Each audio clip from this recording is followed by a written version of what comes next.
This story begins with several system windows informing citizens about a series of anomalous events occurring around the world. A giant abalone was reported found by fishermen on the coast, so immense that not even 10 people could surround it, suspected to be a mutation caused by nuclear wastewater. There was also information about an ancient tree in a tourist area growing wildly, spreading its roots for kilometers, and cracks appearing in the ground due to a possible abnormal earth pulse. The notifications continued with giant vines falling from the sky, making fairy tales real, and with news that subway tracks had been destroyed in multiple places, resulting in some casualties. No one paid attention, since they knew all this was nothing more than a bunch of sensationalist headlines, not very different from the false alarm about the zombie bite years ago. Many students were gathered in front of the school, considering that local rumors were much more interesting than the news. Suddenly, their attention was completely diverted to the figure approaching. It was the beauty of the school, Chu Qingli. Immediately, the crowd wondered if she was finally about to break up with her boyfriend. According to them, the relationship was nothing more than an act of charity on her part. Chu Qingli had already been accepted into Qingcheng University, while her boyfriend hadn't even managed to get into a decent university. Because of this, their futures were on completely different levels. Chu Qingli approached Fong Yi and called his attention. Fong Yi turned around somewhat curious. With a cold expression, she explained that she had thought it over and their relationship wasn't realistic. School-time love always reached a point where one wakes up and realizes they are not meant for each other. A life together, according to her, required not only courage, but also compatibility. For all this reason, it was best to end things. She thought with disdain that no matter what he tried to win her back, it would be impossible. Fong Yi remained silent, and noticing this, people thought his lack of reaction was because he was so shocked that he had collapsed or lost his mind. After all, she was the beauty of the school. They expected him to be on his knees, begging for another chance. However, upon observing him, they simply concluded that he was no match for a rich and beautiful girl, a toad who coveted a swan. With a calm gaze, Fong Yi agreed to break up with her, leaving Chu Qingli and the others in shock. Seeing that she had nothing more to say, our boy turned his back on her and decided to leave. She panicked and called out to him. With a piercing gaze, Fong Yi turned around and asked what she wanted. While her eyes were shining with rage, she made it clear that she didn't care what he was thinking or what tricks he would use. She wasn't going back with him, and she wanted this to be completely clear. Fong Yi began to stare at her and asked her not to flatter herself, calling her the school beauty. Upon hearing this, her eyes widened in surprise, making her blush. The others were in shock at Fong Yi's attitude. Fong Yi was aware that Chu Qingli and the others had no idea what was about to happen. He knew that society's current rules, like money and education, would soon turn to ashes. They were unaware that he had returned from a future disaster, a man reborn in this timeline. Because of this, the Chu Qingli before him was, to him, simply a distant stranger from another life. Fong Yi left the school. He had more important matters to attend to. For him, school beauties and reputation were irrelevant, since everything was about to be completely reconfigured. The real crisis was one looming over all humanity on Blue Star. It all began the night before, when Fong Yi woke up and some strange cracks showed him the future, and then the system informed him that an aura recovery had been detected. Its full activation would take place in 364 days, 11 hours, and 59 minutes, and once this happened, the world would undergo an unprecedented transformation. Fong Yi was somewhat confused. Several figures appeared in front of him, and the system revealed that society's rules would be rewritten. The era of cultivators was about to arrive, and power would become the new standard. Our boy felt somewhat curious, extended his hand and asked who it was. Then a strange light began to appear in front of him. A system window appeared, explaining that it came from the confines of the universe and used top-tier algorithms integrated with cosmic secrets.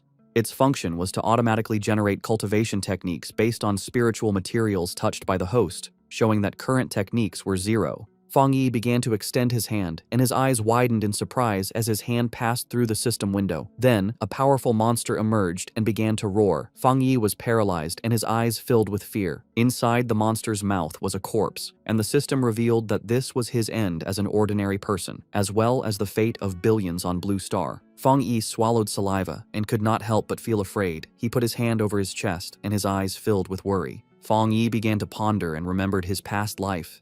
He had been just an average person, swept along by the tide of events, struggling only to survive with the hope of overcoming the disaster.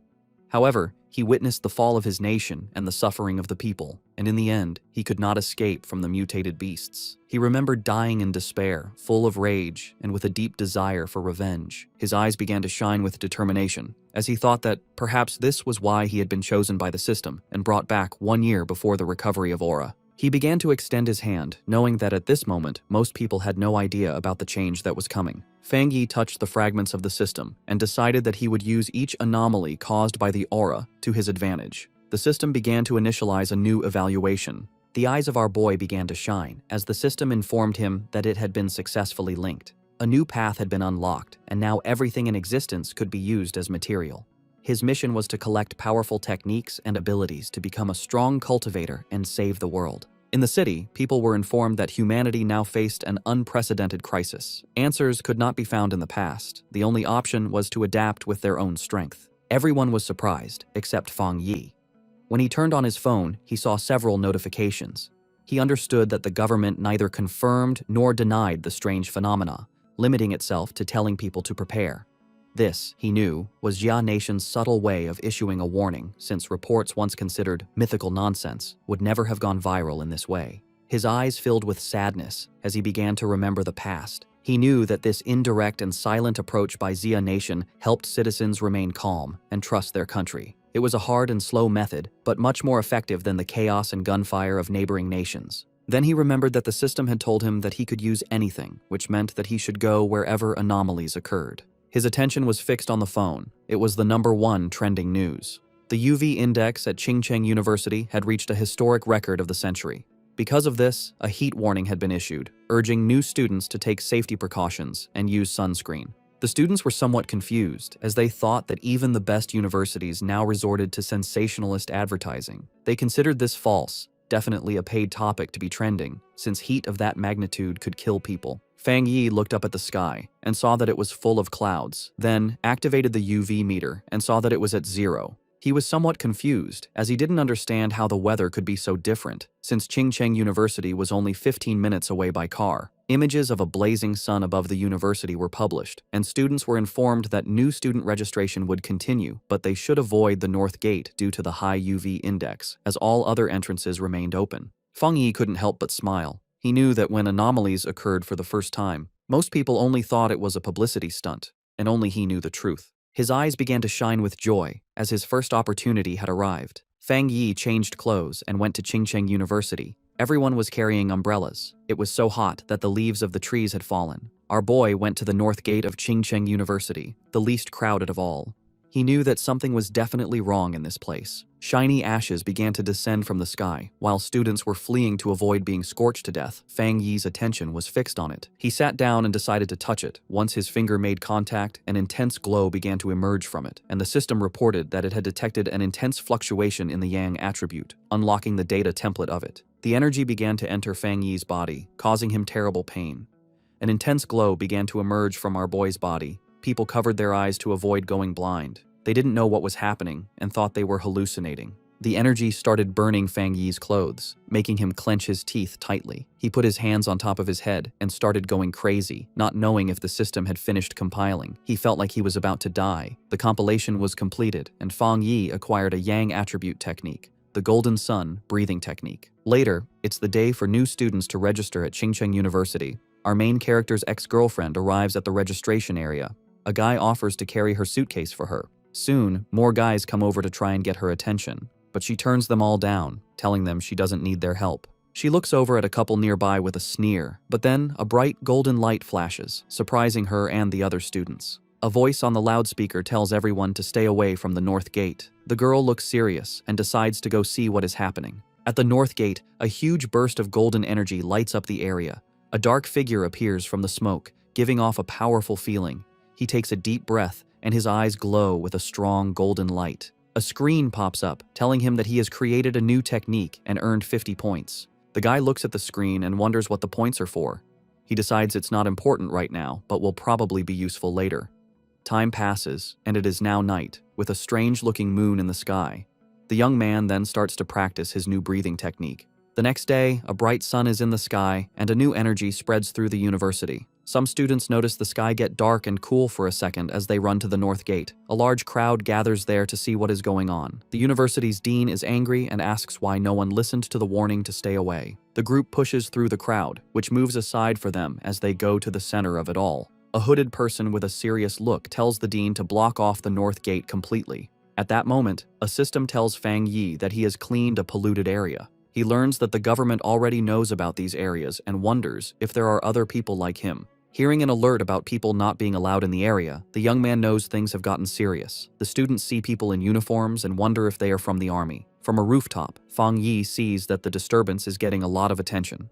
With his red eyes glowing, he decides it's time to leave and jumps off the building. Down below, the mysterious hooded person walks across the ground, which is cracked from the energy. The hooded figure looks carefully at the scene. This person kneels and touches the ground to feel for any remaining energy. Then, she picks up a piece of the ground to get a closer look at what happened. The hooded figure studies it and realizes a person caused the energy.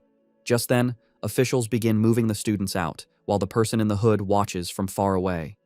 In the crowd, the guy's ex-girlfriend is shocked to hear that only one person did this. At that moment, she sees a figure jumping away and wonders if it was her ex, but she quickly pushes that thought away. With his grades, he could never get into this school. Far away at Fong Yi's house, the sun goes down and night falls.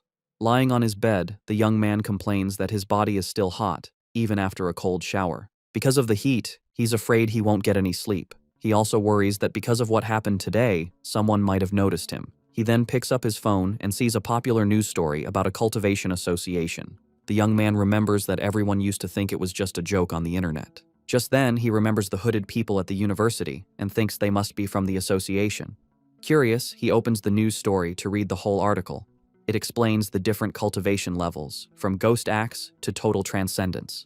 In the comments, people think it's a joke, but he wonders if the announcement is real. Fong Yi thinks about how he never knew any of this in his past life as a normal person. Sitting on his bed, he thinks about the cultivation association and decides to try his technique again. He closes his eyes and focuses to start his training. In that moment, he begins to sweat as a strong golden energy flows around him. He starts to float in his room, surrounded by a bright golden glow. A light shines on him. The first step is to strengthen his body to hold the power of heaven and earth. He successfully controls the energy and shapes it into a divine axe. His eyes glow brightly, and he smiles, feeling full of power. The system tells him he has reached the Dushui level and gives him 50 more points. The guy remembers the points and reads the screen, which says a new path is now open. The system explains that the points can be used to put the compiled data into any object.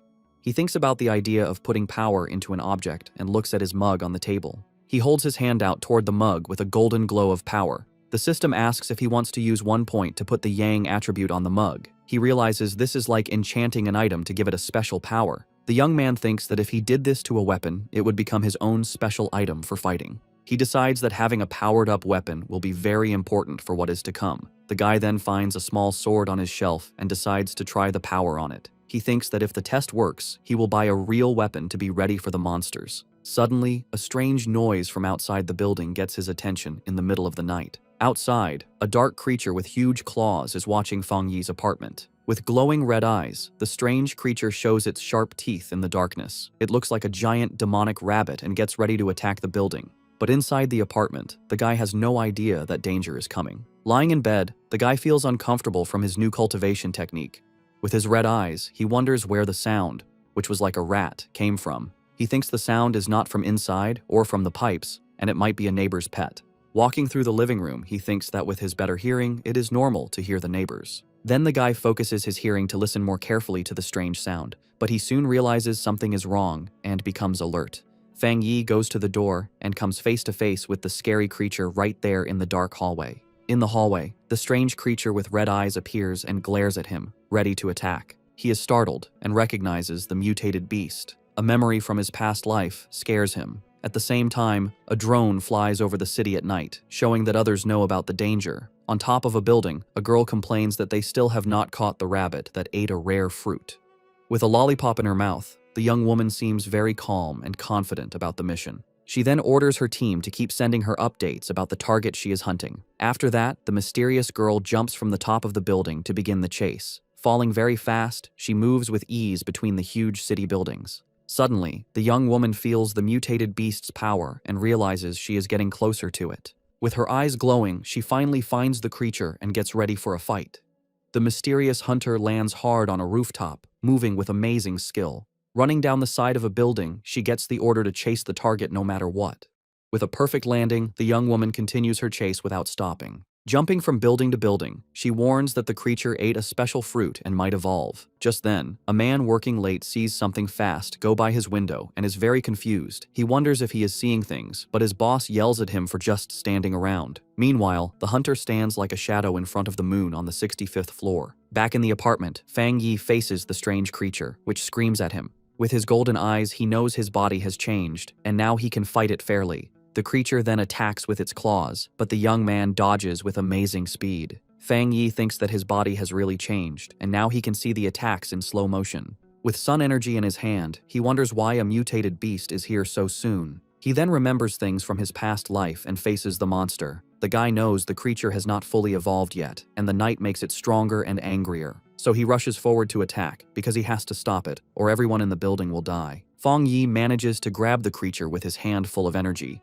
With surprising strength, the guy bites the strange creature without any fear. He holds the monster tightly, and his golden eyes shine with a cold, focused look. Then the young man spins the creature in the air and realizes its tail is its weak spot. Taking his chance, he grabs the beast's tail with all his strength. Fong Yi throws the monster against the window, and it shatters from the force. With his fist glowing gold, he gets ready to land a powerful punch. The guy shoots a beam of energy that hits the creature right in the air. The monster is then completely covered by the bright golden beam of light, but the strange creature grabs the golden energy with its claws and tries to take its power. Fong Yi then realizes the monster is trying to steal his yang power, and he fights back. He thinks the power of the sun is too strong and that the rabbit is just destroying itself. Soon after, a golden explosion covers the monster, which can't handle that much energy.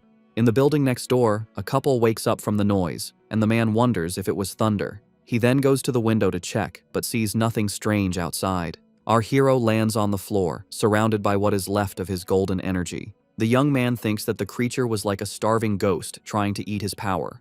After the fight, the monster's eye falls to the floor, letting out a weird black smoke. With a serious look, he stares at what is left of the creature he just defeated. Without thinking twice, the guy stomps hard on the eye, crushing the rest of the beast. He understands that the creature of the night was desperate for his opposite Yang-type power. The young man thinks that if he were normal, the monster would have easily eaten everyone in the building. With that, he knows he needs to learn more techniques to face the dangers ahead.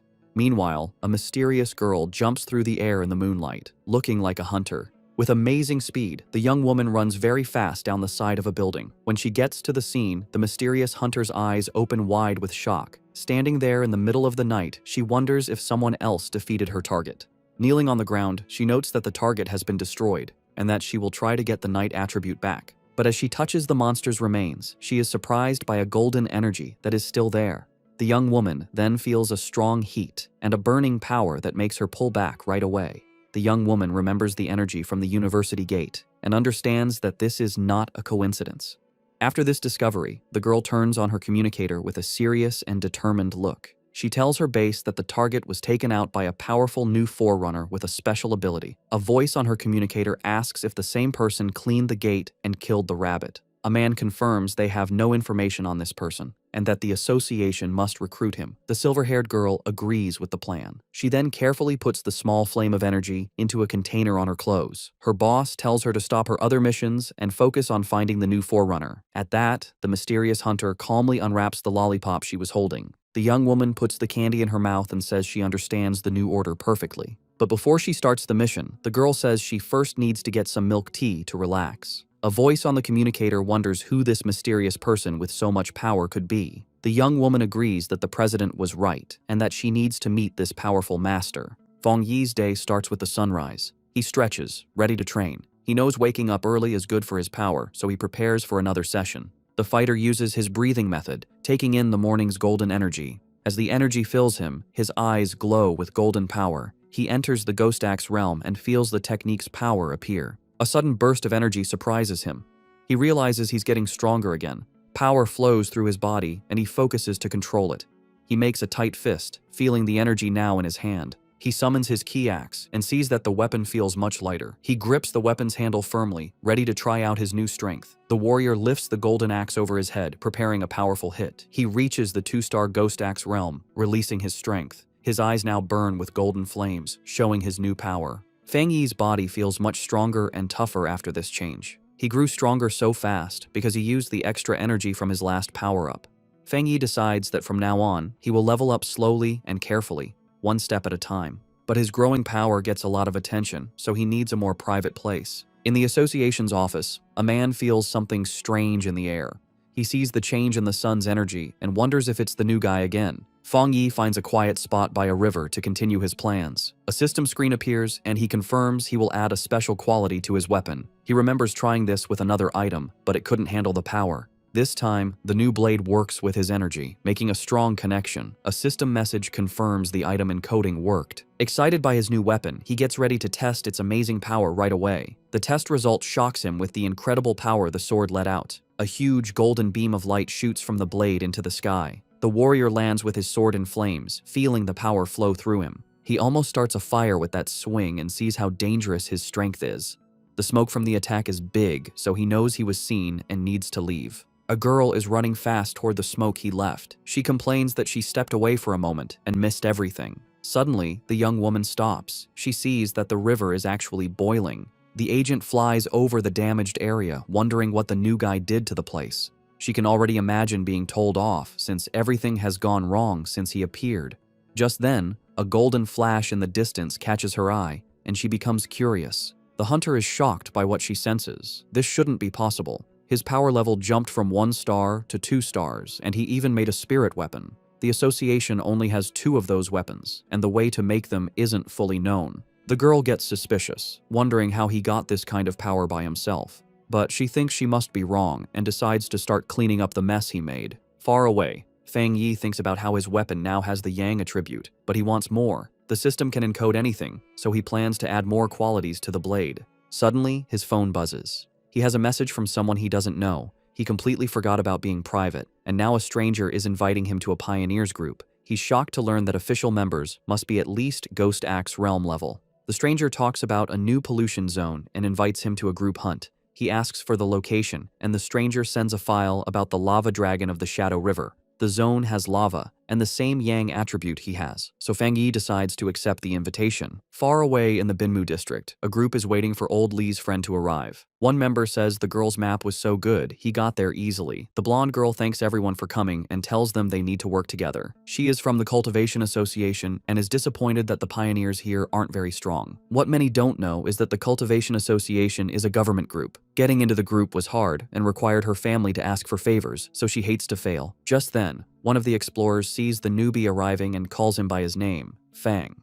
Fong Yi makes a strong entrance with his new sword and introduces himself to the group. The agent is startled by his power, but sees his aura isn't scary, but warm. Since the team is all there, the leader gives the signal, and they go toward the cave entrance. Fong Yi decides to go first and asks the blonde agent to take care of the light. The group walks through the cave, and one of them warns Fang about the loose rocks. They think it's strange that the place isn't very hot yet. Fong Yi reflects on how quickly the team accepted him and feels that their friendship is real in these hard times. Fong Yi keeps moving forward, and the ground under his feet starts to change color, showing that danger is near. Suddenly, they get to a huge opening and are amazed to see a river of boiling lava right in front of them. Without hesitating, Fang rushes toward the danger, and the blonde agent yells at him not to be so reckless. To everyone's surprise, the warrior pushes his sword right into the lava. The explorers panic and scream for help. A fiery explosion throws the team back, and Fong Yi's system detects a worldwide problem and starts to analyze the information. As he plunged his sword into the lava, Fong Yi's system analyzed the anomaly, revealing a new power, the inner flame, with an extremely high internal temperature and explosive properties, and the scarlet flame sword technique, which unleashed its power when the blade was drawn, coating it in fire and lightning. Resolved, Fong Yi gripped his sword. His eyes and the blade glowed with fiery power, a perfect technique for his Tang sword. Below, the other explorers, thrown back by a previous explosion, watched in amazement as Fong Yi stood unharmed in a vortex of fire. Realizing his weapon was absorbing the lava's power, Fong Yi then used his script points to permanently embed the Scarlet Flame attribute into his sword, which now burned with energy. When the flames subsided, his teammates concluded he had suffered a small cultivation accident and had recovered. The group was euphoric, noticing the cave's spiritual energy had stabilized. One of them celebrated being able to absorb it smoothly, while another, on the verge of beginning his cultivation path, excitedly shouted Xiaoya's name. The blonde agent, Xiaoya, encouraged them to train while she kept watch, and the team thanked her for the opportunity. The peace was interrupted when Xiaoya detected figures approaching the entrance, warning that other pioneers were arriving. 3 muscular men entered, led by one with an eye patch and glowing red eyes who arrogantly declared the resource-rich land was now theirs. Xiaoya grew worried, recognizing all 3 newcomers were at the 1-star Ghost Axe realm, a level her team couldn't challenge. Despite the danger, Xiaoya tried to reason with them, politely stating they had arrived first and even offering to let them join. Her diplomacy was met with contempt. The eye patch-wearing leader mocked her low level and ordered them to get lost or face the consequences. Xiaoya's expression hardened. She reflected on the harsh reality of survival of the fittest in this new era, but as a member of the Xia Nations Association, she decided she couldn't allow this injustice. Just as the confrontation was about to escalate, Fong Yi stepped between Xiaoya and the hostile leader. With his sword ignited, he coldly asked the large man if he had nothing better to do than bully a young woman. The eye patch-wearing leader was left stunned and speechless. Without hesitation, Fong Yi unleashed a single, devastating swing that created a fiery explosion, sending the 3 aggressors flying. The force of the attack startled Fong Yi's own teammates from their meditation. He remembered the tragedies caused by those who followed the survival of the fittest principle, knowing only overwhelming force would work on such people. To make his point, Fang Yi drove his blade into the ground in front of the rival leader. Surrounded by an immense golden aura, he coldly ordered them to scram. Terrified by this second display of power, the leader called Fang Yi a monster and screamed for his men to run as Fong Yi watched them flee. His teammates rushed over, buzzing with excitement over his incredible power. Fong Yi smiled, brushing it off and suggesting it was time to leave. As they left, Xiaoya contemplated the immense power Fong Yi had shown, realizing he had held back. Convinced he was a top-tier pioneer, she knew she had to report this major discovery to her organization immediately. The scene shifts to the Spiritual Energy Cultivation Association office, where a woman on the phone with Xiaoya repeated in surprise that another high-attribute pioneer had appeared. The office worker grew flustered, realizing she had said too much, especially with an imposing man standing behind her. She awkwardly hung up after confirming the report. The young woman cheerfully asked her gray-haired superior if they were lucky enough to have 2 high-attribute pioneers in a row. He, however, grimly corrected her that luck had nothing to do with it, explaining that every high-attribute individual is destined to become a new center of power, a responsibility that stressed him immensely. Under a sunny sky, Fang Yi returned to the city. He tried to disguise himself as a cosplayer, but his powerful presence and authentic sword only drew more attention. His walk was interrupted when he saw on his phone that news of the cave incident had already gone viral. He chided himself for his carelessness, knowing the eruption of his internal flame was too noticeable. Dismissing the idea that his teammates would betray him, he focused on a more urgent matter. The massive yang energy he had absorbed was pushing him toward a new breakthrough. He needed to find a secluded place immediately and headed for the back mountain. 5 minutes later, on that same mountain, a silver-haired young woman named Su Qingying, a garden restoration expert, felt a sudden, powerful presence. She saw an intense burst of light, like a miniature sun, and recognized the signs of a cultivator breaking through to the 3-star Ghost Axe realm. The scale of the energy astounded her. She'd never imagined a breakthrough of that realm could be so monstrous. Driven by a sense of duty and a flash of recognition, she raced toward the disturbance, vowing to catch the mysterious individual this time. High on the mountain, Fang Yi was focused on his breakthrough. He pulled in huge amounts of golden energy, which spun around him before forming a bright, sun-like ball above his head.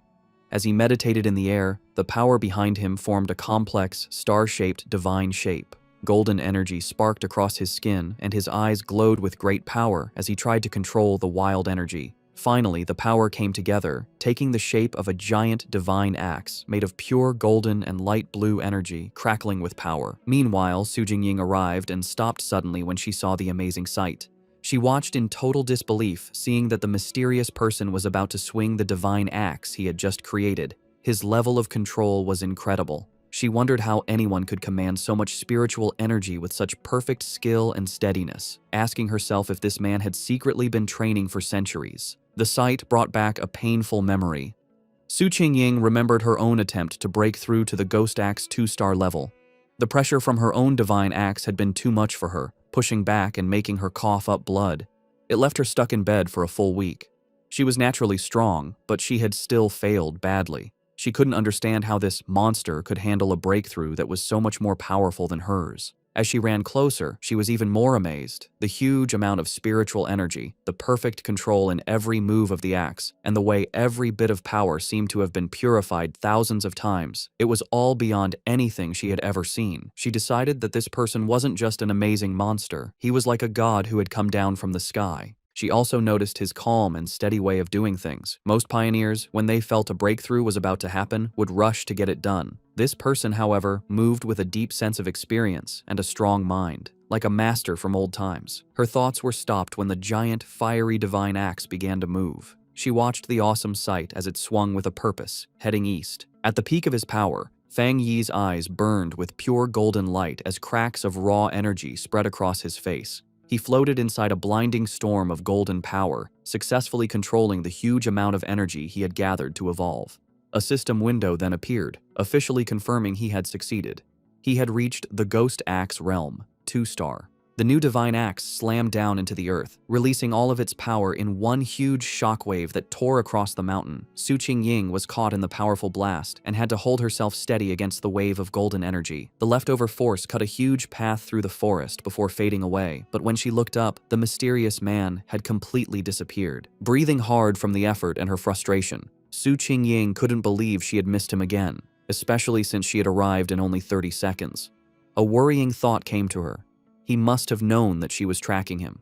She worried that if he stayed this hard to find, her mission to recruit him would be impossible. Just as she was about to give up, she paused. A sudden idea hit her. She looked away from the path of destruction and toward a giant old tree that was now glowing with a soft, leftover golden light. With a new feeling of certainty, she called out into the woods that seemed empty, calling him Senior and asking if he was still in the area. From the shadows of the forest, Fong Yi appeared, his hooded body giving off a cool confidence. His glowing red eyes were on Su Qingying. He immediately knew she was the person who had been looking into him for the past few days. Seeing she had been found, Su Qingying stood her ground and properly introduced herself. She said she was the captain of the Firefly Squad, a part of the Spiritual Practitioners Association of Xia Nation, and also one of the nation's first pioneers. On behalf of the association, she sincerely invited him to join them. She admitted she had been following him for 2 days and hoped her methods hadn't made him think badly of her. As she spoke, Fong Yi stayed quiet, and his face was hard to read under his hood. Su Qingying added that while the public didn't know yet, all the official papers for the association were ready. Inside, however, she was very nervous, choosing her words carefully, and worrying if she was bothering him or making the powerful man angry. She knew she had to sound soft and respectful. Her carefully planned speech was cut short by Fong Yi's simple, direct question.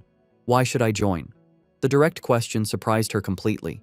She stuttered for a moment, panicking over what to say. She quickly saw that empty, nice words would be useless against someone so smart. The truth was her only choice. Pulling herself together, she explained what the association was for. She told him that the Xia Nation wanted to gather and unite all the early pioneers, to guide them on an organized path, and also give them extra protection. She knew that growth was messy right now, and that an association might feel like a cage to a free spirit like him. But she asked him to look at the bigger picture. A great return of spiritual energy was coming, and they would all need to stand together to face the unknown enemies of the future. After listening to her passionate speech, Fong Yi leaned casually against a tree, looking tired and uninterested. He told her plainly that he was not willing to join. He explained that, for now, he still couldn't bring himself to fully trust her or the association she represented. Su Qingying was left completely stunned and speechless by his direct refusal, her eyes wide with shock. Facing his refusal, Su Qingying grew desperate. She quickly pulled out her identification card from her jacket. Holding it up for him to see, she quickly introduced herself again as Su Qingying and mentioned she used to be a well-known athlete before the spiritual energy returned. She begged him to believe her, hoping her public identity would give him a reason to trust her. Fong Yi paused and thought about her words. He touched his chin thoughtfully, saying that he now vaguely remembered her. His mind remembered a framed picture of her celebrating a victory as the runner-up in the Xia Nation's long-distance championship. He realized her natural athletic skill was what made her such a fast and good pioneer. However, his face then became hard. A dark memory from his previous life came to mind, showing a vision of a ruined city. He knew that in his original timeline, the Sia Nation's work, including the association, had failed in the end, leading to the end of humanity. Now that he had returned with his system, he knew he had to be part of the solution, but joining the association at this point was not the right move. Putting on a more thoughtful look, he looked back at a hopeful Su Qingying and confirmed that he did remember her. He told her he would think about her offer, and before she could answer, he jumped into the air and sped away from the spot. Just as quickly, he reappeared right behind a startled Su Qingying. He gave her a firm condition: she must keep his location a secret from everyone for now. In his mind, he studied her respectful behavior and guessed that the association was careful about upsetting powerful pioneers who weren't with them. He saw this as a weakness he could use. Su Qingying suggested a deal. She explained that the association had detected the energy from his breakthrough and that she had to file a report. She suggested sending a report that was a mix of truth and lies to protect his identity while keeping her bosses happy. After a moment of thought, Fong Yi agreed to her plan. Su Qingying tried to call out to Fang Yi as he agreed to her plan, but in the blink of an eye, he was gone. She ran down the mountain slope after him, but it was no use. Tired and annoyed, she walked alone on a forest path, muttering in frustration about how many times she had failed to catch him and how he was now trying to avoid her. She sighed, complaining about the tiring work of erasing the powerful energy signs he left behind after every incident. Her thoughts were cut short by a voice in her earpiece, telling her to stop worrying about the hard-to-find pioneer and remember the mission she was on. The voice seriously told her that the strange creatures had appeared again. Su Qingying froze, her eyes wide with shock as she asked if they were really back. A scary memory flooded her mind, showing her surrounded by a crowd of terrifying wolf-like creatures with bloody mouths and glowing red eyes. She thought to herself that she would never forget those strange, bloody beasts. The story explained what they were: cold, evil, and bloodthirsty monsters born from the pollution zones made by the spiritual energies return. They got power from these zones, turning into monsters that ate humans. Some could even hide as natural disasters, killing anyone as they split up lands and made new pollution zones. If they weren't stopped, their very destructive nature would let them keep eating the human world until nothing was left. A heavy storm suddenly hit the city. The night sky wasn't lit by streetlights, but by constant, violent flashes of lightning. Rain poured down, and red alerts lit up people's phones, warning of the severe thunderstorm and telling everyone to stay inside. Another alert announced that the Yuhuang Mountain area was closed because of flooding risks. From their windows, people commented they hadn't seen a storm this bad in years, with some joking that a powerful being might be facing a lightning trial nearby. Hidden in a rainy alley, Fong Yi watched the storm grimly, his red eye glowing. He could feel the huge amount of lightning energy in the air, recognizing its wild power. He knew this was no ordinary storm, but another anomaly, with its power focused on a single point. His eyes scanned past the city buildings and locked onto a distant mountain peak that was being hit by lightning again and again. He had found the center of the storm. Without hesitating, Fang Yi raced into the downpour, leaping across rooftops as he sped toward the mountain. When Fang Yi reached the base of Yuhuang Mountain, his system immediately confirmed a pollution zone was detected. He looked up at the peak, but instead of its usual beauty, he saw a grim scene with skeletal remains scattered among twisted trees. Another system notice added to the danger, stating the pollution level was unknown. Still, Fang Yi moved forward without hesitating, walking into the dark, stormy woods with a determined look. As he got closer to the center of the storm, he saw a massive bolt of blue lightning strike the mountain's summit, lighting up the whole area. He had found his target. Inside the Spiritual Practitioners Association's command center, officials held a tense meeting. A large screen showed a vortex of blue energy over a mountain peak. An official reported that the danger on Mount Yuhuang was rising quickly, so they had to close it off and call it a new contamination zone. The grim-faced association leader said the situation was so critical, he had to pull Su Qingying from another important mission. He asked her to report on what was happening. Su Qingying told the officials that it was currently impossible to climb the mountain, as the unstable thunder energy was about to explode. Because of this, the area was officially classified as an A-level contamination zone. She continued with more worrying news. Based on how fast the energy was growing, the mountain would soon be an S-level threat, which would start their highest emergency plan. But she pointed out a major problem. Based on their data, no explorer they had could safely get near the area, admitting that not even she could handle it. A wave of shock went through the room, as calculations showed the mission would mean certain death even for highly advanced explorers. Facing this impossible situation, a man in a security uniform ordered the foot of Mount Yuhuang to be completely sealed off, with patrols sent out 24/7 to stop anyone from trying to climb it. The association leader firmly agreed. He declared they had to stop the threat by sealing the mountain and that no one could go near it until the energy concentration dropped. While the association thought Mount Yuhuang was too dangerous, Fong Yi was already deep inside the zone. Huge bolts of blue lightning crashed down around him. As the storm raged, Fong Yi stood firm, protected by a golden aura from his breathing technique. He knew, however, that just surviving the storm wasn't enough. To get the purest thunder energy, he had to climb to the center of the storm at the mountain's peak. His decision was fueled by dark memories of the past. He knew that the creatures they faced now were just the beginning, and even more terrifying monsters would appear in the future. He realized that his current fire-based powers were not enough for the challenges to come. He had to become stronger himself, not just rely on his weapon. Surrounded by the lightning, Fong Yi saw a rare and perfect opportunity to use the thunder energy to strengthen his own body. Fong Yi knew if he didn't take this chance to get stronger, he would face certain death from the disasters to come. His eyes glowing gold, he drew his flaming sword and, with a defiant roar, plunged it directly into a massive bolt of blue lightning. The wild energy surged through him, causing terrible pain, but his face remained determined. His body shook violently as the electricity coursed through him. He realized this thunder power was like a divine punishment, actively fighting against him. The storm was furious that he had entered its territory and seemed to demand that he give up. Staring at the chaotic sky, he wondered how he could possibly make such a raw force obey him. Then, he had an idea. He calmed himself and remembered his system's rule. To get a power, he had to touch the energy source.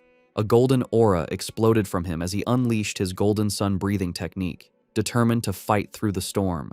With a loud roar, Fong Yi pushed forward, using his flaming sword to cut a path through the storm of blue lightning. The clash of his golden energy against the raw storm created a huge, chaotic explosion. Blood trickled from his mouth from the strain, but his eyes burned with determination. He knew this was a desperate gamble where he had to push himself to his limit, facing death in order to live. Finally, after a hard struggle, he reached the peak. He plunged his sword into the ground, cracking the rock as he arrived at the center of the storm. Here, the power was even more terrifying, a violent flood of thunder energy that made it hard to even breathe.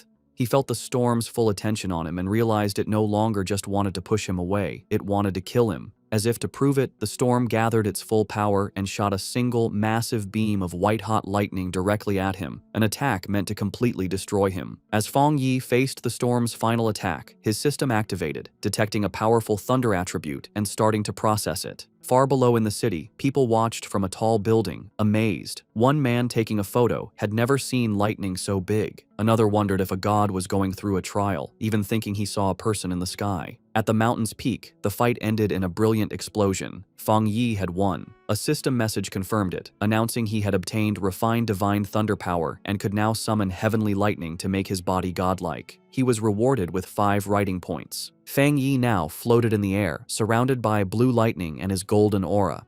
He understood his new power. The thunder attribute was a top-tier force for both attack and defense.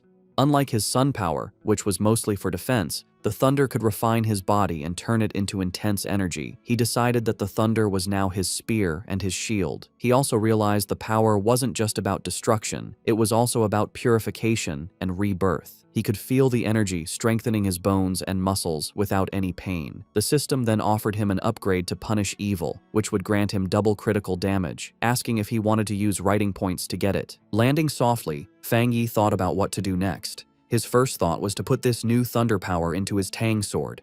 He considered it carefully. While it would make the blade stronger, he worried it might mess with the purity of the sun attribute already in it. He also knew that putting too many different powers into one item could damage or even destroy it. Suddenly, he had a brilliant idea. Looking at his hand, he decided to do something different. He would implant the thunder attribute directly into his right hand. The system immediately responded, asking if he wanted to put the thunder attribute into the chosen item. A confident smirk appeared on his face as he gave the command. Instantly, all the wild blue lightning in the air rushed into his right hand as he claimed the storm's power for himself. The next day on the storm-damaged peak of Mount Yuhuang, the immediate danger was gone. Below a cliff, Su Qingying and an army officer named Major Han Li stood over numerous figures in body bags. Su Qingying reported that the contamination zone's energy had strangely dropped from its most dangerous level to a mild level in just 3 hours, though some electricity was still in the air. Major Han Li listened and immediately figured out what had happened. Someone had been there. It was a seeker, a person who actively looks for these dangerous events. Su Qingying was shocked, wondering if another seeker was involved and if they could have survived. She knelt and looked for clues but couldn't sense anything, guessing that the heavy rain had washed away any evidence. She concluded that the seeker must have left the mountain safely around 8 p.m. the night before. Major Han Li agreed with her timeline. The strange event began around 6 p.m., and the army sealed the mountain at 7 p.m., so the seeker must have climbed the mountain before it was closed. He noted that their instruments predicted the danger would reach grade S, but after 8 p.m., the energy suddenly dropped. Standing where the lightning had been strongest, the Major added his own theory. He believed the seeker not only survived the lightning, but probably had a thunder-related power, turning the disaster into a great opportunity. He concluded this person was the direct cause of the sudden change. The Major then shared his biggest worry. People like this were the most dangerous because they didn't know whose side they were on. Su Qingying agreed, adding that if such a powerful person was a threat, the disaster they could cause would be huge. They had to be found quickly. Miles away, sitting on his couch and unaware of the military operation now focused on him, Fong Yi let out a sudden, loud sneeze. Back on the mountain, Major Han Li made his decision. He gave a firm order to his troops. Find this person immediately, at any cost. As his command was given, he assigned the mysterious target his temporary codename, the Tyrant. The investigation on Yuhuang Mountain started right away. The army hoped the Spiritual Practitioners Association could recruit the mysterious person codenamed Tyrant soon. In the meantime, they would keep all information about the event secret and start their own investigation. On the Rainy Peak, the association leader told Major Han Li that they already had a high-level pioneer trying to make contact. He then turned to Su Qingying and ordered her to give her report to the Major. Su Qingying was caught off guard by the order and gasped in panic. Forced to think fast, she began her half-true report. She connected the current incident to the pioneer who had recently cleared the pollution zone at a local university. Inside, she was panicking, terrified she would say something wrong and reveal her deal with Fong Yi. She explained that she had been trying to contact him, but he was hard to find. She mentioned finding the body of a mutated rabbit he had killed and correctly identified his Yang Flame attribute from the evidence. She finished by promising to do her best to get close to him and find out how he had cleared the university's gate. She silently prayed for help, knowing that mixing truth with lies was her only way to make her story sound real. Major Han Li listened closely, thinking about what a pioneer with a Yang Flame attribute meant. He seemed happy with her report and thanked her for her hard work, calling her a talented young pioneer. Su Qingying gave a sharp salute and replied that it was her duty. With the meeting over, Major Han Li mentioned they would release fake news about natural disasters to hide the event from the public. He also said he disagreed with posting spiritual energy information online where bad people could use it. As the officials talked, Su Qingying quietly sighed, relieved that the tough questioning was finally over. Back at his home, Fong Yi used his golden sun breathing technique to easily dry his white hoodie, making it glow with a warm light before holding it up, perfectly clean and dry. After putting it on, he checked the changes in his body. Even after adding the powerful thunder attribute, he could still feel a clear difference. He looked down at his right hand, which now sparked with blue lightning. It had completely changed, becoming the strongest part of his body and getting a huge boost. As he flexed his fingers, making small balls of lightning appear, he could feel that he was close to another upgrade. What surprised him most was how the once wild thunder attribute had become as calm as a kitten after being added to his body, letting him control it freely. He compared this to the terrible pain he felt when he first unlocked the Yang attribute, and wondered if the energies got weaker during the process. Remembering the system told him this new power dealt double damage to strange and evil creatures, he was eager to test it. His thoughts were broken by a sudden alert from his phone on a nearby table. He picked it up, wondering what was happening now. He had set up special news alerts after the last incident, knowing that in these crazy times, the government would issue warnings to protect people. For a pioneer like him, however, these warnings were more than just notices of danger. In every crisis, there was a chance to grow stronger, even if it meant risking his life. As Fong Yi thought about what to do next, he looked at the major news alert on his phone. The report said a huge explosion had just happened inside a chemical plant, causing a lot of pollution in the city. The official story said no one was hurt and told people to stay calm, but Fong Yi was suspicious of an event this big. He checked online forums, where people who saw it happen gave a much scarier story. People who lived nearby described a super creepy feeling they couldn't explain. One person asked if it was a cold, evil aura, and another quickly agreed. While many were doubtful, the overall feeling was one of dread and fear. The words cold and evil aura felt familiar to Fong Yi. Suddenly, a terrifying memory from his past life came back. A bloody hand and a horrible monster.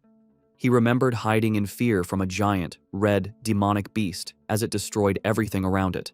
The creature, a gross, multi-eyed rat-like monster, was a threat he knew too well. Back in the present, he looked serious. He remembered the nature of these creatures. They were plants or animals that changed in a strange way after becoming self-aware, their power going wild and giving them terrifying hunting and killing abilities. They loved to appear in the dark of night. Realizing this new threat was 100 times more dangerous than the mutated rabbit he had fought before, Fong Yi knew he had to do something. Clenching his fist, which sparked with his new blue lightning, he decided he would go out that night to stop these creatures from surviving and getting stronger. Standing up, he was surrounded by blue electrical energy. It was time, he decided, to test his new 200% critical hit ability in a real fight. On a dark and stormy night, rain fell on the empty city streets. As a traffic light changed, a blur of motion sped across the wet road, a squad of cloaked figures moving with amazing speed. These were the members of the Destroyer Squad, and they were hunting. One member reported to their headquarters that they were tracking Anomaly File Number 7, codenamed Candle Knight, but had lost the target. The creature's known ability was to blend into the darkness, making it very hard to follow. The squad member added new, scary details to the file. The anomaly made a faint sizzling sound when it was close and liked to eat humans. As lightning lit up the sky, the squad landed on a rooftop to look over the city. Their leader, a determined man with light hair and a scar on his face, knew the stormy weather was perfect for the creature's hunt. He said with grim certainty that they could not let that happen.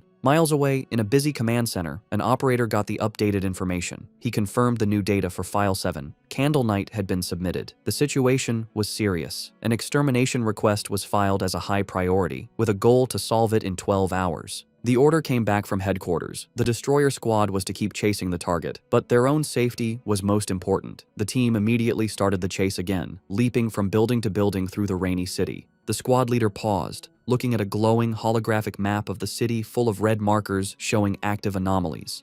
He knew that a 12-hour response time wasn't fast, but it was the best headquarters could do.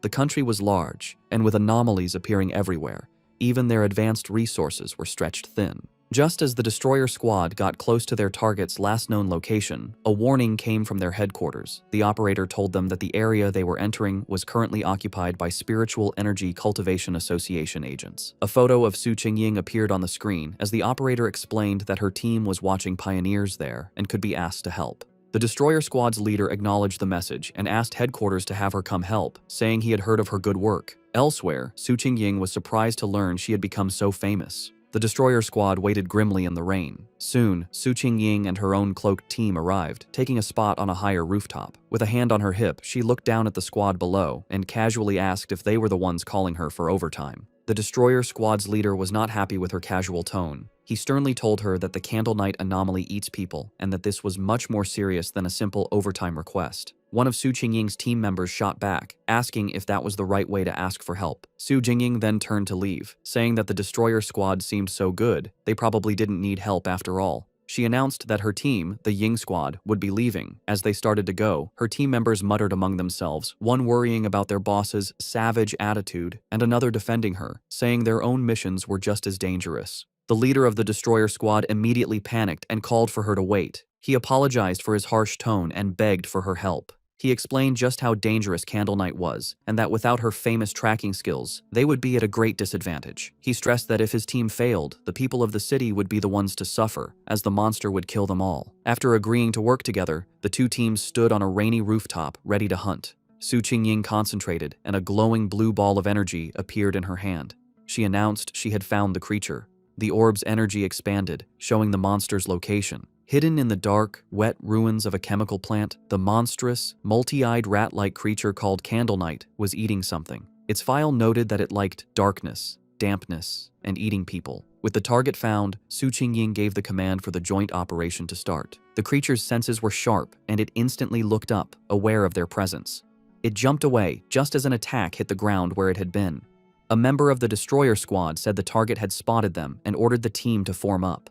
The squad members moved with incredible speed, their cloaks blurring as they chased it. They surrounded the creature from all sides, and with their prey trapped, they shouted together, ready to attack. One of the destroyer squad members lunged forward, shouting the order to attack. He hit the creature hard, sending it crashing into a pile of rubble. But instead of being weaker, the monster's body began to change, its back erupting with red sores and black spikes. With a furious shriek, the enraged Candle Knight fought back, creating a vortex of dark energy. Su Qingying desperately shouted for the teams to watch out for the sound wave and dodge. Her warning was a moment too late. A powerful sonic blast erupted from the creature, sending the squad members flying back.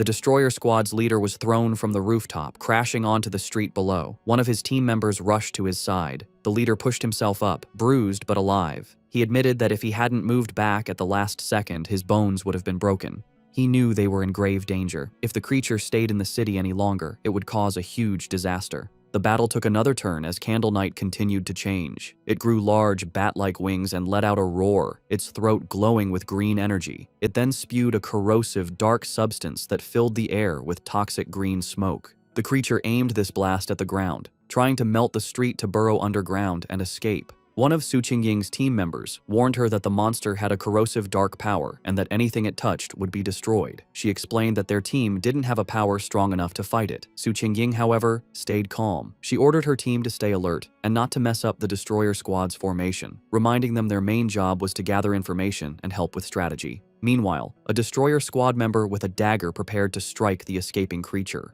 Suddenly, a pair of menacing red eyes glowed from the darkness. The winged Candle Knight lunged forward, narrowly dodging an attack from a leaping squad member. Enraged, the destroyer squad leader yelled at his team not to let the monster escape. The winged creature flew through the city streets, chased by the cloaked members of the Ying squad. From a high rooftop, Su Qingying and two of her team members watched. Suddenly, she sensed a sharp increase in spiritual energy from the creature's direction. Realizing something important was about to happen, she ordered her team to stay outside while she followed it in by herself. The chase led them to a large, dark, abandoned factory. Inside, Su Qingying said she would scan the area's spiritual energy. The destroyer squad's leader noticed the advanced watch on her wrist. She confirmed it was a new device from the association, explaining that the watch showed the energy level a squad could safely handle was 50. Candle Knight's reading had been just 48. Suddenly, the device on her wrist began to flash wildly, the reading shooting past 80. Su Qingying shouted that the energy levels were going crazy. At that moment, a massive, shadowy form with glowing green eyes appeared in the rafters above. They had been led into a trap.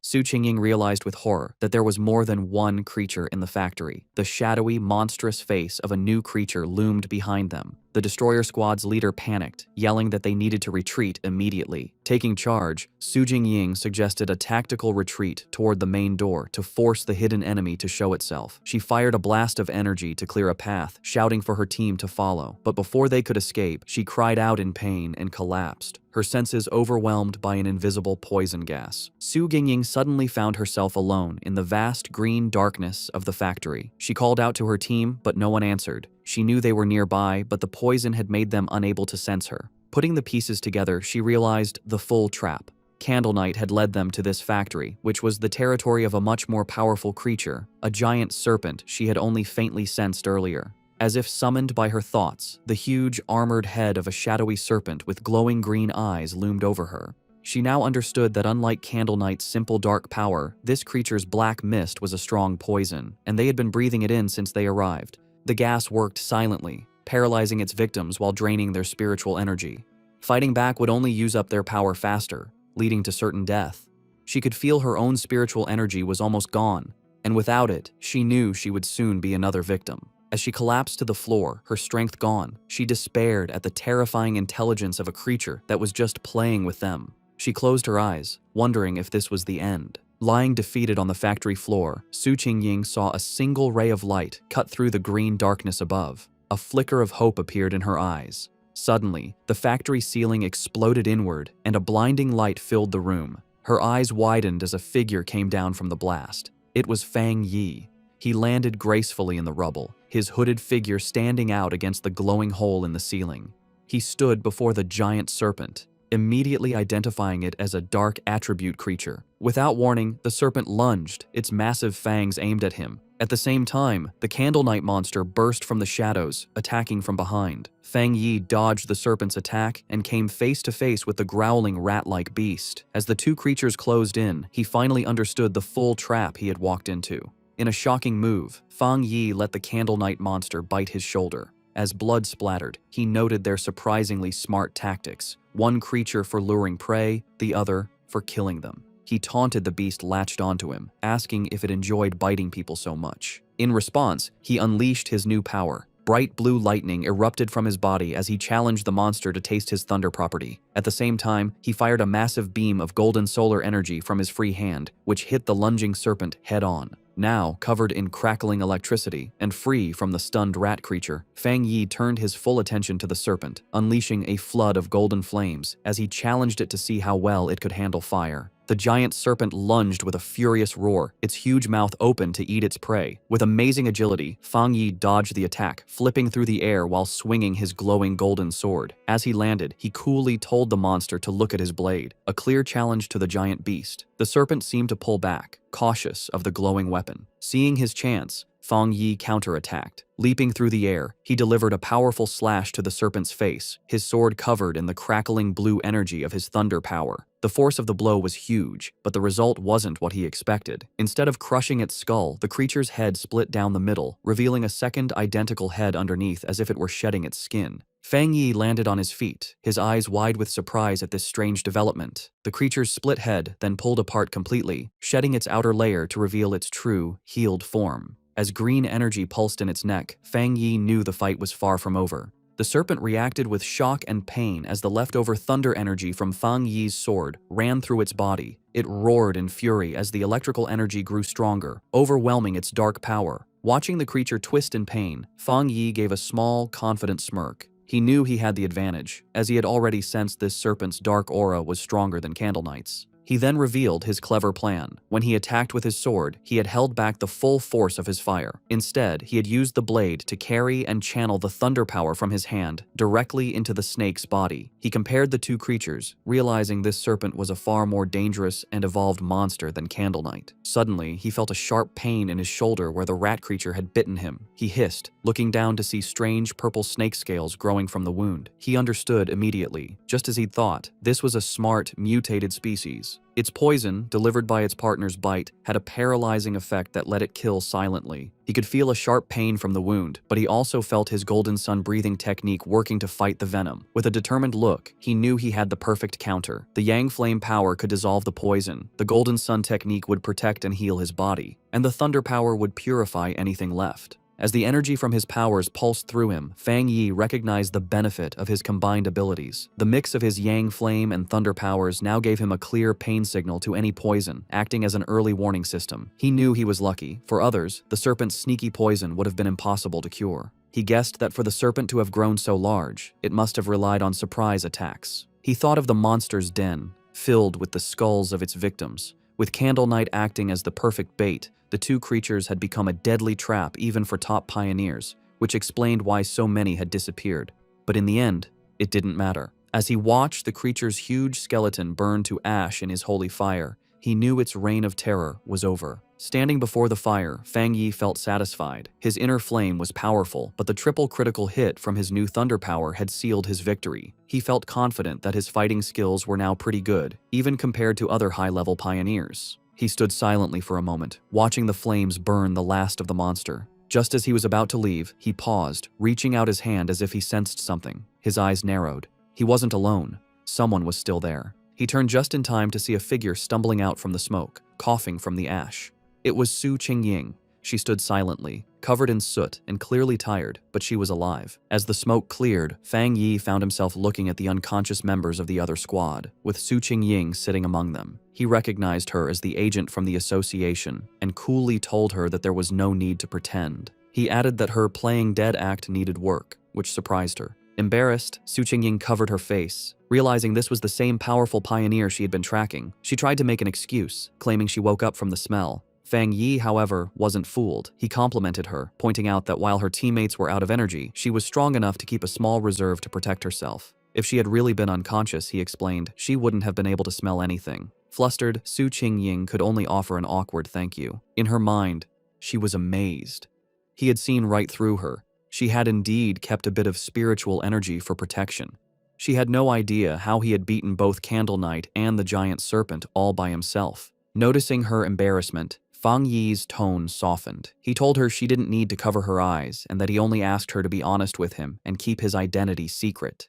Seeing she and her team were safe, he said it was getting late and he would be leaving. Su Qingying tried to call out to him, but it was too late. Saying that explaining things would spoil the surprise, he jumped effortlessly through the hole he had made in the factory ceiling and disappeared into the night. As he traveled across the rooftops, Fong Yi thought about the battle. He was glad Su Qingying hadn't tried to absorb the dark power from the monsters, remembering its disgusting coldness. He wondered why he couldn't absorb it himself. He guessed maybe the dark energy was already gone, or his body had instinctively rejected it. He decided to think about it later, at home. Left alone in the huge, abandoned factory, Su Qingying looked up at the moonlit hole in the ceiling where Fong Yi had disappeared. She sighed, disappointed that she hadn't gotten a good look at his face, and realizing he still didn't trust her, or the association. Her quiet moment was short. Acting like a squad leader again, she walked over to the unconscious captain of the destroyer squad and gave him a few slaps, telling him to wake up. The man groaned and slowly opened his eyes, bruised and confused. His first thought was panic, and he shot up, shouting that they had been ambushed. Su Qingying just watched him with a calm look. The leader and his squad members then saw why she was so calm: the massive, smoking skeleton of the giant serpent. They stared in total disbelief, confused by the scene. The leader demanded to know what happened and where the powerful yang energy came from. Su Qingying calmly explained that a powerful pioneer had rescued them. She continued her carefully planned report, explaining that the pioneer was likely the person from her original mission,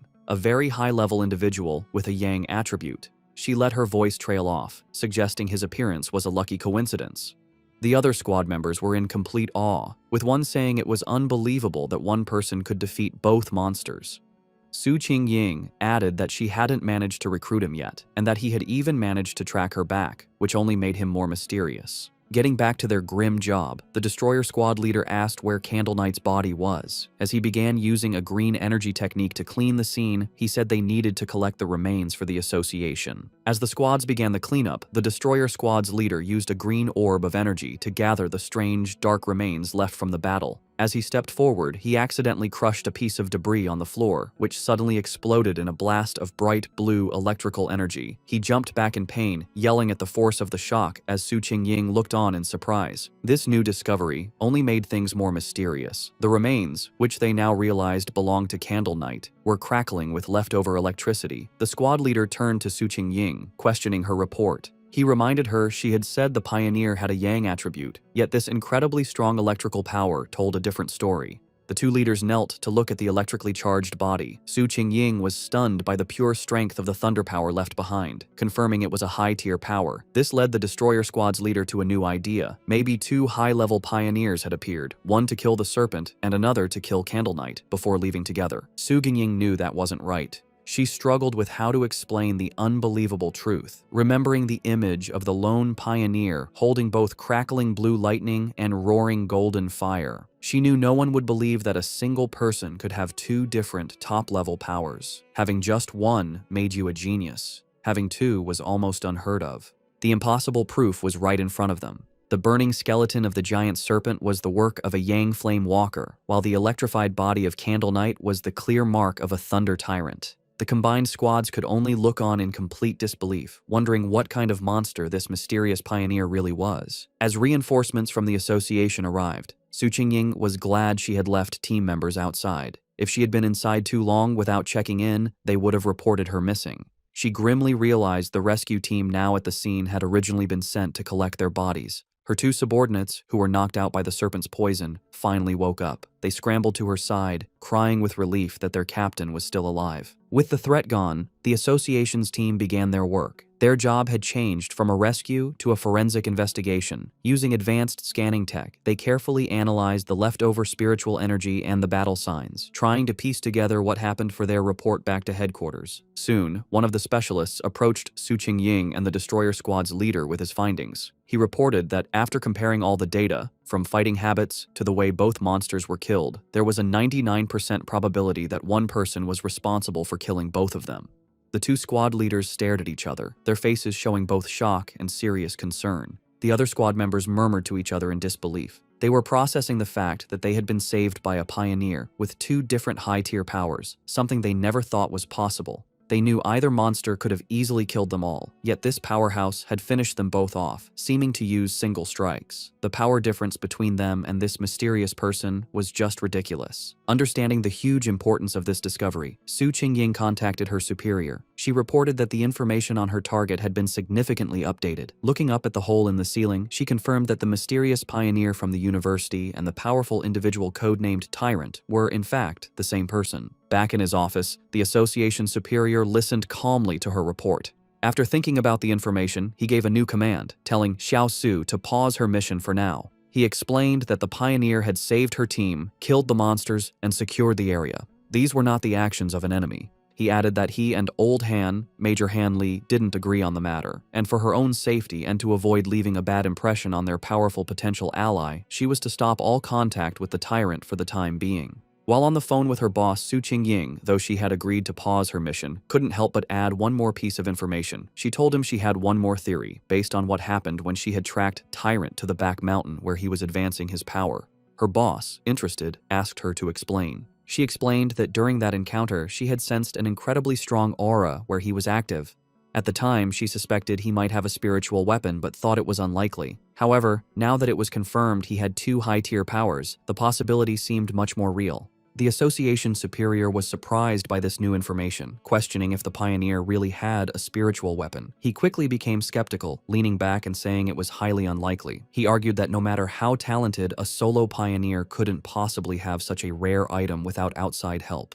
Furthermore, he added, the team had found no traces of a third spiritual energy, which would usually come from a separately made spiritual weapon. Su Qingying quickly corrected him, clarifying an important detail. The spiritual weapon aura she had sensed during her first encounter with him was clearly a yang attribute. This new information completely changed things. The superior's eyes widened as he understood what this meant. If the weapon's attribute came directly from the user's own yang energy, it meant he wasn't just using a weapon, he was creating it. This led to an amazing conclusion. If he could create his own spiritual weapons, then he had to be a spirit creation realm cultivator. Such a being could theoretically do this alone, but that level of power was almost mythical. Su Qingying was floored by this idea, knowing that cultivators at that level were extremely rare, with barely more than 2 in the entire world. The superior then thought of an even more terrifying possibility. If this person did have a third, separate attribute, it would shift the balance of power and shake the entire pioneer community. He explained that according to all known research, different attributes clash inside the human body, making it nearly impossible for them to exist together. So far, no pioneer had ever been confirmed to have 3 different spiritual attributes. Therefore, if the pioneer truly had a spiritual weapon, the fact that they didn't detect a third energy signature from it might actually be a good thing. As the call ended, the superior was left with a single worrying thought. He could only hope that such a powerful pioneer would never become an enemy of humanity. Back at his apartment, Fong Yi stood thoughtfully under a hot shower, washing away the dirt and tiredness from his recent battle. As he dried off, he thought about the current state of the world. He knew there was less than a year until the official spiritual energy revival, but dangerous monsters and strange events were already happening more and more often. He used his yang attribute to easily dry his clothes, his hand glowing with golden energy as he thought about how many pioneers, like himself, had already started cultivating on their own. He thought back to the aggressive men he had met at the lava river, realizing that once the connection between the body and the spiritual world was opened, people naturally became more sensitive to the world's changes. He recognized that even without the country's official approval, many self-trained pioneers had already reached the 1-star Ghost Axe realm. The fact that the government, through agents like Su Qingying, was now reaching out to wild pioneers like him showed that both sides were in a relatively peaceful phase of mutual exploration. Standing in his room, thinking about Major Han Li and Su Qingying, he concluded that for now, the monsters were still under control, and there was no serious conflict yet among the different pioneer groups. However, as he finished getting dressed, he knew this peace was fragile. The government had already created the Spiritual Energy Cultivation Association, but it still hadn't told the public about it.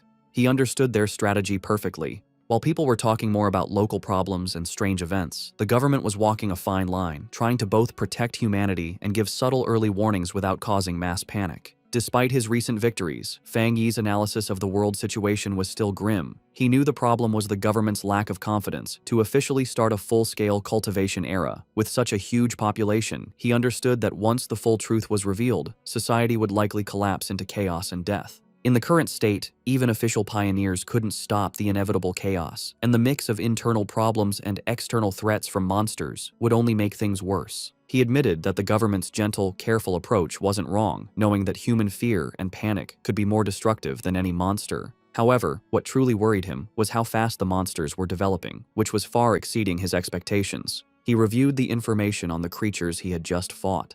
They were a typical product of dark attribute contamination, specifically the shadow attribute, a sub-branch of dark energy that his system identified as a natural enemy to pioneers, and currently something he couldn't absorb. He realized these monsters were far smarter than typical beasts, working together to trap and kill pioneers, whom they saw as a good food source. He knew, however, that these creatures were still much weaker than the true dark-type monsters he remembered from his previous life.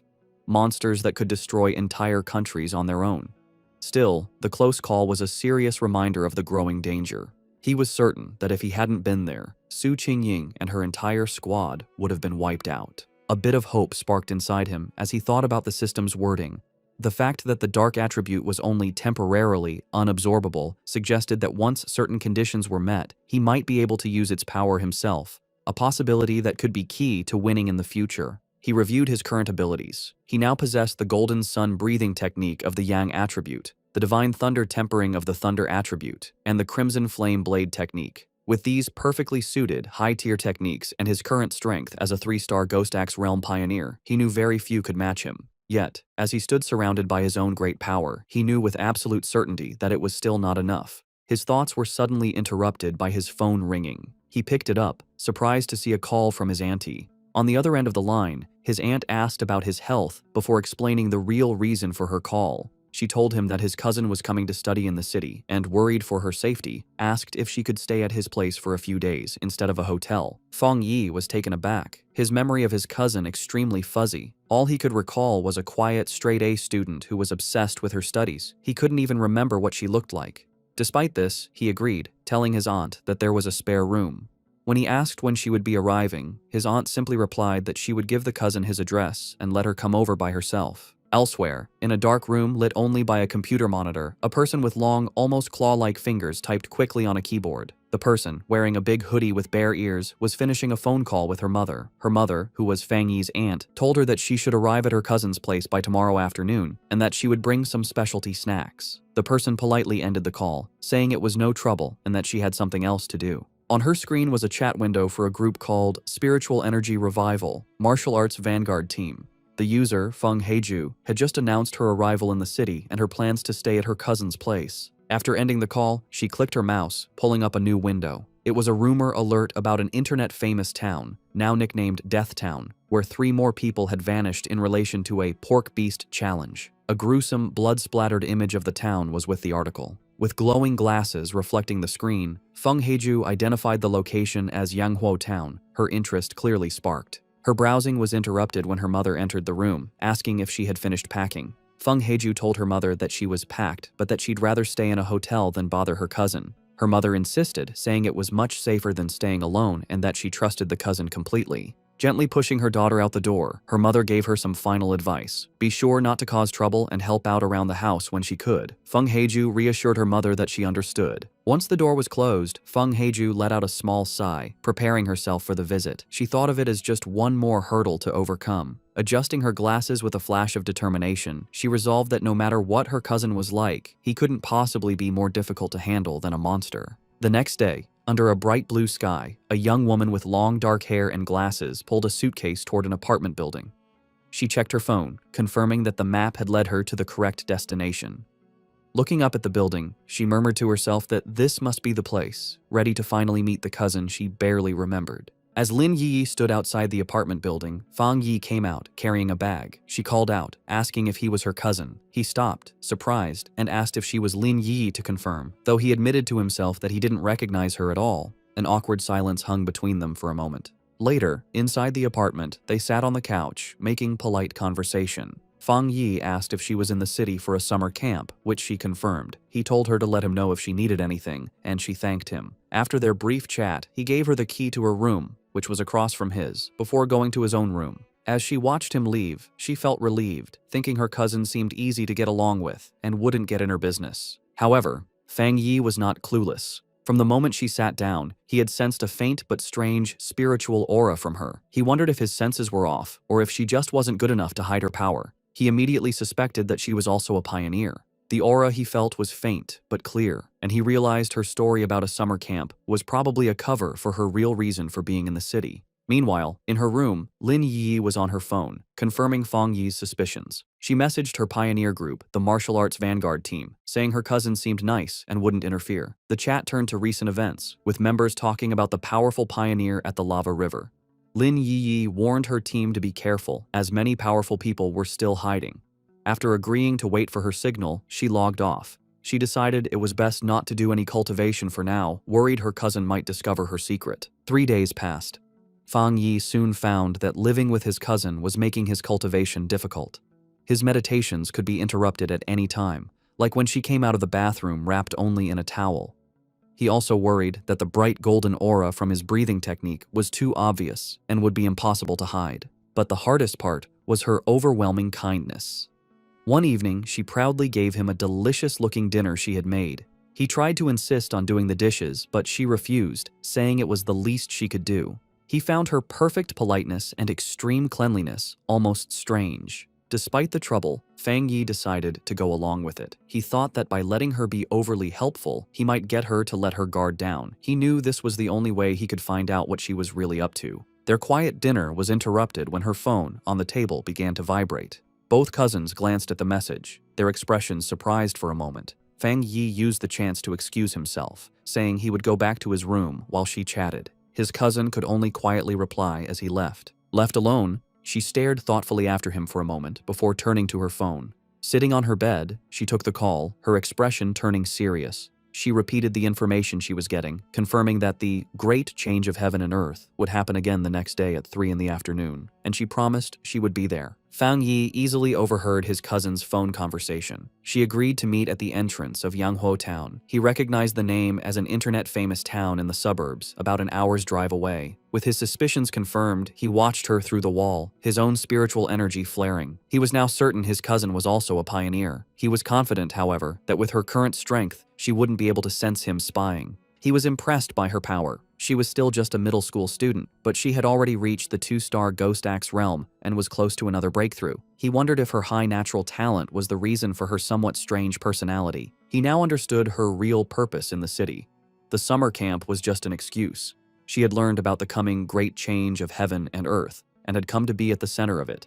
He knew that every one of these great changes was a chance to get a new technique to increase his own strength. He wondered what kind of power would appear this time. In the end, it didn't matter. With a determined look, he decided that whatever power appeared, he would take it for himself. In her room, his cousin suddenly paused, feeling a strange sensation. She looked around, wondering if it was just her imagination, or if someone had been watching her. Seeing nothing but the moonlit mountains outside, she dismissed the feeling and continued her preparations. The next day, the town of Yanghuo was buzzing with activity, with its mountains in the background. At the town's entrance, Lin Yi met a friend from her pioneer group. The friend playfully teased Yi about her cousin, asking if he was handsome. Yi replied that he was a good person, but just an ordinary-looking guy. Her friend sighed in disappointment. Just then, another woman from their group arrived, a redhead in a purple dress. She reminded the first friend that Yi herself had always said she was just an ordinary person. With the rest of their team there, the redhead announced it was time to get to business. One of the male members asked if a certain she was not coming. The redhead confirmed it would just be the 6 of them, adding that the missing member was always mysterious. Unknown to them, Fong Yi was watching from a nearby cafe balcony, his sword beside him. He noted that his cousin's little squad seemed to be pretty low-key. From where he was, he could sense their strength. The weakest was at the 2-star Ghost Axe level, and the man who had spoken was even a 3-star. He also overheard them say their team was usually stronger, with one powerful member often absent. As he sat watching, his attention was drawn to the mountains overlooking the town. His eyes narrowed with anticipation, sensing this was where the real event was about to happen. High in the mountains, the great change of heaven and earth finally happened. A giant green vine came down from the clouds, looking like the beanstalk from the fairy tale. This strange event would appear randomly and wasn't destructive, but for pioneers, it was an important key to understanding the changes in their world. Deep in the misty mountains, Lin Yi and her squad finally saw the incredible sight. The red-haired leader looked up in awe, confirming this was what they were looking for. The group stood in disbelief before the massive, pulsing vine. However, the awe quickly turned to fear. The group's adventurous friend suddenly grew pale and urged the others to stop, saying they shouldn't go any further. She was trembling with dread. She explained that seeing the vine in person gave her a terrible feeling. The leader then asked if they had seen the rumors on their internal pioneer forums. The friend's fear came from a dark story. She said she knew some of the pioneers from a team that had tried to touch the vine the last time it appeared. They were powerful, much stronger than she was, yet they all met a horrible end. She explained that after they came here, they were all buried, their skeletons now twisted within the roots of a dark version of the vine. Overcome with terror, she clutched her head in panic. She confessed she had a feeling they would all suffer the same fate. As she spoke, the reality around the group changed, and they were no longer on a mountain path. Instead, they were trapped inside a terrifying, pulsating, fleshy red cavern, the ground itself a gross mass of organic tendrils. The vision of their death was just a scary premonition. Back on the misty mountain path, the squad's adventurous friend, scammed in an online romance, was still shaken by the feeling of dread. She admitted that while she was originally ready to take the pioneer's risk to either come back rich or die, the moment she saw the vine, she felt an overwhelming fear. Her gut told her this was a new, unknown, and powerful high-level monster, a mutation she couldn't handle. Tears filled her eyes as she said she wasn't ready to die here and wanted to back out. The red-haired leader and Lin Yi looked at their upset teammate with understanding. They confirmed they had all felt the same heavy feeling from the vine. Lin Yi explained it further, describing it as a feeling of complete emptiness within the wood-type vine. It was a strange feeling, as if all life had been swallowed by time, leaving only an empty shell. This, she explained, was why they all felt so scared. The group came to a scary conclusion. The vine was trying to eat their life force. Just as the fearful friend was about to panic, Lin Yi grabbed her hand, her face showing fierce determination. She declared that this was the path of the martial pioneer, a path that required them to face such dangers directly. Unseen by the group, Fong Yi watched from a nearby cliff. He, too, could sense the heavy, suffocating death energy coming from the giant vine. He noted that out of all the world monsters he had faced, besides the pure dark attribute, this vine gave him the worst feeling. He had to admit, the small squad had serious guts to even think about cultivating in such a dangerous place. He analyzed the monster more closely. While it was clearly a plant, a symbol of life, it felt completely lifeless. It wasn't really alive, but a dead thing pretending to be living, with no spiritual energy of its own. He could see it was stained with the blood and bodies of its past victims. Back with the squad, Lin Yi took charge. She stood on a cliff edge, speaking to her team with a new purpose. She told them they didn't have much time to waste. Knowing the danger, she suggested a new plan. They would carefully sense the energy around the area, checking out the monster without getting too close. Confident in her plan, Lin Yi believed that by sensing the monster's energy from a distance, her team would be safe enough. She found a spot high in a tree and began to meditate, surrounding herself in a protective bubble of blue spiritual energy. From a clifftop far away, Fong Yi watched them. He was impressed by their caution, noting they had chosen a distance that was both safe and good for cultivating. He gave credit to his top student cousin for correctly figuring out the best range, a position that was neither too reckless nor too timid. As Yi's cultivation grew stronger, the spiritual energy around her began to surge. Fong Yi watched in surprise, realizing she was about to have a breakthrough to the 3-star Ghost Axe realm.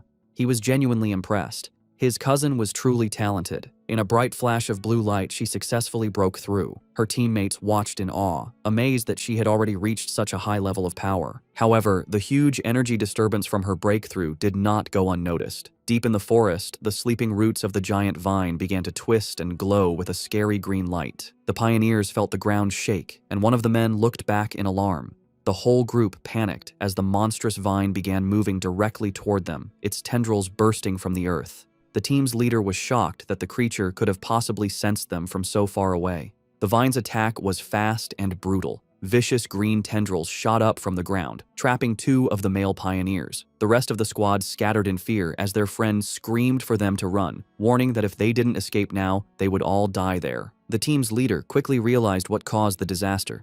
Yi's breakthrough had created too much of a disturbance, getting the monster's attention.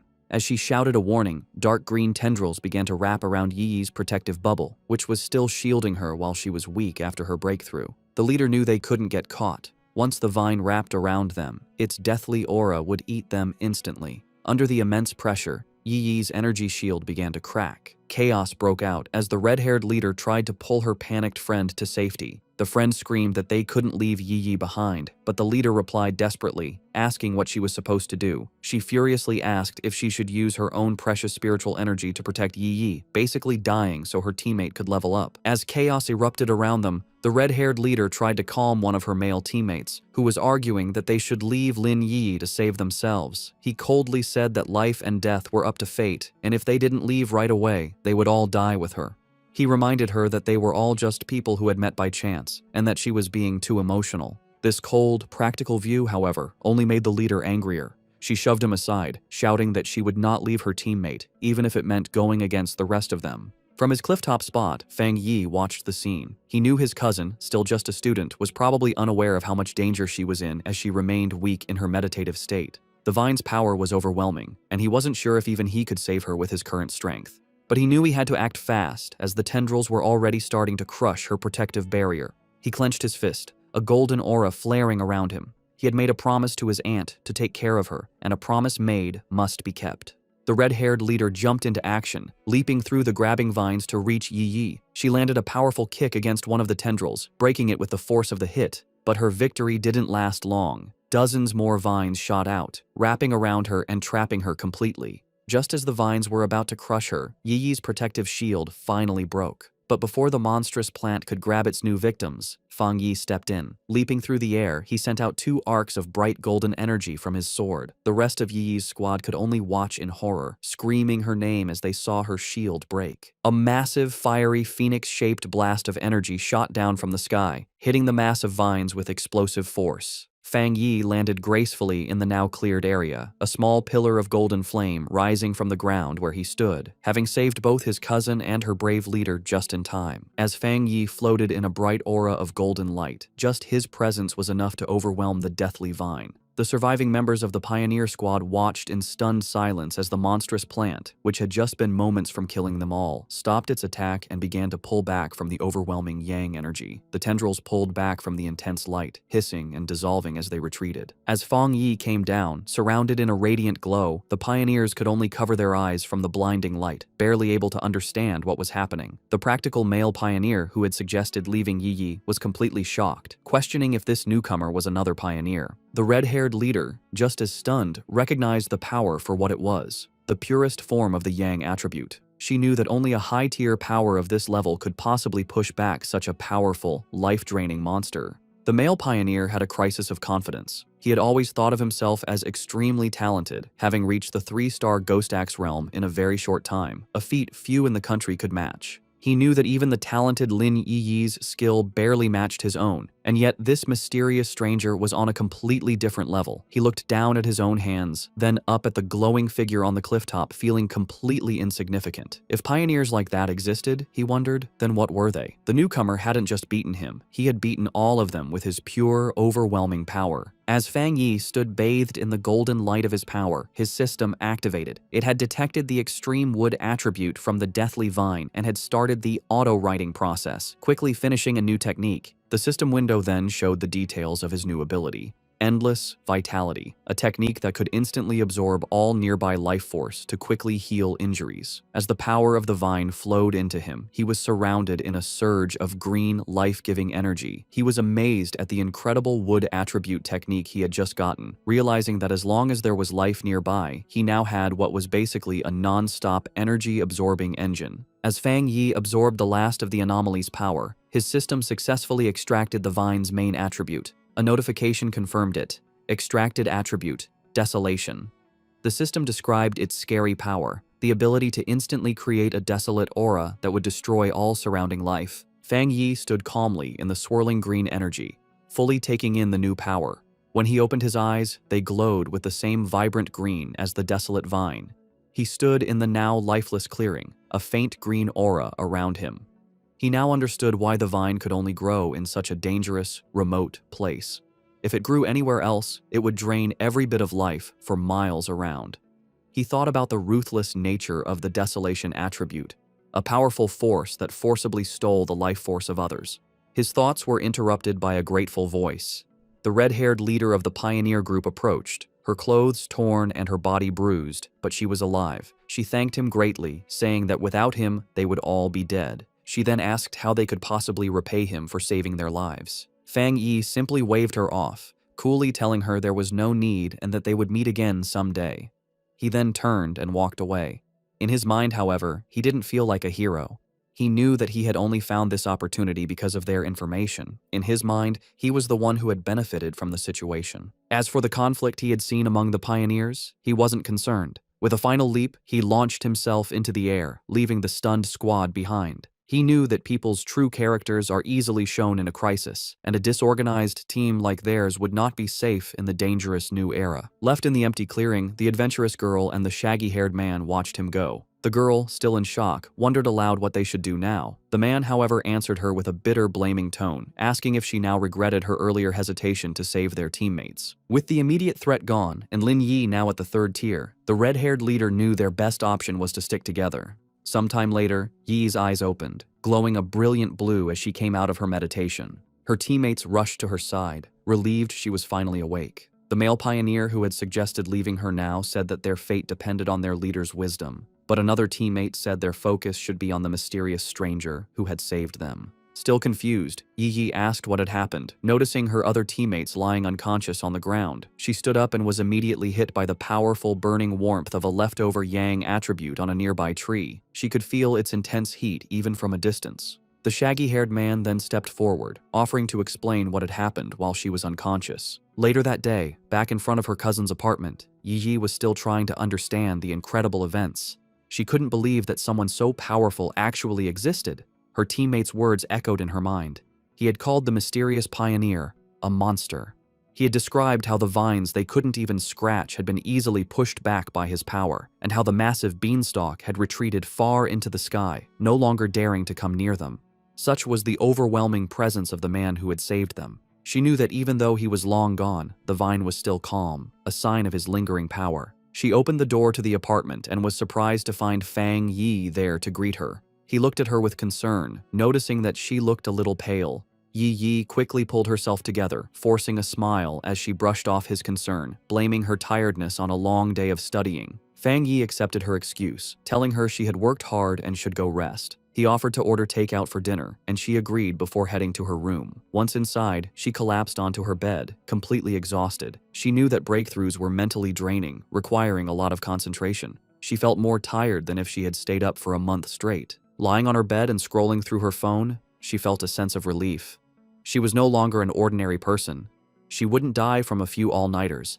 She accepted that this constant, life-threatening struggle was the fate of a pioneer in a world where things had begun to change. She thought of her cousin's seemingly normal, peaceful life and knew that such a life was no longer possible for her. Her quiet thoughts were interrupted by a new message in her pioneer group chat. It was from a user named Jiaolan, the mysterious, powerful member who was usually absent. Jiaolan had sent a simple, direct message. "If there are any more traces of that strong man, please inform me." This was the first time Jiaolan had ever spoken in the group, and it immediately got Yi's attention. She replied, agreeing to the request, before asking her own question to the group.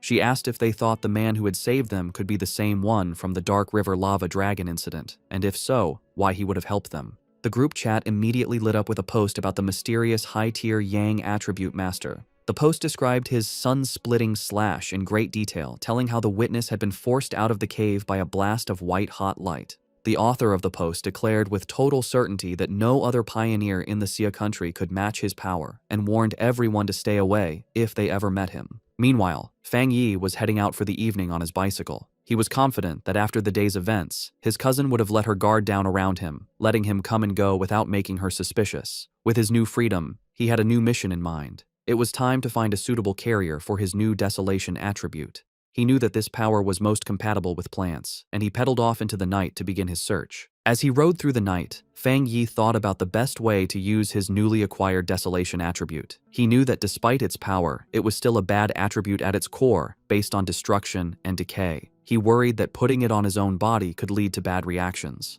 Furthermore, he was concerned that its evil nature might conflict with the good, purifying power of his thunder attribute. He decided that the best solution would be to find a carrier for the attribute, something like the strange vine itself. He guessed that the original vine monster had been born when a regular plant sensed the return of rich spiritual energy and chose to evolve, creating the desolation attribute as a way to gather more power. With this in mind, a plan began to form in his mind. With a confident smirk, he knew exactly where he needed to go. He followed a moonlit road, guided by a sign pointing toward the forest park. He arrived at the large urban park and left his bike, going into the woods. Under the bright full moon, he walked through a field of vibrant, glowing flowers. He knew he needed to find the perfect lucky one, a plant that could create the greatest connection with his own spiritual energy and show a sense of closeness to him. Closing his eyes, he focused, reaching out with his own spiritual energy. A vibrant green aura flowed from him, spreading throughout the forest and covering the plants. He could feel a response from the plants, a wave of their own spiritual energy rising up to meet his. He noted that while their response was a lot, it still wasn't strong enough for what he needed. As Fong Yi continued to send out his spiritual energy, he realized he needed a much stronger response from the plants around him. Suddenly, he stopped, his attention drawn to a specific spot in the forest. There, in the tall grass, a single white flower with a glowing center gently swayed, as if calling to him. He wondered if this was the one he had been searching for. He approached it carefully and reached out his finger. As his fingertip touched it, the flower's petals closed around it, and he could feel it absorbing the spiritual energy he was giving off. The flower then bloomed again, seemingly happy, as if it had just had a good meal. Fong Yi knelt beside the flower, a small smile on his face. He noted its strong spirituality. Though it was just a plant, it had reacted to his touch like a greedy puppy, eagerly eating his spiritual energy and then rubbing against his fingers for more. He knew he had found his carrier.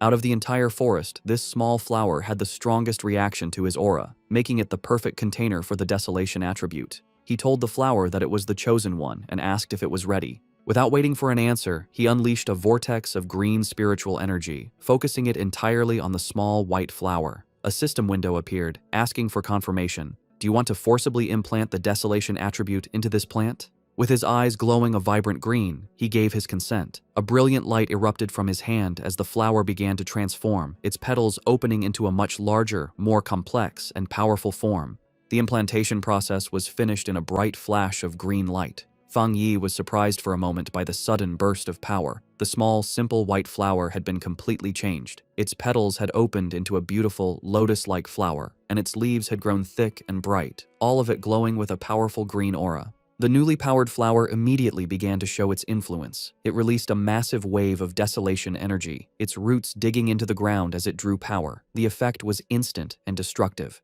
The green, healthy forest around Fong Yi was drained of its life in seconds, the trees dying and the ground turning to dust. He was amazed at the pure evil power of the desolation attribute. In just a few moments, the energy had eaten the entire section of the forest and was still spreading quickly. As the flower's light began to fade and its form shrank to a smaller size, Fong Yi knew he had to leave. If he let the process go on any longer, the huge energy disturbance would surely get the attention of the Spiritual Energy Association. He reached down and plucked the glowing flower from the ground, roots and all. He knew this park was a risky place for such an experiment. Being so close to the city center, it was certainly watched by the association, who were worried about how the spiritual energy revival could turn even normal plants into dangerous threats. He had noticed the increased number of security cameras and the lack of any other people in the park when he arrived. As he walked away, holding his new prize, he noticed something incredible. The flower was still absorbing energy from the air, surviving and even doing well without its roots connected to the earth. He looked at it more closely, a smile of wonder on his face. He found it magical that its spirituality hadn't weakened at all since being pulled up, especially since it had been just an ordinary wildflower moments before he chose it. This led him to a deep conclusion. By giving the desolation attribute to the plant, he had unlocked its evolutionary potential, setting it on a path to becoming something far greater than it was ever meant to be. Just as Fong Yi was about to leave the park, a loud alarm blared through the forest, its red light flashing. A loud robotic voice gave a serious warning. Abnormal value exceeded. Fong Yi immediately realized that even though he tried to be quick, he had still set off the park's monitoring system. With no time to waste, he grabbed his newly acquired desolation flower and quickly left. Miles away, in a high-tech control room labeled Spiritual Energy Revival Plant Research Department, the same alarms blared. Technicians scrambled, shouting that the anomaly value was going crazy and demanding to know what was happening. An order was quickly given. All staff were to put on their protective bracelets, enter the park, and immediately block off the area, stopping anyone from entering or leaving. A team in full protective gear entered the now lifeless section of the forest. One member checked the reading on his wrist device, which showed a dangerously high value of 30. He noted that this was terrifyingly high. For comparison, the incident at Qingcheng University had only ranged between 8 and 10, and even the powerful Dark River lava dragon had peaked at 25. Another team member added that the park's original spiritual energy level had never even gone above 10. As one of the researchers took a soil sample, another reported his strange findings. The air humidity, surface temperature, and sunlight were all completely normal, yet all the plants in the area looked as if they had been drained of their life in a matter of seconds. The team leader decided they needed to get closer to the center to figure out what kind of spiritual attribute could have caused such an event. However, as one of the members stepped forward, another researcher with glasses, who seemed to be a senior member, shouted at him to stop and not get any closer. He warned them with serious authority not to touch anything, identifying the leftover energy as the desolation attribute. He then asked if any of them knew about the vine that had recently come down from the sky. The younger researchers were stunned into silence. One of them finally found his voice, realizing with growing horror that the senior researcher was talking about the infamous devil-like vine that had already been classified as an A-level mutation. The senior researcher confirmed their fears. Standing before a ghostly image of the vine with the souls of its victims trapped at its base, he explained the source of its terrifying power. The reason it was so deadly, the reason it had killed so many pioneers, was its natural desolation attribute, a powerful parasitic ability that drained the life force from all surrounding creatures, making everything it touched its own. The young researcher, who had been about to step into the dead area, clutched his chest, sweating and gasping in terror. He thanked his superior, realizing that he had just been saved from certain death. The senior researcher explained that the area around any plant that had awakened the desolation attribute was a dead zone, where anyone who entered would have their life force eaten. He remembered seeing data on another such plant in the Xia country, a rotting ancient tree in a forbidden zone in Wan City that instantly destroyed any life that came near it. He looked around at the lifeless clearing with serious concern, noting that the mutation of plants in this new era could not be ignored. From what they knew, the desolation attribute was the strongest a plant could awaken, and now, in addition to the ancient tree and the celestial vine, a third had been born. His lecture was interrupted by a hand clapping him on the shoulder. The research team turned in surprise to see the stern face of Major Han Li, who had arrived with his own group of soldiers. The major had already been told about the situation. He ordered all the researchers on site to change into the advanced protective suits his men had brought, and to follow him into the contaminated area. With Major Han Li leading the way, the newly equipped team, now joined by Su Qingying, stepped firmly into the dead zone. As they moved forward with their scanners, they made a series of confusing discoveries.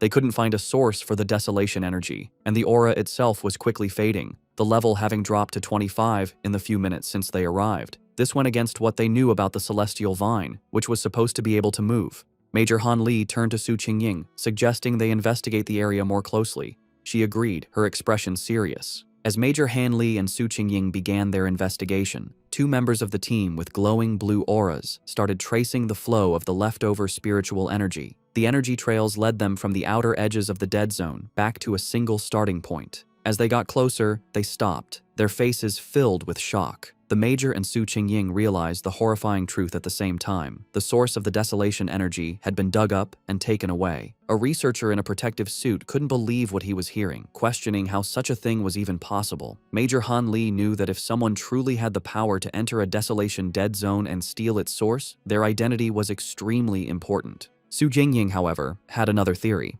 She showed a glowing data pad to the Major, explaining that after running a big data analysis, they had found a person whose movements matched both this incident and another recent mutation. The file on the screen showed a picture of Fong Yi, his name clearly visible. Just then, Major Li told Su Qingying that he would send her all of Fong Yi's information, confirming that he was highly likely the same pioneer she had been in contact with. With that, he tipped his hat, saying the rest was up to her association to handle. Left alone in the desolate woods, Su Qingying held the datapad, her expression one of grim understanding. 2 hours later, back in his apartment, Fong Yi carefully placed his new desolation flower into a small pot. He smiled, thinking that this was his first time raising a flower. He affectionately named it the obedient little white flower, and told it that since it now had the desolation attribute, it would cultivate on its own and become a powerful helper for him. He knew its special, life-draining powers would be a great help in battle, and its simple appearance would be the perfect camouflage, easily hidden from his cousin. As he gently touched a petal, he thought that in the dangerous new world, raw power was only part of the equation. The real key to victory was having more secret weapons. Fong Yi's quiet evening was interrupted by his phone buzzing on the table. He picked it up, surprised to see the caller ID, Old Wang. He immediately recognized the name as his childhood friend, Wong Leang, whom he hadn't seen in the 3 years since he'd left to join the army. A brief flashback showed the two as close friends in their school days, a bond that was broken when Wong Leang suddenly announced his decision to enlist. Fong Yi answered the call. On the other end, Wong Leang's cheerful voice greeted him, asking if he was back in town and inviting him out for a drink at their old spot. Fong Yi was taken aback by how sudden it all was. Wong Leang just laughed, adding that he had a big secret to tell him and that he shouldn't be shocked when he heard it. However, the seemingly friendly reunion was a carefully planned setup. After hanging up the phone, it was revealed that Wong Leang was not alone. He was in a dimly lit room, reporting to a tough and heavily scarred woman with long red hair and a high-ranking military uniform. Su Jingying was also at the table. Wong Leang confirmed to the officer that he had done as instructed. He then made a special request, asking that if Fong Yi was not the person they were looking for, they would guarantee his safety. The red-haired officer tapped her finger impatiently on the table. She coldly dismissed his concern, ordering him to simply do his mission and not do anything unnecessary. With a chilling lack of feeling, she added that if Fong Yi turned out to be the wrong person, Wong Leang should just consider it a punishment for his friend. At a quiet bar, Fong Yi and Wong Leang toasted with their beer glasses. They sat and drank, catching up after being apart for 3 years. Fong Yi noticed his old friend seemed much more mature and guessed that his time in the army must have been hard. Wong Leang talked about his experiences in the military before asking Fong Yi how he had been. Fong Yi gave a simple reply, saying he was doing well and had gone to college. As he drank his beer, he thought back to his past life. In that chaotic time, he never had the chance to see Wong Leang again. He remembered that his friend, as a soldier, had probably died in some forgotten battle. He wondered if this time, in this new life, he could change his old friend's fate. Wong Leang then changed the subject, his tone becoming more serious. He asked Fong Yi if he had seen anything strange lately, like zombies or monsters from movies. Fong Yi was immediately on guard. He knew it wasn't surprising for someone in the army to know about the spiritual energy revival, but the direct question felt like a test to see what he knew. Playing dumb, Fong Yi asked what he was trying to say. Wong Leang sighed and explained that he wasn't trying to comfort him, but to warn him. He told Fong Yi that in the near future, everything they valued, education, wealth, status, would become worthless. The entire world order was about to change. Fong Yi listened closely, his face showing no emotion as he stared at his empty glass. He knew that ordinary soldiers were sworn to secrecy and couldn't leak any details about the spiritual energy revival. This confirmed his suspicion. The military had identified him as a target, and Wong Leang, his childhood friend, had been sent to test him. Wong Leang, seeing his friend's silence, tried to reassure him. He told him not to worry, that as long as he didn't reveal anything, he would be fine. But Fong Yi understood the situation. Despite his pretended ignorance, his friend was still trying to help him. Even at the risk of breaking military rules, Wong Leang was kindly warning him to be careful of the coming changes. Their conversation was suddenly cut short when Wong Leang's phone began to vibrate urgently. He answered the call, and a furious voice on the other end ordered him to return to his team immediately and report to the target location within 10 minutes. Wong Leang snapped to attention, accepting the order as Fong Yi watched in silence. He immediately jumped up, apologizing to Fong Yi and explaining that he had an urgent mission and couldn't see him home. As his friend was about to leave, Fong Yi dropped his act. He asked if the mission was related to the spiritual energy revival and told his friend to take him along. Wong Leang stopped, turning back to look at Fong Yi with a mix of shock and confusion. Fong Yi stood up and grabbed his friend by the collar. He told Wong Leang to take him to see his superiors, letting him know that he was aware of the real reason for their meeting. He reassured his friend, telling him that while he didn't know exactly what his superiors knew, he knew Wong Leang would never hurt him. He explained that he was more interested in what the military was dealing with, knowing it had to be related to the great changes happening in the world. Since the Spiritual Energy Association was already handling the monsters, he was curious what the military's role was, and he wanted to see it for himself. Wong Leang agreed, and the two of them walked toward a massive, heavily guarded military base in a mountain valley, labeled Military Number 19 Spiritual Forbidden Zone. As they got closer, Fong Yi was struck by the incredibly dense spiritual energy in the area. He noted that the concentration level was so high it had likely surpassed a standard pollution zone. As they were met by a squad of soldiers, one of them ordered Wong Leang to return to his team. After a quick check, the soldiers allowed Fong Yi to enter the base, leading him through a brightly lit corridor. Inside the military base, Fong Yi and Wong Leang were led into a massive, cavern-like training ground. There, a large group of soldiers was in a desperate battle, using crackling blue energy to hold back a monstrous, spiky black creature with a single glowing red eye. The beast fought back with fierce power, shooting a devastating beam of red energy that tore through the soldiers' ranks, causing cries of pain and fear. Standing on a raised platform, the tough, red-haired officer watched the scene with a critical eye. Fong Yi, who had been brought before her, immediately recognized the creature's power as a mix of two different attributes. The officer confirmed his thought, saying the monster was a perfect mix of the dark and flame attributes, making it exceptionally fierce and cruel. She added that it had already seriously injured several of her soldiers. A caption identified her as a 3-star Ghost Axe Realm officer named Ji Royan. Spotting Wong Leang, she barked his name, and he immediately stood at attention. She furiously asked why he had brought an unauthorized person into a restricted area, but before he could explain, she cut him off. Her expression softened a little as she told him to forget it, explaining that the situation was urgent and they needed him to join the formation immediately. She then turned her attention to Fong Yi. She saw nothing special about him, noting that his spiritual energy was only slightly active. She briefly wondered if he was the powerful pioneer they were looking for, but dismissed the thought, knowing she had to focus on the battle. She gave him a stern warning. Since he was Wong Leang's friend, she wouldn't say much, but he was in a restricted area, and his life was now his own responsibility. He was also sworn to secrecy about anything he saw. Fong Yi simply replied that he understood. With that done, Ji Royan took command. She picked up a massive energy cannon and shouted the names of 2 of her soldiers. The 2 men immediately jumped into action, their bodies covered in blue energy as they fought the monster up close. Ji Royan then aimed her cannon and fired a massive blast of pure energy at the creature. The attack hit the monster head-on, creating a huge explosion, but the creature was far from beaten. It let out an angry roar as its shadowy form began to pulse with a terrifying red light, its fanged mouth growing larger and more threatening.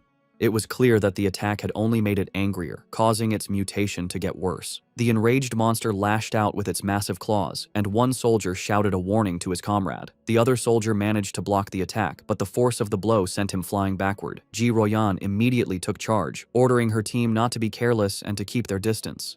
She knew they had to finish the creature off before it could complete its evolution. Watching from the side, Fong Yi was impressed by the soldiers' performance. He saw a well-trained team of comrades who trusted each other completely, with incredible discipline and coordination. He knew that every person was essential, and that when they worked together, they could unleash a power far greater than their individual strengths. This thought, however, was immediately broken when he realized the monster's power was increasing at a scary rate. He shouted at them to run, warning them that they were no match for the creature in its current state. But his warning was lost in the chaos. The monster shot out a massive blast of dark purple energy, sending the soldiers flying. Ji Royan refused to back down. She ordered her team to raise their alert level and upgrade the restricted area's mutation level. With a furious roar, she commanded that no one was to retreat. It was too late. The monster's transformation was complete. It now stood as a huge, demonic beast, covered in black and red flames, its eyes glowing with pure evil. One of the soldiers shouted a terrified warning. The evil dog had fully mixed with the dark attribute and completed its mutation. The creature's single eye, now a burning red orb, focused on a new target. It fixed its gaze on Wong Leang, who could only stare back, frozen in terror. As the monster prepared to strike, Ji Royan and Fong Yi both reacted in horror, realizing with a jolt that Wong Leang was in mortal danger.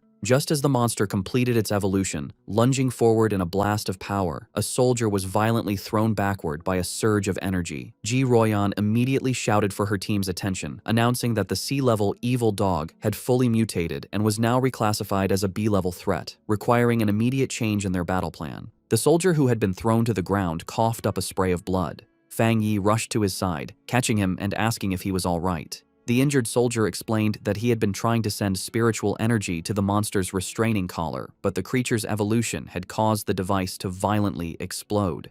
Despite coughing up a black, thick liquid, the soldier tried to be brave, telling Fong Yi not to worry about the officers of Restricted Area 19. Fong Yi could only look on with a grim, angry expression. Realizing her normal weapons were now useless, Ji Royan dropped her heavy energy cannon to the ground. She stood before her remaining troops, her determination unshaken. She gave a final, desperate order. No matter what they had to do, even if it cost them their very lives, they could not let this B-level mutation escape the restricted zone. But just as she and her team were about to make their last stand, Fong Yi stepped directly in front of her, blocking her path. Ji Royan demanded to know what he thought he was doing, but he ignored her. His eyes and hand began to glow with a brilliant blue light as arcs of raw lightning crackled around him, a clear sign that he was about to join the battle himself. Surrounded by crackling blue lightning, Fong Yi mocked the monstrous creature, his eyes glowing with power as he questioned how tough it was. He then charged toward the mutated beast, his arm a bolt of bright blue energy aimed right at the creature's head. The impact was huge, as a massive explosion of divine thunder erupted when he hit it, completely overwhelming the monster. The sheer force of the attack created a powerful shockwave that sent the nearby soldiers flying backward. One of the soldiers, stunned, said he couldn't believe it, realizing this was the same B-level monster that even their commander, Ji Royan, couldn't beat alone. Wong Leang, just as shocked, turned to Ji Royan and asked if his friend was really who they thought he was. With a serious look, she confirmed that none of them were wrong. She declared that he was, without a doubt, the pioneer known as the Tyrant. Fong Yi stood calmly before the beast, which was still on fire but clearly hurt by the lightning. Seeing it wasn't completely beaten, he noted that he would have to finish the job. He then told Ji Royan and Wong Leang to stand back for their own safety. Ji Royan watched him, thinking about how her whole squad needed a complex formation just to face a B-level threat, yet he was getting ready to handle it all by himself. She wondered what kind of power he had. She had to admit that his was the most extreme form of the thunder attribute she had ever seen. She knew that even now, he was a top-tier pioneer in the entire country, and she began to wonder about his potential once the spiritual energy revival was fully underway. As Fong Yi raised his hand, gathering even more electrical energy, a shocked look appeared on Ji Royan's face. She looked up to see a massive storm of thunder energy forming in the sky above him, and she couldn't help but wonder just how scary his power would become as he continued to evolve.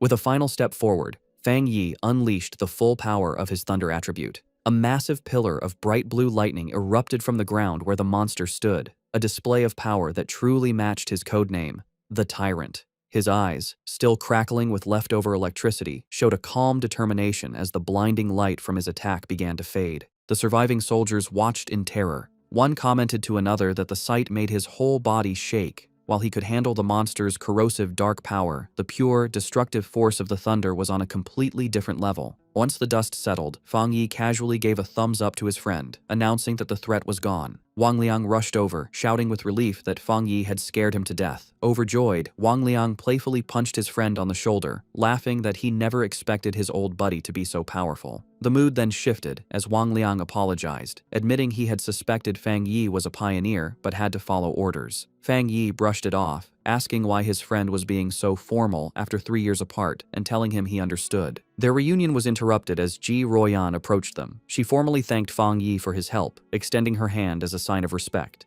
With a slight smile, Fong Yi accepted her thanks. He shook her hand, replying that it was no trouble and that he had mainly acted to save his friend. She then formally introduced herself as Ji Royan, the warden in charge of Forbidden Area 019. She explained that since he had saved the entire base, she needed to file a proper report and asked if he would be willing to leave his contact information. Fong Yi agreed without hesitation, while Wong Leang watched from the side, silently amazed at the strange experience of seeing his tough commanding officer act so respectfully toward his childhood friend. With the formalities done, Ji Royan made a direct and serious offer. She said that Fong Yi's strength was greater than many of the military's own special pioneers and formally invited him to join the army. However, she admitted that an invitation from a single base warden like herself was probably not enough to convince him. Inwardly, she was still trying to grasp the sheer scale of his power. What shocked her most was the realization that he was also a 3-star Ghost Axe Realm cultivator, the same as her. Yet, his abilities had reached a level far beyond the known limits of that realm, making him a monster of incredible power. Fong Yi calmly asked Ji Royan if she truly meant that she felt she was not worthy of inviting him. With the weight of her superior's authority on her, she confirmed his words, saying there was nothing to deny. She explained that the order to involve him had come from High Command, and she was certain that they would come to invite him personally in the future. Fong Yi let out a small laugh, telling her it wasn't necessary to be so formal. He placed a hand on his chest and explained that he genuinely respected all of them, knowing that not everyone had the courage to sacrifice themselves for others. He admitted that he had never seen soldiers in combat before, and what he had just seen had truly moved him. Touched by his sincerity, Ji Royan could only offer a quiet thank you. He then made an offer of his own. He told her that if they ever ran into trouble in the future, they could call on him for help, just as they had always done for ordinary people like him in the past. However, he added one important condition. They could not interfere with his personal cultivation or restrict his freedom. His unexpected proposal left Ji Ruoyan momentarily stunned. With their business concluded, Fong Yi announced that it was getting late and he should be leaving. Ji Ruoyan agreed, saying that she and Wong Leang still had to get rid of the mutated creature's body and that she would arrange for someone to take him back. As he stood before the soldiers, Fong Yi finally understood the military's true purpose in this new era. He realized they stationed themselves in these dangerous, spiritually rich zones for two reasons: to use the energy for their own training, and more importantly, to act as a crucial line of defense between the ordinary world and the strange monsters that now threatened it. After he was gone, Ji Ruoyan turned to Wong Leang and said that his friend could no longer be described with a simple word, like impressive. She knew that what they had seen that day was just a small part of his true strength. The fact that a pioneer could reach such a high level of power so quickly showed that he had an amazing level of insight. She concluded that he was a rare mix of luck, courage, and raw ability, all the things needed for greatness. Seeing his commander's deep respect for his friend, Wong Leang eagerly suggested that if she felt she wasn't the right person to recruit him, she should let him, as his childhood friend, take on the job. Ji Ruoyan, however, quickly brought him back to reality with a sharp tap on the head, ordering him to stop talking and help her clean up. He could only agree as he was dragged off to work. Later that night, back at his apartment building, Fong Yi meditated on the roof, surrounded by a brilliant golden aura. He thought about his meeting with the military. He knew that while the trip had revealed his identity, he had only shown them his thunder attribute, keeping his other powers a secret. Based on their respectful attitude, he concluded that this was likely a good thing. He now understood that his rare thunder attribute was a perfect counter to the dark monsters the military was fighting, making him a very valuable asset. He knew they would try to recruit him, not threaten him, which would give him access to the fastest ways to get stronger and the most advanced information. The day's events had also made clear the different roles of the nation's two main pioneer forces. The military, represented by Ji Ruoyan, were the Night Watchers, the hidden protectors of the nation. The Spiritual Energy Cultivation Association, with agents like Su Qingying, was in charge of handling the threats that slipped into the cities, protecting civilian life as much as possible. He understood the government's two-part strategy, using the forbidden zones to contain the biggest dangers while slowly releasing information to the public about the coming changes. This careful approach was buying valuable time, preventing society from collapsing into chaos. As he continued his meditation, a bright orb of golden energy pulsed in his core. He noted that despite absorbing the rich energy of the forbidden zone, he hadn't felt an immediate need to level up. However, the feeling quickly changed. Golden energy surged through him, and cracks of power spread across his face. Having spent even a short time in such a spiritually rich place had filled him to the brim. He recognized the signs immediately. He was on the verge of another breakthrough. Meanwhile, on the streets below, his cousin Lin Yi was walking home with groceries, wondering if he had returned yet. She thought that if he was home, she could have him try her cooking. Her casual thoughts were suddenly shattered when she looked up and saw a massive pillar of golden light erupting into the night sky from the direction of her apartment building. Her eyes widened in shock and alarm. A reflection of a flaming divine axe appeared in her eye as she recognized the powerful energy of a ghost axe realm advancement. But she immediately knew she was wrong.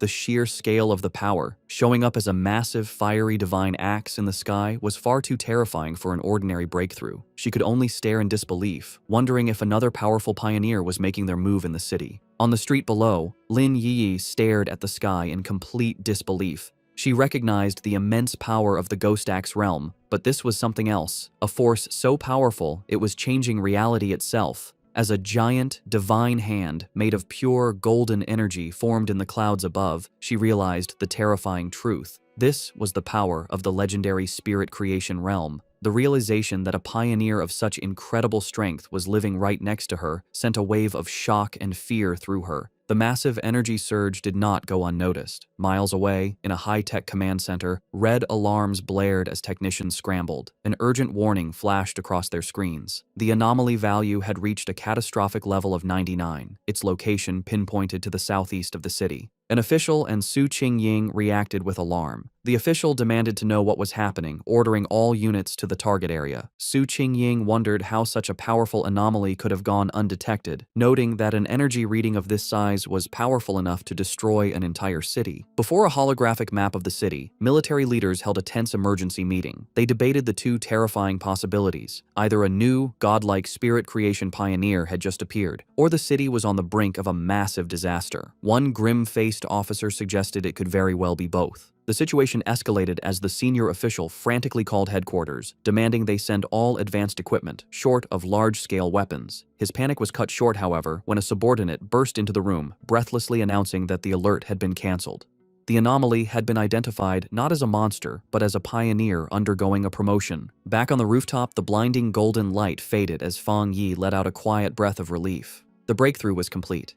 He casually noted that he had successfully reached the one-star spirit creation realm. Aside from his body feeling lighter and more agile, he didn't feel a significant difference in his raw power. His quiet moment was interrupted when his phone buzzed with a new message. It was from his friend, Wong Leang. The message was a warning. A new anomaly had appeared at Qingcheng University's playground. Internal military sources had confirmed it was a pollution zone, and more worryingly, it was the second time this specific anomaly had occurred. Fong Yi texted back, saying he knew about the previous heat anomaly. Wong Leang confirmed it was the same one, back again, and playfully warned Fong Yi not to tell anyone he was the source of the intel. After Fong Yi jokingly threatened to report him, Wong Liang's tone turned serious. He told Fong Yi that he was genuinely worried for his safety and urged him to be careful. Fong Yi put down his phone, his expression thoughtful. His friend's warning only confirmed his own strategy. This was exactly why he was so cautious in his dealings with both the military and the association. He knew that being too well known could bring unwanted trouble, which was why he had deliberately chosen to keep his powerful Yang Flame attribute and his Crimson Flame Blade technique a secret. They were his hidden aces. He typed a final reply to his friend, reassuring him not to worry. He would be careful, and he still had trump cards left to play. Lin Yi opened the apartment door, announcing that she was back. Seeing Fong Yi on the couch, she asked if he had eaten yet, offering him the bag of takeout she had brought. Distracted by his phone, he simply told her to leave it on the table and that he would get to it later. As she watched him, a worried and slightly frustrated expression crossed her face. In her mind, she thought about her cousin's character. She saw him as a perfectly good person, but with one major flaw, his laziness.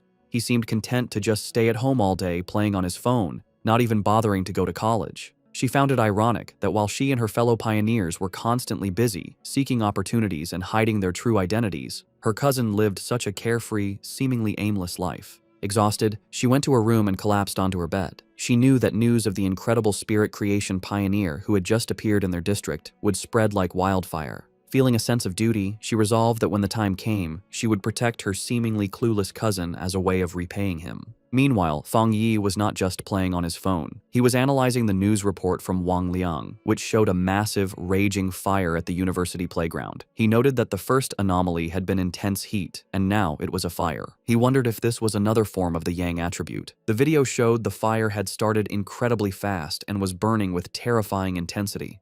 Online comments from witnesses expressed shock, with some wondering if special forces were now being called in for simple fires.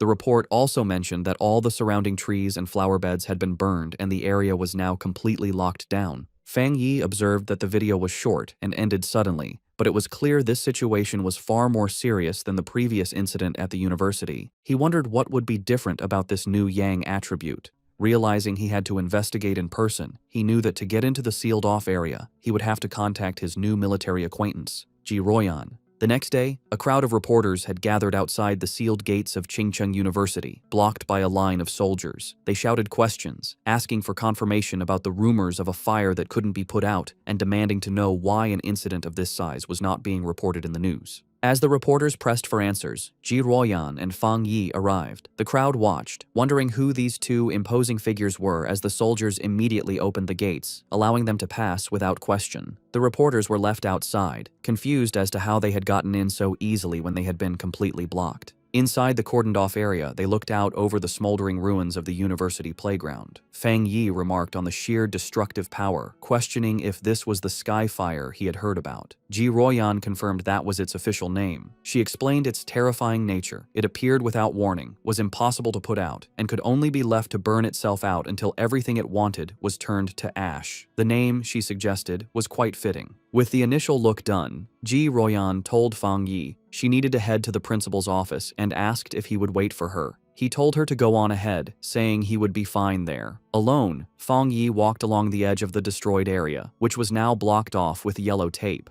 He knelt and touched the scorched earth, analyzing the scene. He noted that the ground was already cold, and more importantly, there was no leftover spiritual power left from the Skyfire. He realized with some disappointment that this meant he couldn't collect its attribute.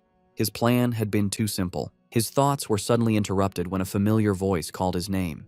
He looked up to see his ex-girlfriend, Chu Qingli, standing on the steps nearby with a friend. She asked in surprise what he was doing there. Her friend with glasses immediately recognized his name, asking Chu Qingli if this was the ex-boyfriend she had mentioned, the one who had only gotten into a vocational college. Chu Qingli simply confirmed it was him. The friend then patted Chu Qingli's shoulder with a smug, condescending look.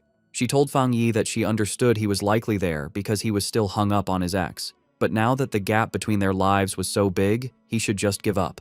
Fong Yi could only stare back, genuinely confused by her assumption, questioning the very idea that he would be hung up on her. From a distance, other students began to gossip about the scene. They wondered who the guy with the school beauty Chu Qingli was, guessing he must be another sad suitor. They noted he didn't look like a student from their university and complained about how security could have let an outsider in. Chu Qingli's friend with glasses stepped forward, aggressively confronting Fong Yi.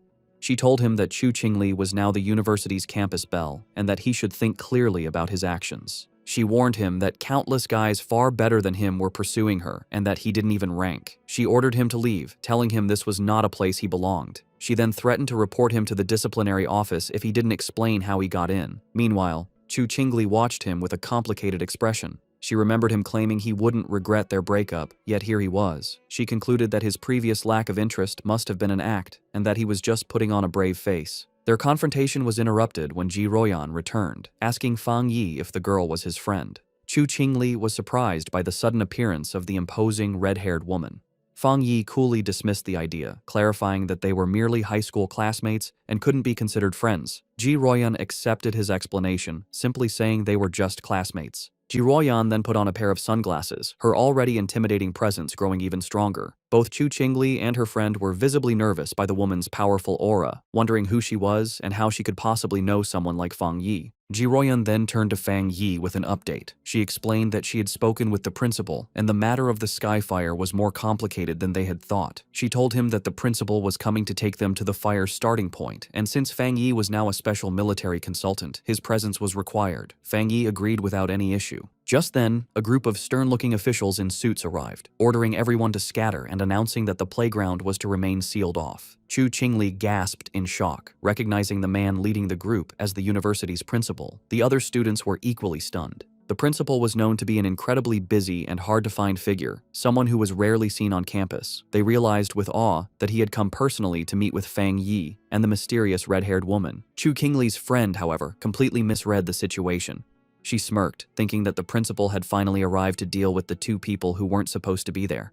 Chu Qingli, however, remained silent, a look of uncertainty on her face. To the absolute shock of Chu Qingli and her friend, the principal and his group did not approach Fong Yi and Ji Royan as trespassers. Instead, the elderly principal walked directly up to Fong Yi and greeted him with a warm, respectful handshake. He addressed Fong Yi as the consultant introduced by Ji Royan, explaining how worried he had been about the school's recent anomalies and the safety of the students. He expressed his immense relief that they had come to solve the situation. In an even more stunning display, the principal then bowed slightly to Fong Yi, formally putting him in charge of the entire playground matter. From where she stood, Chu Qingli could only watch, her eyes wide with total disbelief as her entire view of her ex-boyfriend was shattered in an instant. The principal's security then moved to secure the area, forming a human barrier and ordering all unrelated people to step back. As the crowd of students, including Chu Qingli, was pushed away, they buzzed with confusion, unable to understand why their respected principal was bowing to such a young man. Lost in the crowd, Chu Qingli listened as the students' opinions changed around her. They now guessed that Fong Yi must have some extraordinary special identity to deserve such treatment. Someone recalled that just moments ago, he had been dismissed as Chu Qingli's suitor or ex-boyfriend. Another person remarked on the complete reversal of status, suggesting that now, even if she were to pursue him, she might not even be able to get his attention. The final cutting realization settled in as the crowd noticed that throughout the entire exchange, the young man had not once looked at or acknowledged the campus belle, leaving her to stand alone and completely ignored. At Qingcheng University's North District, the principal led Fong Yi and Ji Ruoyan to the site of the anomaly. He explained the series of events, starting with the Golden Sun incident, which he had hoped was the end of their problems. However, a few nights ago, a fire had started on a playground. A fire so intense that even the fire department couldn't put it out. He was thankful it happened at night when no students were around, allowing them to quickly seal off the area. The principal continued, his face growing more serious. While a single fire might have been a fluke, it was followed by fires on 2 more playgrounds. He said he had personally seen a crimson flame come down from the sky and float in mid-air, a clear sign of a supernatural event. He told them that while the other fires were eventually put out, one still remained.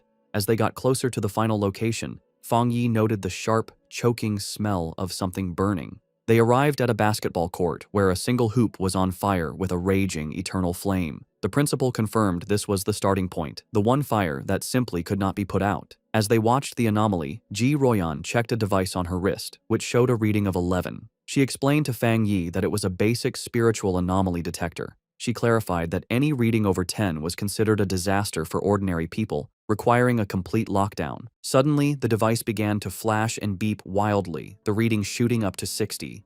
Ji Ruoyan cried out in alarm at how high the value had become. Panicked, she warned the principal that if the energy kept rising, it wouldn't just affect the university, but the entire city. She declared they needed to immediately send an elite squad of pioneers to contain the threat. Before they could act on the plan, however, Fong Yi took matters into his own hands. Without a word, he leaped over the chain-link fence, ignoring the no-entry sign and heading directly into the fire. He was instantly covered by the intense flames, as Ji Ruoyan and the principal watched in shock. At that exact moment, the reading on Ji Ruoyan's device jumped again, now showing an incredible 110. She shouted that the anomaly had just been upgraded to S level. The principal, panicked, asked what they were supposed to do now that Fong Yi was inside. Ji Ruoyan could only stare into the fire, questioning his recklessness and muttering that even the strongest soldier from the Forbidden Zone wouldn't dare to enter such a dangerous area alone. Inside the fire, however, Fong Yi stood completely unharmed, his silhouette calm against the raging flames. He knew that just as his Yang attribute had protected him from the divine thunder, it could also shield him from this Skyfire. But he quickly found a major problem. While his power was protecting him, it also stopped him from touching the source flame itself, which meant he couldn't activate his system's ability to create a new technique. Realizing his protective aura was both a help and a hindrance, Fong Yi knew he had to get to the source flame. He watched as the fire wrapped around the basketball hoop like a great fiery dragon, understanding that he needed to get to its heart. Without hesitation, he prepared to face the fire head-on as the fiery dragon lunged toward him with a ferocious roar. In an incredibly risky move, he deliberately turned off his Golden Sun protective aura, leaving himself completely vulnerable. The Skyfire instantly rushed in, covering his body in a storm of raw, burning energy. He gritted his teeth against the searing pain as the flames burned him, but he forced his hand forward, determined to touch the anomaly's core. His gamble worked. The moment his hand touched the source, his system activated, confirming it had detected the strong fluctuation of the Skyfire attribute. Despite the pain, a determined grin spread across his face. He was amazed at the Skyfire's power, noting its will was even stronger than the desolation attribute he had recently gotten. With fierce determination, he declared that he would absorb this power no matter the cost. The system began its final calculation, successfully compiling the new data. With a triumphant smirk, he knew he had succeeded. A new system window appeared, announcing his reward. He had obtained the Skyfire attribute technique, the 9 Dragons Skyfire Sealing Art, a power designed to eliminate evil and seal all demons. As he mastered the new ability, the once wild flames became extensions of his will, wrapping around his arm like a tame dragon. The system confirmed that the compiled technique was now unlocked and ready for immediate use. As he focused his will, he began the final process of extracting the Skyfire attribute itself, absorbing its essence directly into his being. His eyes began to glow with a burning red light as fiery markings appeared on his face, a physical sign of his new power. With his hands clasped in a seal and his eyes burning with red energy, he prepared to unleash his newfound ability, calling out the name of the 9 Dragons Skyfire sealing art. As Fong Yi unleashed his new power, massive, glowing red chains erupted from his back, lashing out into the fire. Outside the fence, Ji Royan and the principal watched in awe. Ji Royan immediately recognized the energy signature, identifying it as a sealing aura. She remembered seeing a high-level military pioneer seal a forbidden land once before. While their methods were different, the powerful sealing aura was unmistakably similar. With a single command to shrink, Fong Yi commanded the chains to pull back. They pulled inward with immense force, gathering all of the wild Skyfire and squeezing it into a single, tightly bound orb of pure energy. Floating in the air, Fong Yi held the chained ball of fire, the sealing process now complete. The sealed orb of fire then gently floated back down towards the basketball hoop. Fong Yi landed gracefully and explained the situation to the principal and Ji Royan. He stated that he had temporarily sealed the Skyfire and told them not to unseal the playground or allow anyone near it for repairs. This, he explained, would at least stop the fire from spreading any further. The principal readily agreed, assuring him that the playground would remain sealed, adding that it wasn't a problem since the university had 7 or 8 others. Ji Royan, however, watched Fong Yi with a silent, intense look, her expression hard to read. The principal, very impressed, remarked on how humorous Fong Yi was and offered any further help he might need. Ji Royan, however, interrupted, telling the principal she needed to speak with Fong Yi about some things. The principal happily excused himself, leaving the two of them alone. Once he was gone, Ji Royan turned to Fong Yi, her tone direct and serious. She told him that he had been hiding his true depths very well. Fong Yi tried to play it off casually, saying that the Skyfire was indeed powerful and hard to deal with, but she saw right through his act. With a sharp look, she told him to stop pretending, making it clear that she wasn't talking about the fire, but about his own incredible talent and level of power. Ji Royan dropped her intense questioning, admitting that it was normal for pioneers to have secrets, especially for one as powerful as him. Fong Yi simply listened with a calm expression. Her tone then shifted, becoming more serious and sincere. She explained that although she had no right to ask anything of him, she hoped he would listen carefully. She painted a dark picture of a future world in chaos, a time of great change where the Zeo Nation would desperately need top-tier talents like him. She put his potential into clear perspective, telling him that once the spiritual energy fully revived, a person of his power would be as important as a modern-day nuclear weapon. Because of this, she warned, every major power, from the various military forbidden zones to the Spiritual Energy Association, would rush to recruit him. She told him to be prepared for high-level officials to personally give him invitations with incredibly generous offers. She admitted she had her own reasons for telling him this. If he were to join her military unit, it would be a great asset, and they would gain a powerful friend. Therefore, she advised him to start thinking about his options now, so he wouldn't be caught off guard when the time came. Fong Yi, however, was silent for a moment before asking a curious question. He asked why both she and Wong Leang seemed so hesitant to recruit him for their own forbidden zone, even acting as if they weren't worthy. Ji Royan explained that it was because of another legendary military region, a group so insanely powerful that she felt he would be far more interested in joining them instead. A small smirk appeared on Fong Yi's face as he confirmed if she meant a top-level unit. She confirmed that was the case, though she admitted she hadn't seen them much herself. She had heard they were extremely busy lately, so much so that even officers from other military regions were feeling the pressure of their activities.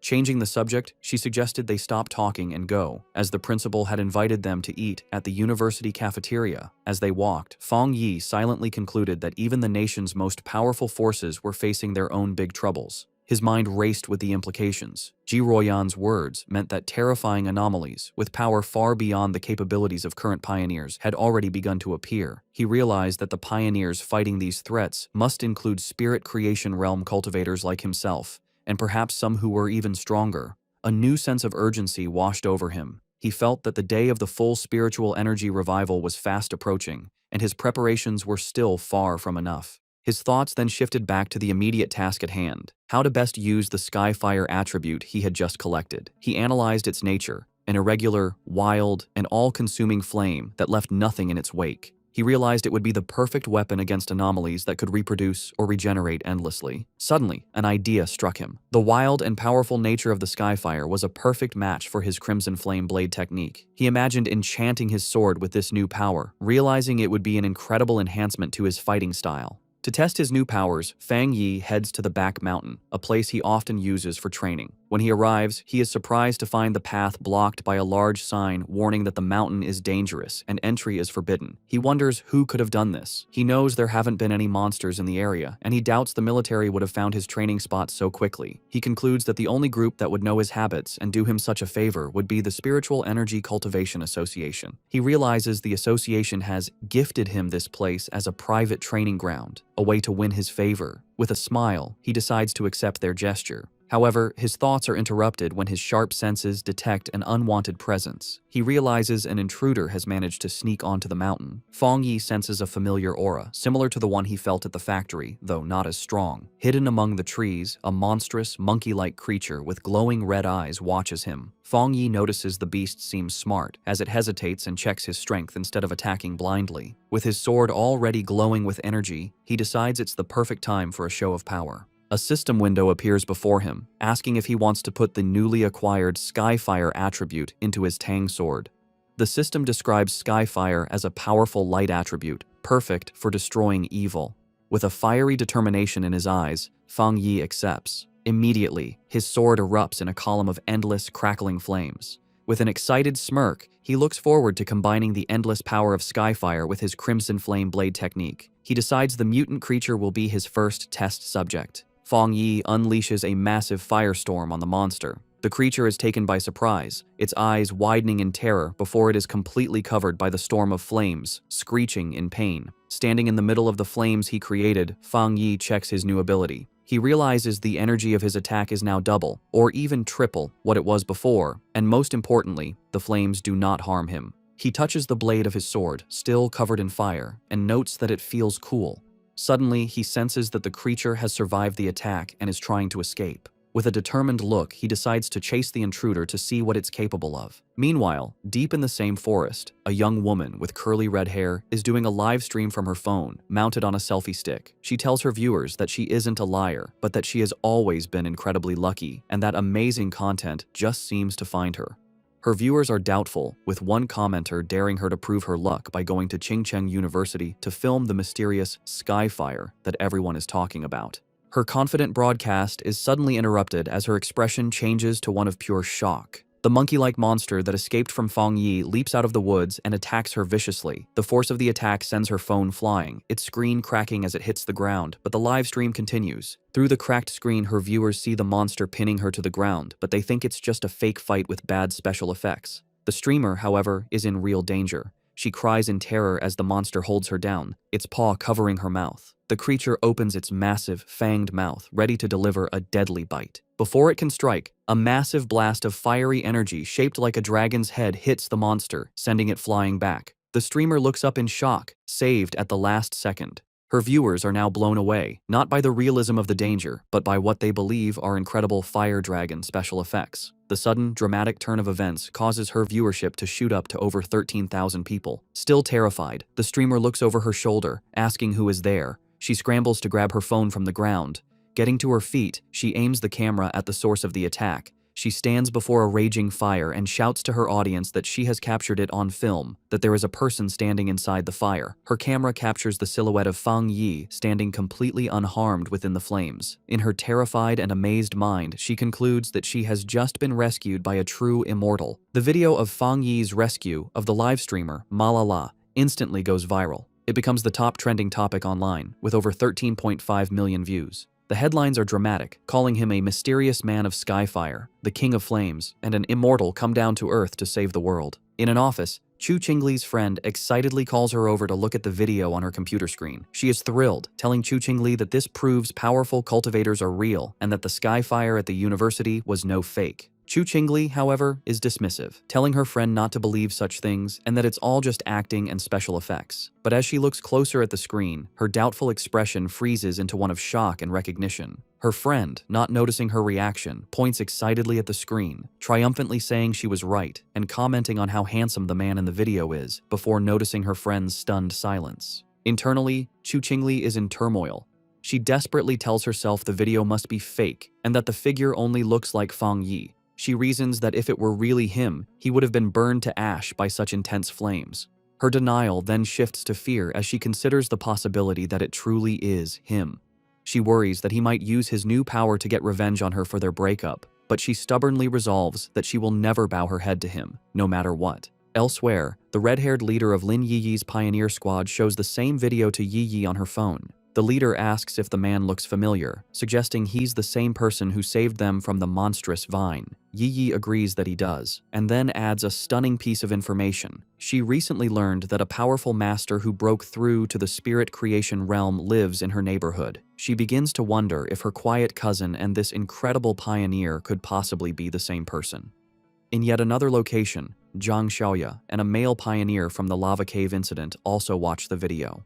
The man recognizes Fong Yi's fighting stance and points out how much stronger he has become, while his companion notes that the way he wields his blade is identical, realizing they were incredibly lucky to have had such a powerful figure on their side. The news of Fong Yi's public display of power reaches the highest levels of the nation's two main organizations. Inside a sleek, modern skyscraper, likely the association headquarters, the city's crisis seems to be getting worse, with the current pioneers struggling to keep up. In a high-level meeting room, Su Qingying addresses a group of officials. She informs them that the military has already been in deep communication with Fong Yi, and she expresses her firm belief that he will agree to help them. Meanwhile, in a military command center, Ji Ruoyan, Major Han Li, and other officers discuss the new intelligence. They are astounded by his rapid progress, calling him a monster for reaching the spirit creation realm so quickly. They debate how many high-tier attributes he could possibly possess, with one officer concluding it must be 3 or even more. They agree that trying to intimidate him was foolish, and that their only option is to recruit him. Major Han Li asks if the High Command has decided to approach him personally. Ji Ruoyan confirms they have, but adds that the top brass is still hesitant to humble themselves, as all previous top-tier pioneers have come from within the military's own ranks.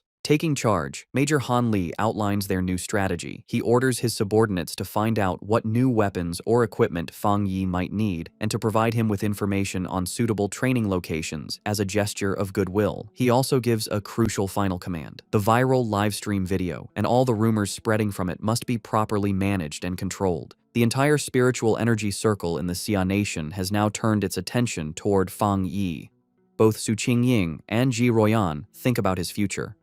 Su Qingying appears concerned about the immense pressure he now faces, while Ji Ruoyan wears a slight, confident smile. Both women, leaders of their respective groups, eagerly await to see what this extraordinary young man will do next. In a quiet hospital room, a heart monitor beeps steadily. A mysterious woman with long purple hair sits by the bedside of an unseen patient, whom she calls her teacher. She speaks softly, telling the patient that the Xia Nation seems to have found a new hope. With the appearance of a person as powerful as Fong Yi, she adds, the chances of her teacher finally waking up have become a little higher. One day later, back at the apartment, Fong Yi is having breakfast and thinking about the previous day's events. He reflects on how the news of his battle in the back mountain went viral, all because a daring live streamer had managed to sneak into the restricted area for views. As he eats, he notes that the video has since been completely removed from the internet and the live streamer's account has been banned, correctly assuming it was the work of the military or the Spiritual Energy Association. His casual thoughts are suddenly interrupted as he realizes something is wrong. His cousin, Lin Yiyi, never came home the previous night and hasn't sent him any messages. He finds this very unusual, even if she was out on a mission. A feeling of unease grows as he tries to call her, but the call goes directly to an out-of-service message. Now genuinely worried, he knows something must be wrong and decides he has to go find her. Meanwhile, deep in a dark and misty forest, Lin Yiyi and the red-haired leader of her pioneer squad are lost and trapped. The leader asks Yiyi if she has any idea how long they've been stuck there.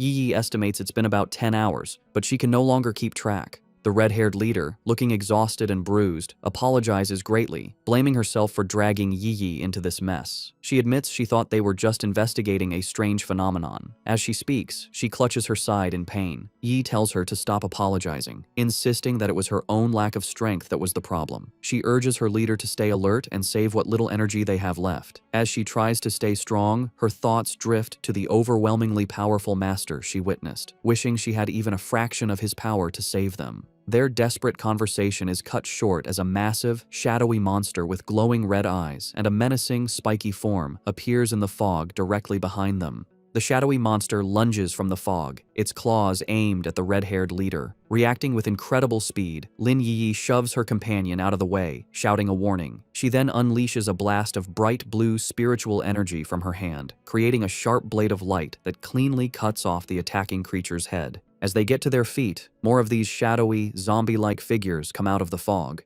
Yi realizes with horror that these must be the reanimated bodies of other people who were trapped and died in this place.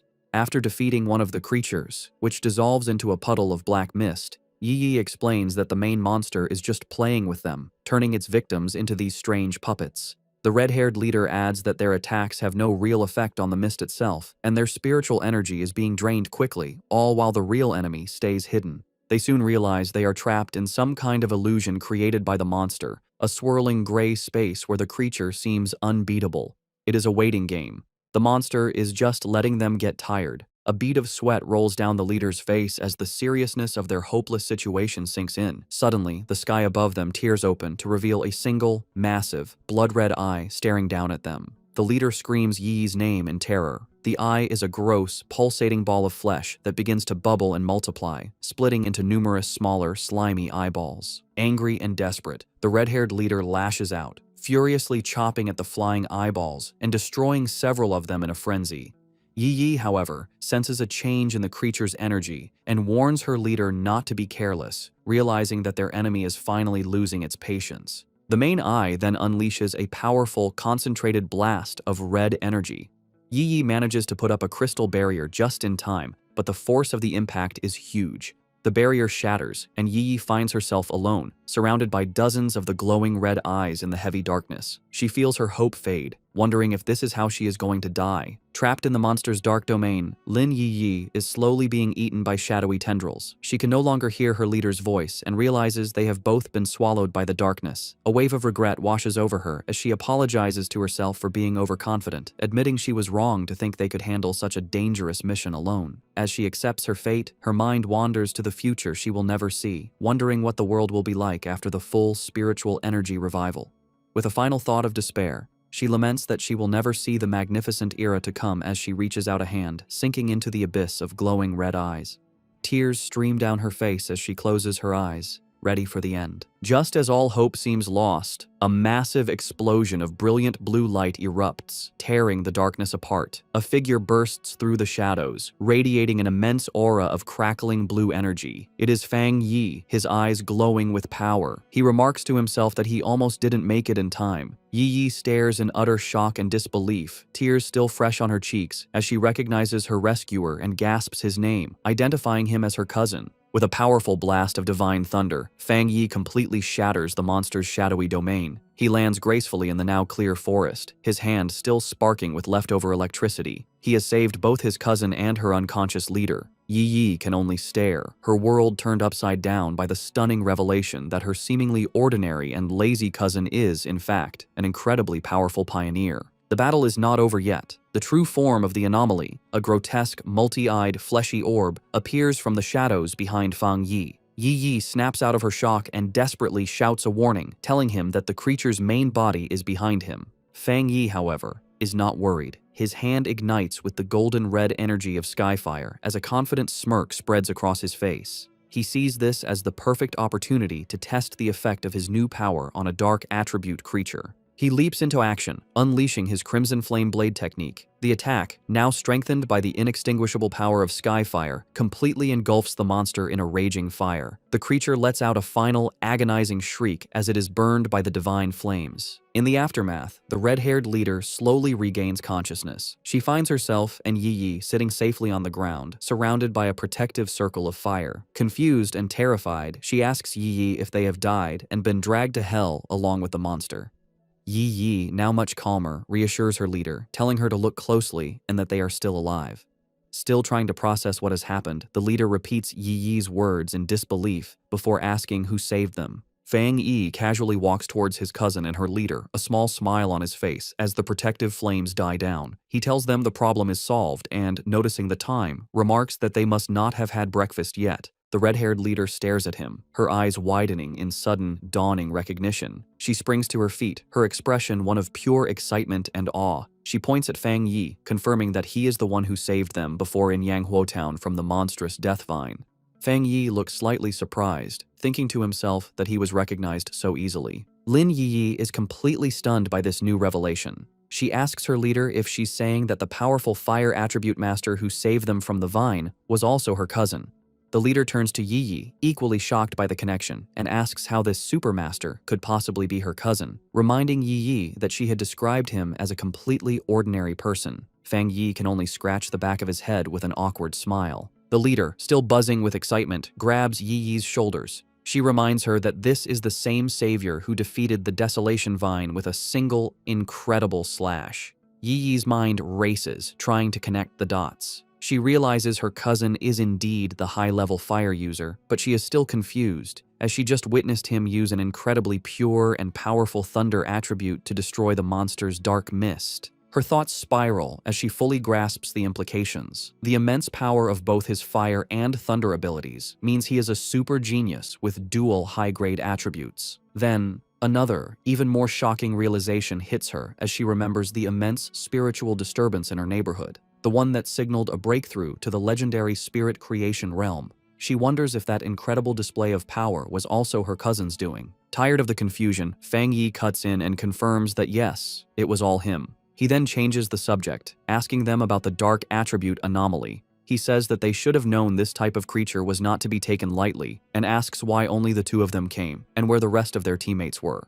The red-haired leader explains that their other teammates were unavailable. One was sick and grounded at home, while another was on a more difficult mission, clarifying that their squad doesn't always operate as a full unit. Yi then admits it was her own fault, confessing that she had become reckless after her recent breakthrough and wrongly believed she could handle the mission alone. Fong Yi listens, his expression thoughtful. He recalls the infighting he witnessed within their team before. He notes that the leader, who had been openly critical of her teammates, is now defending them to an outsider. He sees her loyalty, and he knows his smart cousin has likely sensed the team's instability as well. With his identity now revealed to two people he feels he can trust, he makes a proposition. He turns to his cousin and her friend and asks if they would like to form a team with him. Both women are stunned into silence for a moment before the red-haired leader erupts with joy. She clasps her hands together, overjoyed at the prospect of teaming up with such a powerful master and exclaiming that she is incredibly lucky to benefit from Yi's connection. Yi, however, is having a more profound realization. She understands that a pioneer as powerful as her cousin must have known her secret all along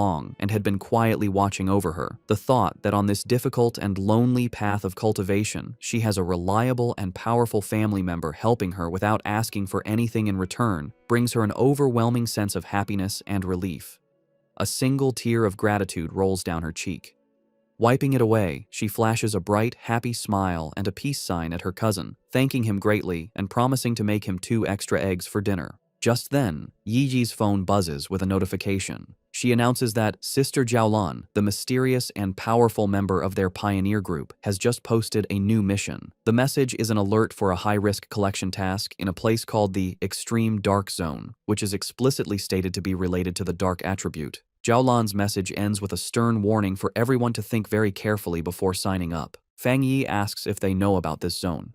Yi explains that it is a border area that is strictly forbidden by the Xia Nation. The dark attribute energy there is so overwhelmingly powerful that most pioneers make it a point to avoid the area entirely. She adds that most of the strange anomalies that have been appearing in their city are actually energy leakages from this forbidden zone. Because of the extreme danger, even the government has been unable to explore it deeply, as past attempts have resulted in severe accidents. Intrigued, Fong Yi suggests they should give it a try and asks Yi to message Jiaolan for more specific details about the mission's content. Yi replies that it's useless, as Jiaolan is famously mysterious and rarely says more than a few words at a time. Fong Yi considers this information. He deduces that for Jiaolan to be able to issue a mission in a top-secret government-controlled area, she must either be an incredibly bold rogue going against the authorities, or she holds a high-ranking position within the military or the Spiritual Energy Association.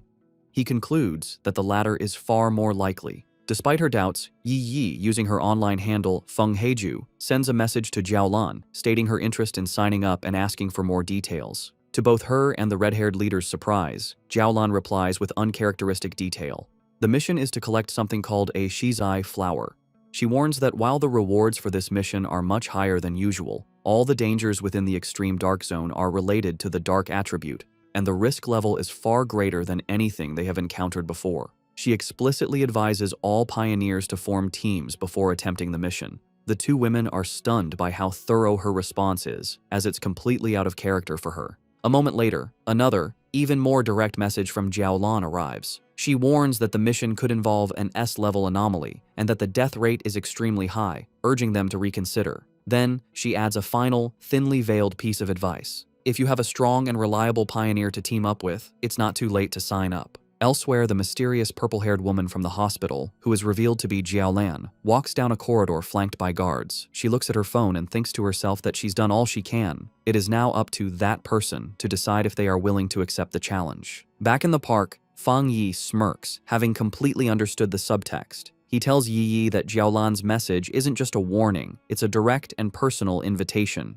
He translates the hidden meaning, I know who you are. I know a pioneer of your caliber would be interested, and I'm daring you to come. Fang Yi realizes with certainty that this entire mission posting was aimed directly at him. Looking out at a vision of the dark and desolate landscape of the extreme dark zone, he finds the prospect interesting and decides he will indeed be making a trip there. Lin Yi, using her online name Feng Heiju, officially accepts the mission, telling Jiaolan that her team has 3 people. The scene changes to a hospital waiting area, where Jiaolan is walking with 2 female helpers. One of them is worried about the small size of the team that just signed up. Jiaolan, however, is calm and confident. She says that if he is a pioneer that the Xia Nation can truly trust, he will come. The helper asks more, worrying about what will happen to the other pioneers if he doesn't show up. Jiaolan simply replies that if he doesn't come, then it means their fates were not meant to be. As they walk, a smirk appears on Jiaolan's lips. She asks her helpers if they really believe the purpose of a mission to collect the Shizai flower is to send powerful pioneers to their deaths. She explains that the true goal of this incredibly dangerous task is the exact opposite of what it seems. A vision reveals what the flower is. It blooms from a dark, evil pool, fed by the bodies and souls of fallen pioneers.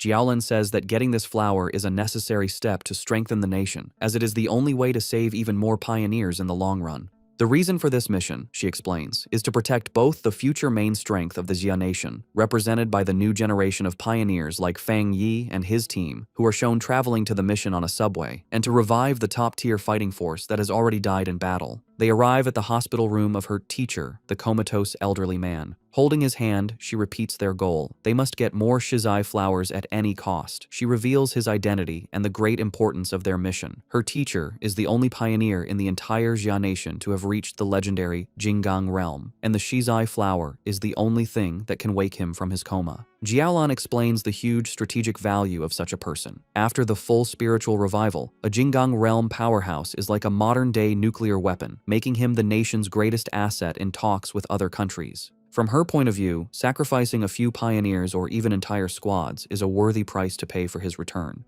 Her helper, however, gets concerned for Jiaolan's own well-being, telling her that while the mission is important, her health is too. The comment causes a dark reaction. Jiaolan's face darkens as she repeats the words, "My health is important." She suddenly explodes with rage and sadness, shouting that her life is indeed important, but only because it was a gift, paid for by the lives of her fallen comrades who died to save her. She clutches her head, hit with a sudden intense pain, a physical sign of her trauma. After a moment, she calms down and apologizes for her outburst. One of her helpers asks if her headache is acting up again. Jiaolan dismisses their concern, saying it's not yet time for her medicine. A vision of her former happy team flashes in her mind, and she looks away with a sad, tired expression, murmuring that it's all in the past. The story flashes back to a traumatic memory from Jiaolan's past. In a dark, empty landscape, a voice screams for the sword-wielding squad to leave immediately. A younger Jiaolan kneels among the bodies of her fallen comrades as her dying captain tells her the mission to get the Shizai flower is now in her hands. As she trembles in despair, thinking of her teacher and her country, she realizes the extreme dark zone is a truly unforgiving place. She screams in protest, refusing to leave her captain. In his final moments, the captain places his hand on hers, transferring his spiritual energy to her. He tells her he hopes their powers will be of use to her and pleads with her to make it back alive. Back in the present, Jiaolan stands in the hospital, thinking about that tragic day. She reveals the bitter irony of her team's sacrifice. They gave her their power, but they didn't know that a Shizai flower is useless if it is touched by blood or not picked perfectly whole, meaning their mission failed even as they saved her life. Later, after a long journey, Fong Yi's new team arrives at the empty outskirts of the extreme dark zone. The red-haired leader complains about the long walk. She asks why they don't just fly, given their power. Yi explains that even for pioneers, flying for a long time is not possible until one's spiritual energy is overwhelmingly large. Fong Yi remains silent, his glowing red eyes focused on their destination. They finally arrive at a massive, heavily guarded checkpoint that marks the entrance to the zone. Beyond rows of tank traps and fencing, they see a shimmering blue energy barrier. Fong Yi confirms that this must be the extreme dark zone. Even from a distance and through the multiple barriers, he can feel the deeply unpleasant aura of the dark attribute coming through. Yi and her leader are clearly disturbed by the heavy energy, with the leader saying that it's 1,000 times more terrifying than the monster they fought before. Fong Yi simply tells them to stay calm. He then points out that they are not the only ones who have answered the call. A large, diverse crowd of other pioneers has already gathered at the checkpoint, waiting for the mission to begin. Yi guesses that the pioneers are not just here for the big reward. She explains that the dark attribute is known to be very difficult to deal with, ruthless, and naturally hostile to humans. However, with the increasing number of violent dark attribute monsters appearing in the cities, pioneers have realized they can no longer afford to ignore the source of the problem. Many have come here to face the threat directly and find a way to fight back. The red-haired leader agrees with her logic, and Fong Yi looks on with a slight smile, impressed by his cousin's sharp mind. The scene shows the various wild pioneers, each with unique gear and styles, all waiting for the gates to open. As they wait, Fong Yi explains his reason for taking on such a dangerous mission. He says that he has already faced dark attribute monsters twice before. The first was the mutated rabbit, which was more like some kind of gross, rat-like beast. The second was the serpent and its rat-like partner, Candle Knight, a smart pair that worked together to lure and trap pioneers, a mission that nearly wiped out an entire squad from the Spiritual Energy Association. He explains that the most important detail, as his cousin Yiji correctly pointed out, is that these creatures seem to be cleverly and purposely bypassing the military defenses at the city's borders. He suspects they are using some unknown method to get into urban areas, and these incidents have happened so often that they can no longer be ignored. The situation has become so bad that if they don't face the source, the cities will eventually be overrun. Therefore, he concludes, they have no choice but to go to the extreme dark zone. At the checkpoint, a military officer watches as Su Qingying briefs a group of pioneers before the energy barrier. She stands with a grim and serious expression, ready for the dangerous mission ahead. Her focus is broken when she spots a familiar group approaching. She is completely shocked to see Fong Yi walking up with Lin Yi and the red-haired leader. Her green-haired subordinate, Zhang Xiaoya, is equally surprised and calls out to her, but Su Qingying is frozen, covering her mouth in a panic. She silently prays that the great master won't notice her in the crowd, but her hopes are crushed when Fong Yi looks directly at her, a questioning look on his face as he calls out her name, identifying her as Captain Su. Resigned, Su Qingying walks over with her cloaked squad members, having already received military information about Fong Yi's team. The red-haired leader, always mischievous, sizes up the beautiful silver-haired girl and asks Fong Yi if this is Yi Yi's sister-in-law, a teasing term for a potential girlfriend. The suggestion sends both Yi Yi and Su Qingying into a panic. Su Qingying blushes and waves her arms, exclaiming what a huge misunderstanding it is. Fong Yi calmly clarifies that she is not, explaining that she is Captain Su from the Spiritual Energy Association who helps him out with miscellaneous tasks. This explanation, however, only seems to make Su Qingying more flustered, as she finds the description even more annoying than the romantic idea. Their conversation is interrupted by a loud, arrogant voice. An imposing older man in heavy red armor with two other armored pioneers steps forward and calls them a bunch of shameless brats. He complains loudly that the new generation of pioneers is younger and more disrespectful, not even greeting their elders. He scolds them for talking casually in such a dangerous place. He finishes with a sarcastic comment, saying he hopes they can all rely on each other inside the extreme dark zone. The red-haired leader gets angry, but Yi Yi holds her back, trying to calm the situation. Fong Yi calmly steps between them, signaling for his teammate to calm down. Not intimidated, the red-haired leader points a finger at the arrogant man, telling him to mind his own business and warning him that it's anyone's guess who will be scared to death inside. The man's expression turns into an angry glare. Just then, the sound of an approaching vehicle breaks the tension. The man smirks, seeing that their car has arrived. A large armored transport with police lights pulls up, and its back doors open. The mysterious Jiaolan steps out, and her presence immediately gets the attention of every pioneer there. The crowd gasps, recognizing the infamous Sister Jiaolan. She walks forward with an air of authority, with her guards on either side as the pioneers murmur in awe, wondering who she is to deserve such a grand entrance. Fong Yi watches her approach and figures out her purpose. She is the one who will open the gate for them. Jiaolan stands before the massive, crackling blue energy barrier. She raises her hand, gathering a swirl of pure energy until a glowing blue symbol forms in her palm. With a powerful push, she shoves the symbol forward, and the huge energy barrier tears open, revealing a dark path into the Forbidden Zone. With the gate now open, the S-Class mission has officially begun. With the huge energy barrier torn open, Jiaolan stood before the dark portal, with red and black energy whipping around her. She announced that the pioneers could now enter, but gave them one last, important warning. The Shizai flowers they were sent to get had to be perfectly whole and must not be touched by human blood. She said that if the flowers didn't meet these rules, there would be no reward, and with that, she told them to start. The large group of pioneers began to walk into the scary portal. As they walked, a member of the arrogant pioneers group grumbled to his leader, complaining that Jiaolan was sending them to their deaths without going in herself. The arrogant pioneer's teammate told him to be quiet, reminding him that if they died, the government would pay a lot of money to their families. As Fong Yi's group watched the others enter, Su Qingying analyzed the strength of the various teams for him. She identified the arrogant pioneer as a one-star spirit creation realm cultivator, the same level as Fong Yi.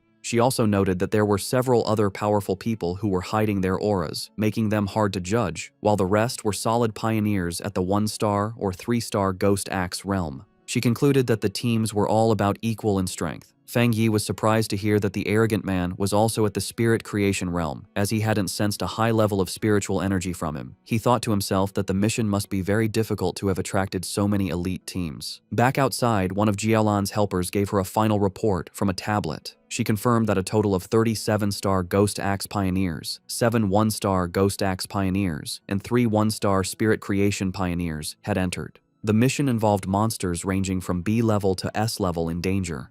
Jiaolan calmly told her helper to get the monitoring equipment ready, assuring her that she was prepared. Inside the portal, the pioneers found themselves in a deserted, dark, and misty place filled with dead trees. As Fong Yi's group stepped into the extreme dark zone, they were immediately surrounded by shadowy black tendrils of energy. Fong Yi warned everyone to stay close, explaining that the overwhelming dark attribute in the area would block their vision, and that they could easily get separated and lost. His warning was followed by the red-haired leader suddenly kneeling over, feeling sick. She apologized, saying she couldn't stop herself from throwing up. Su Qingying calmly went to her side and told her it was a normal reaction. She explained that the terrible smell was a mix of rotting bodies and brain fluid, a scent that most people couldn't handle.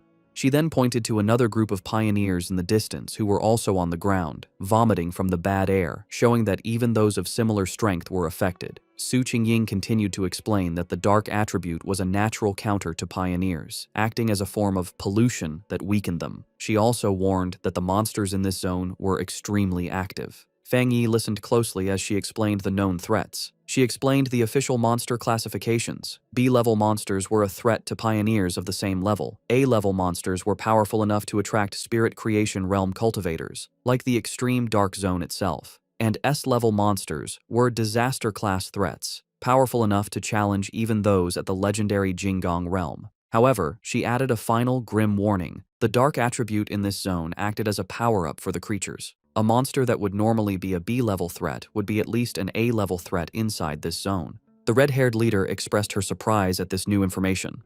Lin Yi, worried, asked Su Qingying if she and her team were unaffected by the pollution. Su Qingying chuckled, explaining that she was not affected because she and her team were used to dealing with similar monsters and were not bothered by the smell. She also revealed that she had recently broken through to the 3-star Ghost Axe realm and was working hard to evolve her water attribute into an ice attribute. Lin Yi then spoke up, addressing Su Qingying. She noted that since they were both at the same level, she wondered if she also felt her spiritual energy being heavily suppressed, even more so than during her previous missions. Su Qingying confirmed her suspicion, adding a grim warning that many high-level masters, including 1-star spirit creation military elites, had died in this zone, so they needed to be extremely careful. As they went deeper into the deserted landscape, Su Qingying took the lead. She saw that they could no longer see the group ahead of them and urged her team to move a little faster. She then gave an important instruction. They should all speak less to save their physical strength and concentrate their spiritual energy to prevent the heavy dark mist from taking advantage of any weakness. As he walked, Fong Yi thought about his own condition. He was surprised that he didn't feel the same severe discomfort as the others. He concluded that it was likely because his enhanced yang and thunder attributes naturally pushed back the dark attribute, or perhaps his spiritual power had simply become stronger after his breakthrough to the spirit creation realm. Elsewhere in the zone, the arrogant pioneer and his team were in a fierce battle. With a powerful slash of his glowing green sword, the leader easily cut off the head of a monstrous beast. He laughed arrogantly, mocking the zone's dangers. His teammates cheered him on as he declared that they would be the ones to get the Shizai flower, vowing to show the younger generation what true strength looked like. Back with Fong Yi's group, Lin Yi was still struggling with nausea, making small gagging sounds. Fong Yi noticed her distress and thought to himself that despite her power, she was still just a child. He gently placed a hand on her back, sending a comforting wave of spiritual energy through her. The effect was immediate. Lin Yi felt the nausea and the chilling cold vanish, replaced by a comforting warmth like the winter sun. She marveled at the incredible power of the spirit creation realm. She commented on the comforting warmth of what she believed to be a rare, high-grade fire attribute. She thought about how her own wood attribute slowly absorbs energy and how Su Qingying had mentioned her own water attribute turning into the rare ice attribute. Fong Yi corrected her, clarifying that it wasn't a fire attribute, but the yang attribute. He apologized for not explaining it to her before, and casually revealed that he was the one responsible for both the incident at the North Gate and the fire on the playground at Qingcheng University. The red-haired leader was shocked by this confession. She asked in disbelief if he was admitting to having 3 different high-grade attributes. Fong Yi explained that the 2 fire-related events were not the same, noting there were small but important differences between the Yang and Skyfire attributes. Inwardly, Fong Yi thought about his 4th power, the Desolation attribute. He decided to keep it a secret, believing it was always wise to have a hidden advantage. Outwardly, he gave a vague confirmation to his team's amazed questions. The red-haired leader, shivering from the heavy cold, nervously approached Fong Yi. She explained that she had not yet reached the 3-star Ghost Axe realm and couldn't sense attributes very well, but she knew his Yang attribute could help her. Promising to behave, she shyly asked if he could warm her up as well. Fong Yi agreed to warm her for the day and placed a hand on her shoulder, sending a comforting wave of energy through her that made her yelp in surprise. As she breathed out a visible puff of warm air, sighing in relief, Zhang Xiaoya and the other member of Su Qingying's squad looked on in confusion. Seeing how well it worked, Fong Yi kindly offered the same to Su Qingying's team. After a moment's hesitation, Su Qingying admitted that the warmth felt nice, and her 2 enthusiastic subordinates eagerly accepted the offer. With a series of quick pats, Fong Yi shared his protective yang energy with the 3 women, who all expressed their surprise and gratitude for the comforting warmth. Their brief moment of comfort was shattered by the sound of heavy, clawed footsteps crunching on the dead ground nearby. Fong Yi's expression instantly hardened as his senses picked up the threat, and he warned the group that a monster was approaching. Suddenly, a massive, shadowy wolf-like creature lunged from the mist. Su Qingying reacted instantly, leaping forward and creating a long blade of blue energy to stop the attack. The beast landed with a thud directly behind the terrified red-haired leader, causing Fong Yi to shout a warning to her. The monster, surrounded by a menacing purple and black aura, let out a furious roar and charged. Su Qingying identified it as a dangerous A-level monster. Declaring that she would handle it, she stepped forward and unleashed a powerful blast of sharp ice energy from her hand, which hit the creature directly. To their surprise, the monster vanished into nothingness upon impact. Su Qingying stood ready, an ice crystal forming in her hand, as Lin Yi wondered aloud if it had disappeared. However, Fong Yi saw the truth behind the attack. His sharp eyes pierced through the mist, revealing that the monster had been a distraction. The real threat was a massive horde of zombie-like figures with glowing red eyes, walking silently toward them. He shouted a desperate warning for everyone to watch their feet, but it was too late. The ground beneath them erupted in a mass of shadowy hands and tendrils, trapping the entire group as the zombie horde closed in from all sides. Surrounded by the grabbing zombie horde, Fong Yi calmly told his companions to get back as he drew his sword.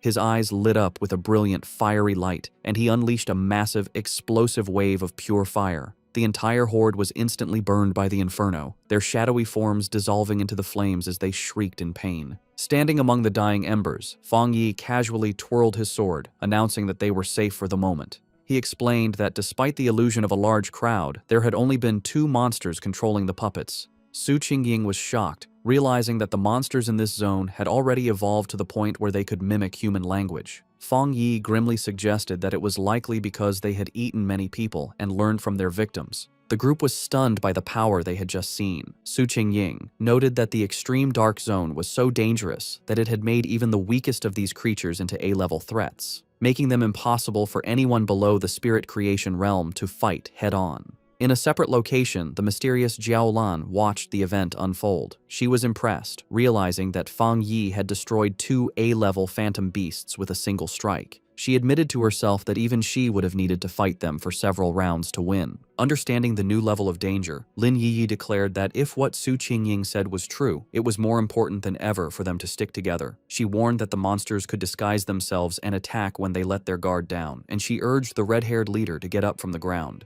The red-haired leader, however, was still shaken, not by the monsters, but by the overwhelming power of Fong Yi's attack. She complained about the terrifyingly heavy aura, which she found more suffocating than the zombies, feeling that even a slight touch from his flames would have killed her. Suddenly, a deep rumbling sound echoed through the deserted landscape. Lin Yi asked if the others could hear what sounded like ocean waves. The ground began to shake violently, causing the entire group to stumble and lose their balance. In the distance, they saw other pioneer teams fleeing in absolute terror. One man desperately shouted at his comrade to stop fighting and run, screaming that the approaching threat was pure evil and that they were seeing ghosts. Fong Yi, Su Qingying, and Lin Yi watched with grim expressions as the chaos unfolded. Before them, a massive, swirling vortex of pure dark energy, filled with countless monstrous forms and glowing red eyes, swept across the landscape, consuming everything in its path. The arrogant pioneer and his team were caught in the middle of the disaster, which was identified as the legendary Dark Tide. As the terrifying Dark Tide swept across the land, eating pioneers who screamed for help, the arrogant pioneer scoffed. He dismissed the threat, proudly declaring that if the regular troops couldn't handle it, it didn't mean he couldn't. With a defiant roar, he summoned a huge barrier of green energy with his sword, proclaiming that everything inside the zone was his to take. He then charged recklessly into the heart of the swirling red and black storm. His confidence was instantly broken. The moment he entered the tide, he was covered by its suffocating dark tendrils. He realized with horror that the monsters inside were far more powerful than he could have ever imagined, far beyond A-level or even S-level. Full of terror, he knew he couldn't let himself be caught, but it was already too late. He and many other pioneers were swallowed by the overwhelming darkness, their screams echoing as they were pulled into the deep. From a safe distance, Fong Yi's group watched the horrifying sight. The red-haired leader, shaken, wondered if the others were all dead and if they had any chance of escaping. Lin Yi asked Su Qingying to explain what the Dark Tide was. Su Qingying grimly described it as the ultimate form of the dark attribute, a tide of pure corruption that ate everything in its path, including other monsters. She was confused and terrified, explaining that their mission was supposed to have been planned to avoid the Day of the Tide, and she feared that all the pioneers who had gone ahead were now gone. Lin Yi remembered hearing about the Dark Tide on pioneer forums, where it was described as a force that could destroy an entire city. Terrified, she urged her cousin to retreat while they still had time. Fong Yi, however, stayed calm. He told everyone not to panic and created a large protective barrier of golden energy, crackling with blue lightning, around the whole group. He explained that this spiritual shield was a natural counter to the dark attribute and told them that, if they needed to, they could combine their powers to keep the barrier up and survive the tide's impact. Su Ying was shocked by his plan, asking what he was going to do. She warned him that the dark tide was a concentrated state of the dark attribute and that their combined power couldn't possibly stop it, reminding him that the powerful spirit creation pioneer had just been swallowed whole. Fong Yi was not bothered. With his sword erupting in golden flames and his other hand sparking with blue lightning, he confidently declared that he would go and destroy it. Before anyone could react, he leaped forward, becoming a streak of pure fire and lightning that shot directly toward the massive wave of darkness. His teammates could only watch in stunned disbelief, with Su Ying wondering if he really meant to destroy the dark tide itself. He plunged into the heart of the storm, his light cutting a path through the swirling chaos. Inside the eye of the tide, Fong Yi floated calmly, completely unharmed inside a protective golden aura as the monstrous dark energy swirled around him. He looked at the small, flame-like wisps of red energy inside the storm and smirked, confirming a suspicion he had. Floating in the heart of the dark tide, Fong Yi was surrounded by a gross horde of countless monsters, their multi-eyed forms twisting in the darkness. He analyzed the true nature of the threat, realizing that these were not just A-level monsters being controlled by the dark energy. Instead, they were upgraded composites, fused and evolved versions of countless smaller monsters. He understood that the tide was a living incubator, constantly evolving its creatures from B-level to A-level and then to S-level. The whole event, he concluded, was at least an SSS-level threat, which explained why it could so easily eat even powerful spirit creation realm pioneers. A monster lunged at Fong Yi. His eyes blazed with golden fire, and with a single powerful slash of his flaming sword, he unleashed his crimson flame blade technique, easily destroying the A-level composite beast. He thought about his incredible growth. The combination of his new spirit creation realm power and his Skyfire enhanced sword allowed him to instantly kill a creature that would have previously been a tough fight. As he scanned his surroundings, he noticed something familiar. It was the arrogant pioneer, still alive, but being consumed by the tide's dark energy. The man was still conscious, struggling against the corruption that was taking over him. Fong Yi saw that since the man was still responsive, his spiritual energy hadn't been completely drained. He figured that even if his spiritual foundation wasn't as solid as his own, being a true spirit creation realm pioneer gave him a small chance of survival. Deciding to act, Fong Yi gathered his divine thunder power. He unleashed a massive blast of purifying lightning, striking the dark mass that held the arrogant pioneer. The man was thrown clear of the tide, landing hard on the ground, unconscious, but free from the corruption. Standing over his fallen rival with his sword still burning, Fong Yi noted that the man could be saved, but just barely. His victory didn't last long. The dark energy around him began to twist and come together, and the monsters he had just destroyed began to reform before his eyes. He watched as a massive, multi-eyed creature regenerated from the darkness, realizing with grim certainty that the tide could infinitely reproduce its minions. He wondered if this terrifying regenerative power was the special characteristic of monsters that were above S-level. Facing the endlessly regenerating horde, Fong Yi decided on a new, much riskier plan. With a confident smirk, he proposed to try something different. He deliberately dropped his protective spiritual energy aura, leaving himself completely exposed to the full, overwhelming power of the dark tide. The moment he was unprotected, his system activated, detecting the extreme dark attribute. However, it quickly reported a failure. The attribute's power was too special and could not be taken at this time. Fong Yi was disappointed but not entirely surprised. He realized that even after reaching the spirit creation realm, the dark attribute was still beyond his reach, confirming that it was fundamentally different and more complex than any other power he had faced. With his options running out, a determined smile appeared on his face. He concluded that since he could neither destroy the tide nor absorb its power, he would have to find another way to deal with it. As the monsters closed in again, he briefly regretted not bringing his little white flower, the desolation flower, knowing its life-draining power would have been a perfect counter. He wondered what other options he had left. Then, his eyes widened with a sudden realization. He knew he had a ready-made solution right in front of him. Outside the tide, the rest of the team watched from the safety of their golden barrier. The red-haired leader, still shaken, asked Su Ying if she had ever seen such a situation before, but Su Ying could only admit that she hadn't. Suddenly, the chaotic, swirling energy of the dark tide grew unnervingly still, pressing silently against their protective shield. The strange calm only increased the tension. Lin Yi was terrified, admitting that even when they faced the monstrous desolation vine, she hadn't felt so anxious. She was consumed with worry for her cousin, fearing the worst. Su Qingying tried to reassure her, pointing out that his protective barrier was still active, just flickering. She took Yi's hands, telling her they should focus their own spiritual energy to help strengthen the shield. She added with grim logic that if a pioneer as powerful as Fong Yi were to fall, their own fates would be sealed anyway. Su Xingying continued to boost their morale, reminding them that Fong Yi was a spirit creation realm cultivator who used several powerful attributes, and she suspected his true strength was even greater than they knew. She told them that it was not up to pioneers at their level to worry about rescuing someone so far beyond them.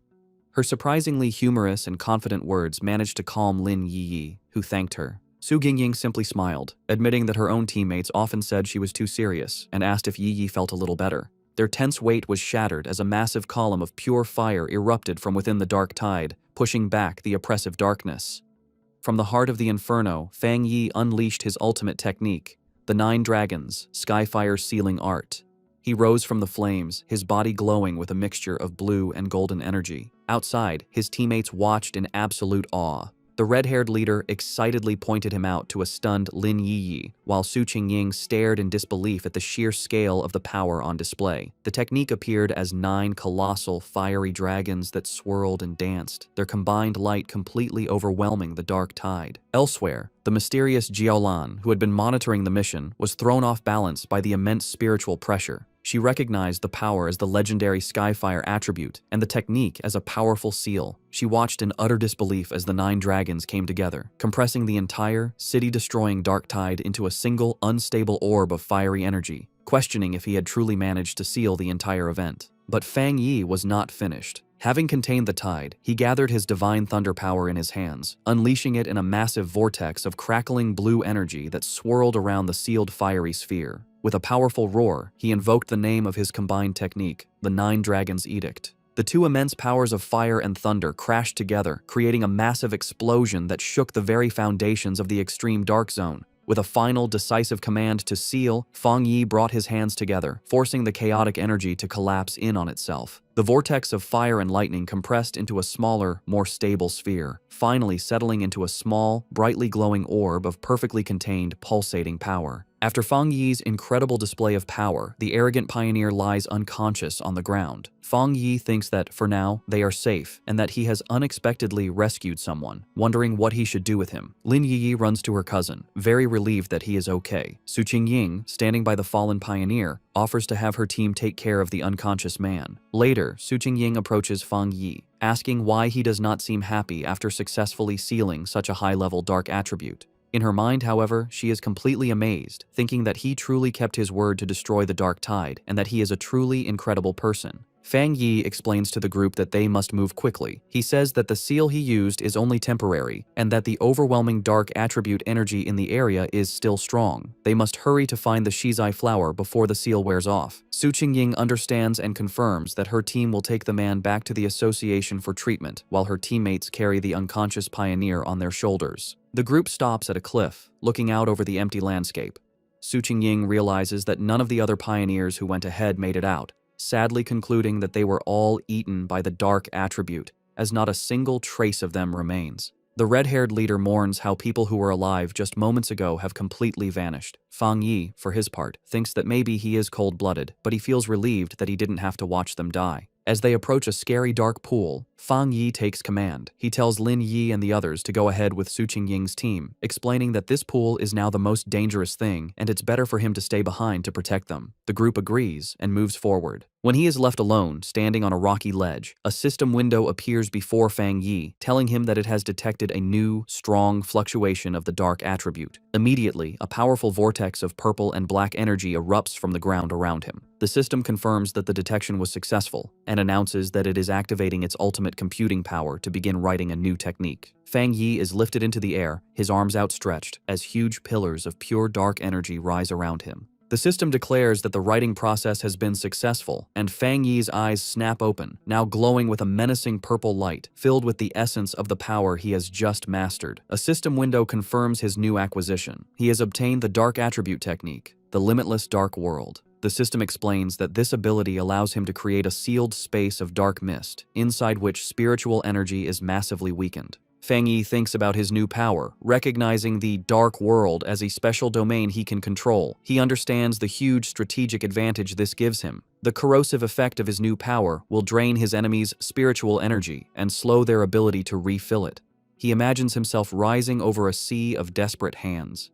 He realizes that if he combines this new weakening effect with his other powerful attributes, he will become even more formidable, confidently concluding that he could destroy even a monster stranger and more powerful than the dark tide itself if it were to appear again. As the last of the purple energy settles, Su Qingying, still in disbelief, asks Fong Yi if he feels the dark mist reforming around them. Her eyes widen in shock as she fully processes the immense spiritual fluctuation she is sensing. She stares as Fong Yi is surrounded by the leftover energy, wondering how he could possibly be having another breakthrough without any of the usual big signs like a change in heaven and earth. The realization then hits her with stunning force. He hadn't just sealed the S-class dark tide, he had absorbed its power. She finds the very idea ridiculous and unbelievable.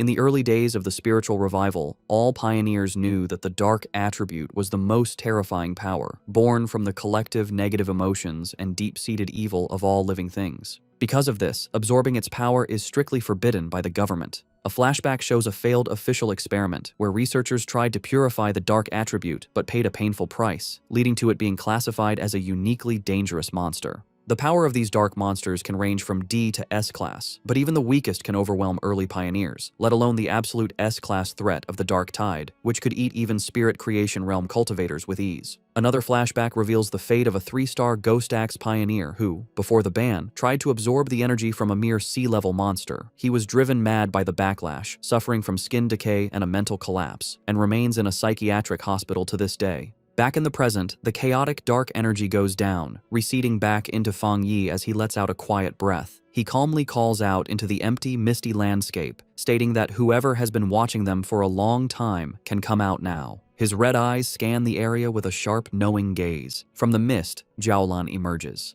She confirms that if she is not mistaken, Fong Yi was the one who single-handedly sealed the dark tide. Su Qingying is stunned by her sudden appearance, gasping her name in disbelief.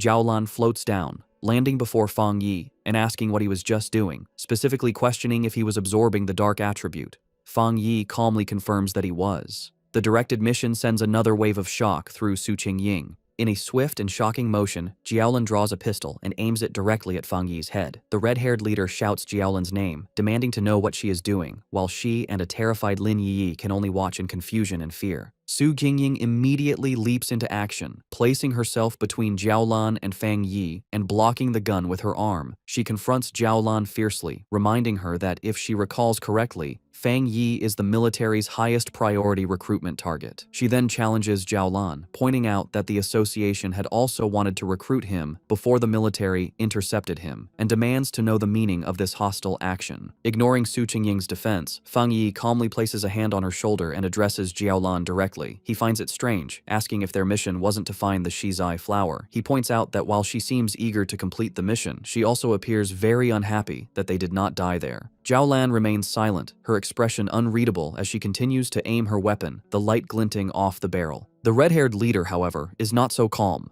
She erupts in anger, shouting at Jiaolan. She reminds her that their squad had always trusted her, and she furiously questions why Jiaolan didn't step in when they were facing the dark tide. She declares that without Fong Yi, they would have been doomed, pointing out that Yi is still just a child. She accuses Jiaolan of simply standing by and watching, only to now threaten the very person who saved them. Jiaolan suddenly lowers her weapon, a smirk playing on her lips. She dismisses the entire confrontation as a joke, remarking that Fong Yi seems to be very well liked by his teammates. She then congratulates him, announcing that he has passed the test. The sudden change leaves the red-haired leader and Su Qingying completely confused by her words. Fong Yi, however, understands immediately. He asks if her true purpose was to test him. Jiaolan confirms his suspicion, explaining that because of his incredible talent and strength, she didn't want to rely on cold, impersonal data. Instead, she wanted to see for herself what kind of person he truly was. She then turns to address the red-haired leader's earlier accusation. She explains that she didn't step in because pioneers must follow the harsh rules of this new world. She states that this is their shared fate, a life where fortune and disaster can change in an instant. However, she tells them they are lucky to have a trustworthy and powerful person protecting them. She asks if they have noticed that no other monsters have dared to attack them since the tide was defeated, explaining that the creatures are terrified of the power Fong Yi displayed. Fong Yi looks on with a grim expression, agreeing with her assessment. He adds that the dark tide itself follows the same principle. It bullies the weak and fears the strong. With the test concluded, Jiaolan offers to lead them to the Shizai flower, stating that she knows the area better than they do. As they follow, Su Qingying whispers to Fong Yi, expressing her feeling that something is mentally wrong with Jiaolan. She reveals a crucial piece of information. Jiaolan's own squad had previously encountered the dark tide, and she was the only survivor. Fong Yi processes this information, piecing together a clear picture of her psychology. He understands that her absolute obedience to her mission and the rules has made her cold and detached. He also deduces that the sacrifice of her teammates has left her with a form of post-traumatic, self-destructive tendency. Yet he realizes that another powerful belief keeps her going, and that witnessing him seal the dark tide had simply caused her to lose her composure for a moment. With a newfound understanding, Fong Yi shows a hint of a smile. He tells his teammates that they should all be considerate of this injured person. The red-haired leader asks if Jiaolan is injured. Fong Yi, observing her closely, confirms that she is. He explains to his team that her spiritual barrier is severely damaged, estimating that while she has the power of a 2-star spirit creation realm cultivator, her protective aura has dropped by at least 2 levels. A visual of her crumbling spiritual energy confirms his assessment, indicating she has suffered a significant internal injury. She even stumbles slightly as she walks, a clear sign of her weakened state. Noticing their concern, Jiaolan looks back and quietly thanks them, but dismisses the issue, stating that her injury is not a problem. Led by Jiaolan, the group travels through an empty, misty landscape filled with dead trees and the bones of fallen creatures, an area identified as the chaotic burial mounds. As they walk, Fong Yi's sharp senses pick up on something amiss, and he spots the skeletal remains of a fallen pioneer half buried in the ground. Finally, Jiaolan announces they have arrived at their destination. Before them, in a small clearing, a single, beautiful Shizai flower glows with a soft, ethereal purple light. As Jiaolan begins to walk towards the flower, Fong Yi watches her, sensing that something is wrong. His suspicion is confirmed as vicious, shadowy monsters with glowing red eyes erupt from the ground, surrounding the flower as if to guard it. The sudden appearance of the monsters does not stop Jiaolan. Instead, her expression becomes one of intense and unnerving obsession. She reaches out a hand, whispering that she can finally see it again, her face shadowed as if she is in a trance. Fong Yi's expression becomes serious and urgent as he realizes the immediate danger, knowing she is not in her right mind. Reacting instantly, he summons a ball of golden red flame in his hand, shouting a command to awaken her spirit. He then hurls the fireball directly towards the entranced Jiaolan, intending to snap her out of her dangerous state. The fireball flies towards Jiaolan. Snapping out of her trance at the last second, she recognizes the attack as a very rare and powerful Yang attribute. With surprising speed, she knocks the blast away with her arm, and the impact sends out a shockwave. She and Fong Yi now stand facing each other in a tense silence as golden energy crackles around his hand. Jiaolan, now fully awake, is shaken. The sight of the flower had brought back a bad memory, and the ghostly images of her fallen friends flash in her mind as she wonders if her preparations were still not enough. Seeing that she has returned to her senses, Lin Yi and Su Qingying rush to her side. Yi asks if she is all right, while Su Qingying wisely notes that Jiaolan is being badly affected by the dark attribute, and suggests it would be safer for them to all stick together. Ignoring them, Fong Yi steps forward confidently. He states that for the Shizai flower, it is enough if he goes alone, deciding to handle the situation himself. He calmly walks through the empty, misty clearing, approaching the glowing flower. Suddenly, the ground begins to shake. A massive, ugly, wolf-like monster with glowing red eyes bursts from the earth, lunging forward. Its mouth opens wide, showing a terrifying storm of smaller, screaming faces and dark red energy as it roars in hunger. Unfazed, Fong Yi summons crackling blue energy to his fingertips, saying a single word: Divine Thunder. He lets out several massive bolts of lightning that go through the monster's body. The creature roars in pain, its body filled with electricity, but it does not fall. Fong Yi watches it, realizing that this fox demon must have eaten countless other monsters to change so much, identifying it as yet another S-class threat. Knowing that the seal on the dark tide is temporary and their time is running out, he realizes he must end this quickly. Seeing the monster's amazing strength, a confident smirk appears on his face. He decides that if it won't die, he will use it as a test subject for his new power, gathering the scary purple energy of the dark attribute into his hand. With a confident look, Fong Yi unleashes his newly acquired power, the limitless dark world, on the S-class fox monster. A massive storm of swirling purple energy erupts from him, completely trapping the surprised creature. The energy hardens into a large, dark purple sphere, enclosing both Fong Yi and the monster inside its area. Inside this new reality, shadowy purple tendrils whip out from all directions, wrapping tightly around the S-class beast. The monster struggles and whimpers in pain, its massive form beginning to shrink under the immense pressure of Fong Yi's area. A system window then appears, confirming the devastating effect of his technique. Under the influence of the limitless dark world, the S-class anomaly has been forcibly downgraded by 2 full levels to a B-class threat. Standing before the now weakened creature, Fong Yi notes that the S-class anomaly must have had a very weak foundation to be downgraded so easily. With the monster now manageable, his sword ignites in a blaze of golden red fire. He declares that the fight is over and delivers a single, massive fiery slash, completely destroying the creature in a fire. Outside the sphere, Su Qingying and Lin Yi watch the massive orb of dark energy. Su Qingying finds it strange, noting that while it is clearly a dark attribute, it feels different from what she's used to. Lin Yi agrees, confirming that she doesn't feel the usual disgusting and heavy coldness from it. Jiaolan provides the explanation. She states that this is because they are witnessing Fong Yi's personal domain, a space he created himself after mastering the dark attribute without a teacher. Jiaolan thinks about the immense importance of this achievement. She explains that creating a domain is an incredibly difficult ability. Before this moment, the only person she knew who could create a spatial domain with their spiritual power was her teacher. She guesses that, besides him, there are at most 3 other people in the entire world with this power. A painful memory flashes in her mind, showing a vision of a massive, citywide disaster. She recalls how her teacher had tried to use his own domain to stop the disaster, but had ultimately failed. Their thoughts are interrupted as the purple sphere disappears, revealing Fong Yi standing alone in the clearing.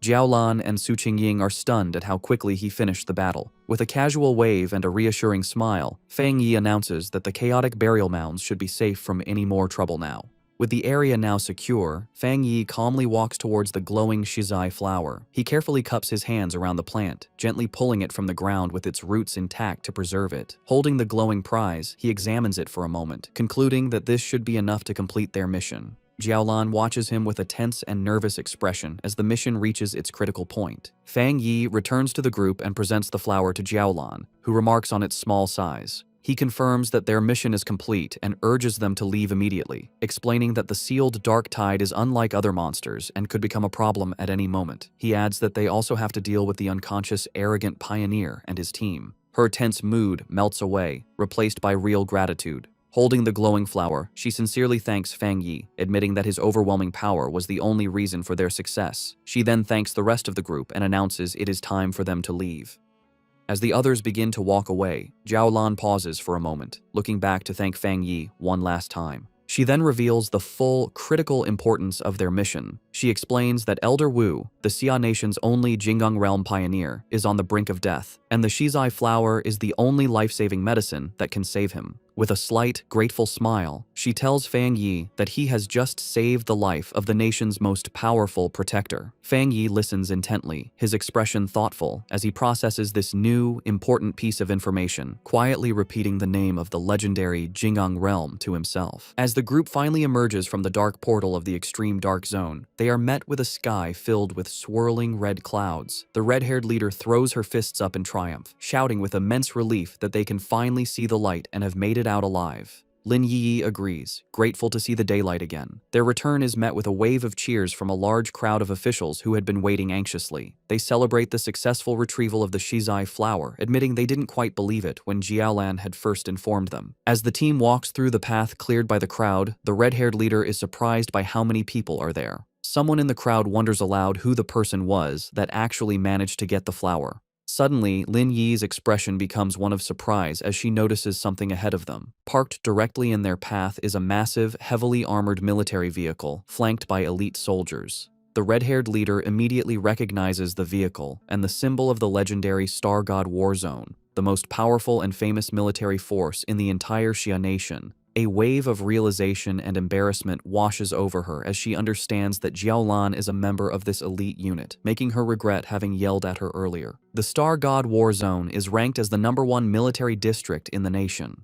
After the spiritual energy revival began, their unique advantages allowed them to secure the most resource-rich forbidden zones, turning them into valuable cultivation grounds. As they get closer, an official carefully hands the Shizai flower, now safely stored in a glowing blue container, over to a high-ranking officer. The officer is revealed to be Major Han Li, who takes the container with a slight, satisfied smile. In a stunning and unexpected show of respect, Major Han Li and his entire group of soldiers snap to attention, giving Fong Yi a sharp, formal salute that visibly surprises him. Major Han Li then turns to Jiaolan, assuring her that he will immediately deliver the Shizai flower to the hospital and that she can rest easy. Jiaolan agrees, saying she will follow shortly. With its precious cargo secured, the armored vehicle speeds away. With the immediate crisis handled, Jiaolan turns to face Fong Yi. He asks her directly if she is from the Star God War Zone. She confirms that she is, and adds that word of his incredible strength has already spread throughout her entire military district. With a confident and knowing look, she tells him that it won't be long before he becomes a very famous and important figure. Jiaolan continues her conversation with Fong Yi, openly admitting that she recognizes his individual strength is great enough to single-handedly overwhelm even the most elite squads in her war zone. She then makes a formal recruitment offer, pointing out his seemingly limitless potential and inviting him to join the Star God War Zone, promising him access to the best cultivation resources.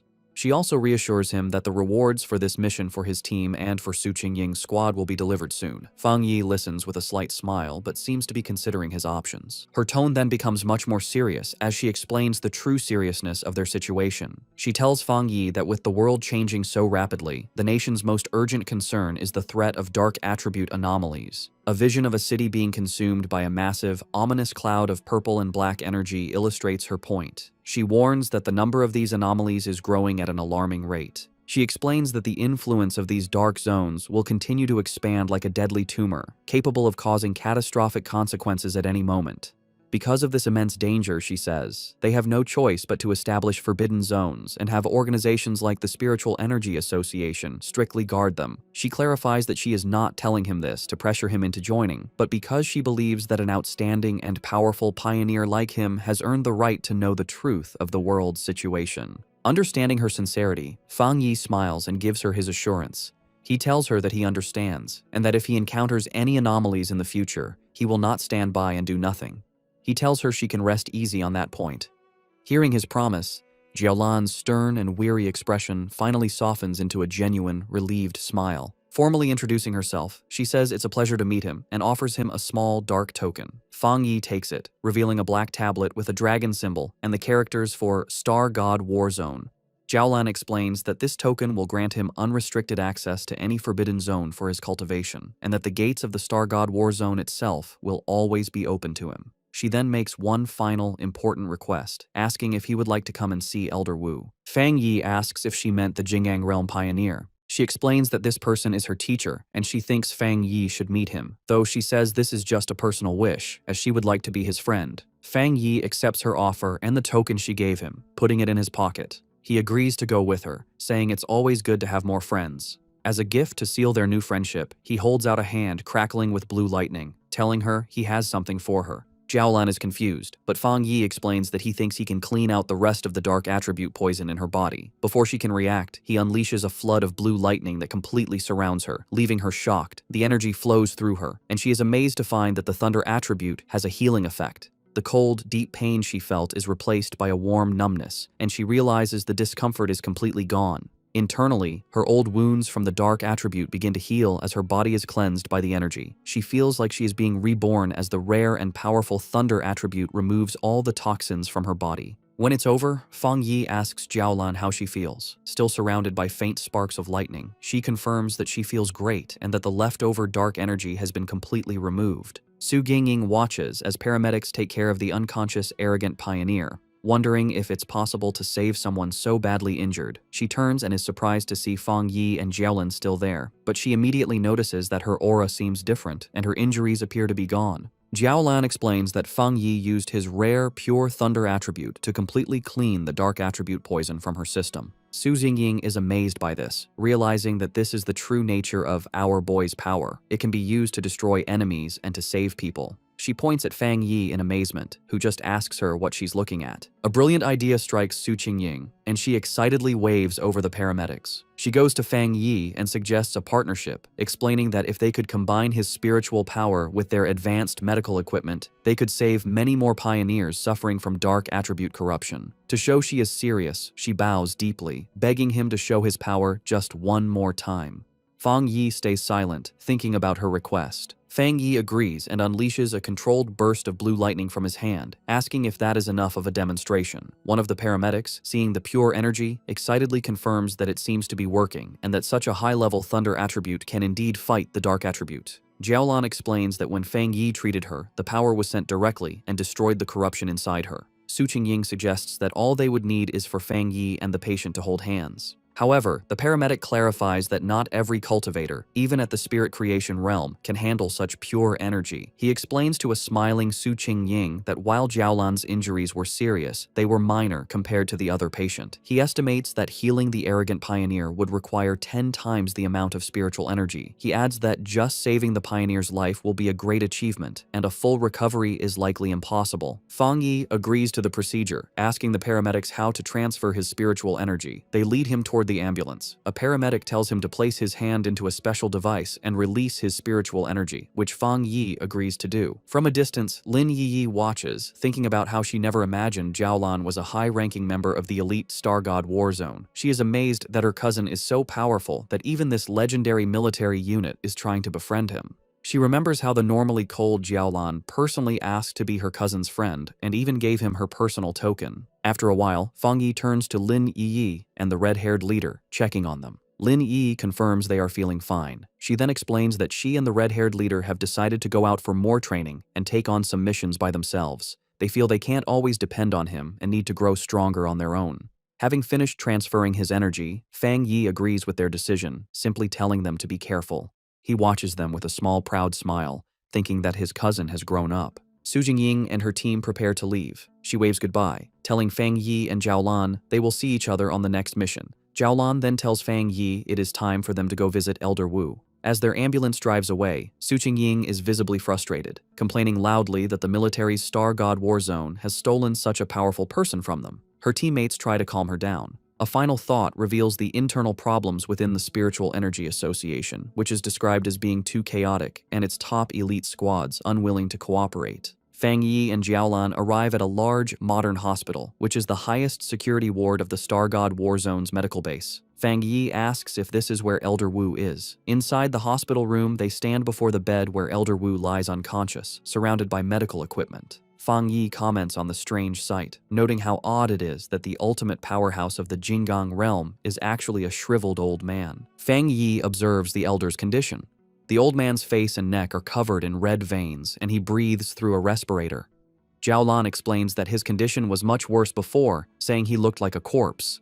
She adds that even after using the precious shizai flower on him, he still has not woken up. Concerned, Fong Yi wonders what could have happened to such a powerful person to leave him in this state. Jiaolan begins to tell the story of the battle that led to her teacher's coma. She describes how a huge dark attribute anomaly appeared over the capital city. To stop the anomaly from consuming the city, Elder Wu, her teacher, stepped forward to seal it all by himself. A flashback shows the rest of her squad transferring their own spiritual energy to their teacher to support him. The anomaly they faced was far beyond an S-level threat. A monstrous, dragon-like form made of dark energy loomed over the ruined city. Jiaolan continues, explaining the immense danger. If the anomaly had fully come down, it would have destroyed the capital and all the surrounding cities, plunging the entire nation into chaos.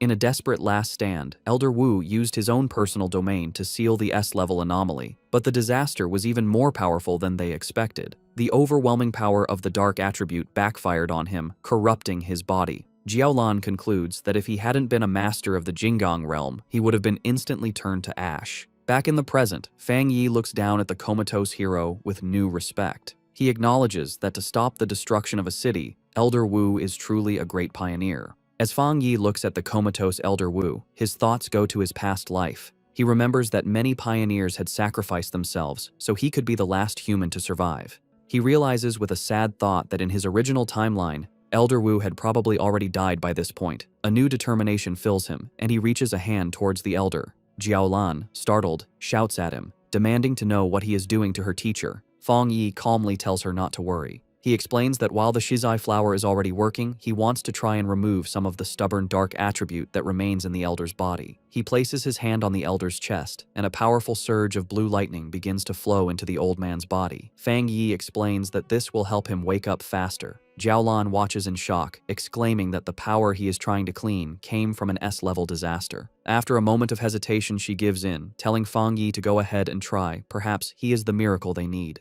The room is filled with the crackling of Fong Yi's power as he pours his energy into the elder. Jiaolan warns him to be careful, explaining that the dark attribute inside her teacher is far more terrifying than the dark tide. She adds that, without the shizai flower, the elder's recovery would not have been so slow. Fang Yi, his face serious, confirms that he understands. He can feel the immense power of the darkness within the elder's body. He knows that even though the shizai flower's purifying power has weakened it, the dark energy can still exert an immense and oppressive force. Suddenly, a powerful wave of dark energy erupts from the bed, pushing both Fong Yi and Jiaolan back. Jiaolan shouts a warning, telling Fong Yi to be careful and focus his mind as the dark energy is beginning to affect him. In response, a brilliant golden aura erupts around Fong Yi as he activates his own spiritual protection. His eyes glow with a golden light, but he realizes with a start that the dark energy has pulled his consciousness into a vision of the past.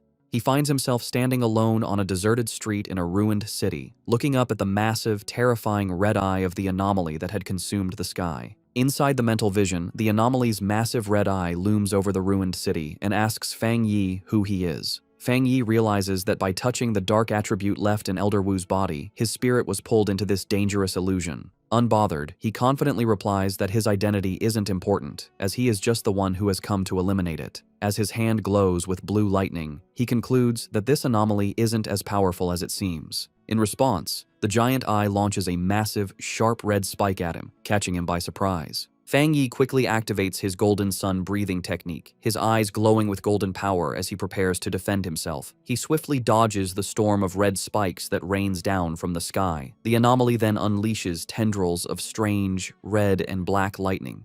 Fang Yi notes that this strange lightning is as strong as the divine thunder he absorbed on Yuhuang Mountain. The anomaly reveals its true form, shifting into a huge swarm of countless insect-like creatures made of pure dark attribute energy, swirling around a central red eye. Fang Yi recognizes that each of these creatures is as strong as the monsters from the dark tide, and he understands there are tens of millions of them. The entire swarm then comes down on him like a terrifying vortex. In response to the huge threat, Fang Yi summons his flaming sword. Facing the monstrous swarm, he declares that his only option is to wipe out these pests. With a determined shout, he charges forward and unleashes a massive, fiery slash that cuts a bright path through the heart of the swarm. His powerful attack successfully cuts the central eye of the creature in two. He analyzes the threat, identifying it as an S-level collective anomaly. However, he guesses that its power has been greatly weakened, maybe because it's an illusion or because of the purifying effects of the shizai flower that was already used on Elder Wu. The two halves of the swarm fall to the ruined city below, exploding on impact. Fong Yi lands on a rooftop, looking over the remains. He guesses its current power is around A level, and reflects with awe that this is the city-destroying disaster Elder Wu faced alone. Fong Yi realizes the threat is even greater than he first thought. Gathering dark, swirling energy in his hand, he unleashes his own dark attribute technique, the limitless dark world. A massive vortex of pure darkness erupts from him and begins to absorb the insect-like anomaly. The creature is shocked, realizing its opponent is not human. With a confident smirk, Fong Yi simply replies, "Guess so." He shouts a command to open, and his dark vortex fully absorbs the rest of the S-level anomaly. As the last of its energy fades, a final warning message echoes through the void: "We will be back soon." Fang Yi floats inside a sphere of his own dark energy, thinking the final message must have been a piece of the anomaly's consciousness. He considers the warning use of the word "we" and wonders if this means other similar disasters are waiting to appear. As the illusionary world roars and begins to fall apart around him, he decides it's best to leave and think about it later. His consciousness returns to the real world with a jolt. He immediately reaches into Elder Wu's body and begins to pull out the corrupting dark attribute energy. A mass of dark purple energy, crackling with his own blue lightning, is pulled from the Elder's chest. To contain the dangerous substance, Fong Yi uses his 9 Dragons Skyfire sealing art, trapping the energy inside a sphere of red, fiery chains. Holding the sealed orb, he explains to a stunned Jiaolan that this is the dark attribute remnant left in Elder Wu's body. He concludes that this must be the last piece of the city-destroying anomaly. He explains that while the sealed orb of dark energy is still powerful, its influence has been greatly reduced thanks to the Shizai flower and Elder Wu's own seal. He praises the Elder, noting that he is truly the nation's #1 pioneer for using his own body to hold back the dark power. He knows anyone else would have died many times. As Jiaolan looks at her teacher, she sees the red veins on his face have faded and his breathing seems more peaceful. She tells Fong Yi that he has truly saved the Elder's life. Fong Yi, however, humbly says that it wasn't all his own ability. He explains that without the Shizai flower weakening the corruption first, he wouldn't have been able to remove the stubborn dark attribute. Jiaolan agrees, saying that while the flower saved the Elder's life, Fong Yi's power has now given him a chance for a full recovery. With a final surge of power, Fong Yi clenches his fist and completely crushes the sealed orb of dark energy, turning it to dust. He announces that the remnant is now completely useless. He then tells Jiaolan he has one more thing to tell her. He reveals that in the mental illusion, the remnant of the dark attribute anomaly warned him that it would return. He concludes that they must always be prepared, as they can't let an old man who has just recovered from a serious illness fight on the front lines again. Jiaolan confirms that she knows, as she has heard the rumor before. When Fong Yi asks her what she means, she explains that the monitoring departments of the military and the association collect data on spiritual energy changes. She reveals a rumor based on this data. With the current power of the Xia nation, they might not survive the first year after the full spiritual energy revival. Of course, she adds, no one believed it. Fong Yi remarks that monitoring spiritual energy changes sounds very official. Jiaolan then asks if he also believes the rumor could be true. A shadow crosses Fong Yi's face as he wonders if his own rebirth has somehow changed the future. He recalls that in his original timeline, he lived for 3 years after the spiritual energy revival, and by that time, the entire planet had been nearly destroyed. Coming back to the present, he puts a comforting hand on Jiaolan's shoulder, telling her not to overthink things and that Elder Wu should wake up soon. He looks at her with a serious expression and makes a solemn promise. If the disaster does return, he will stand with them and fight. He knows that the final battle against the great disaster will come, sooner or later. He declares with fierce determination that this time, he will change everything. Later that night, Fong Yi is back at his apartment. He sits meditating on his couch, surrounded by the swirling energy of his new dark attribute. He thinks about his recent battles, feeling that after his 2 fights with S-level anomalies, he is close to breaking through to the 2-star spirit creation realm. However, he knows the full spiritual energy revival is coming fast, and even with his new dark attribute, his current strength is not nearly enough. He thinks about the terrifying power of the anomaly he faced in the mental illusion, realizing that even when it was weakened, its true power was immense. His thoughts are interrupted when he notices the potted plant he had left on his table, the obedient little white flower. He speaks to the glowing flower, telling it that it's not easy to carry around and admitting it was his mistake for not bringing it with him on his last mission. Smiling, he picks up the plant, which seems to brighten up, and tells it that he regrets not giving it a chance to level up. He then decides to take it out for a walk. Fong Yi heads to the back mountain, his private training ground.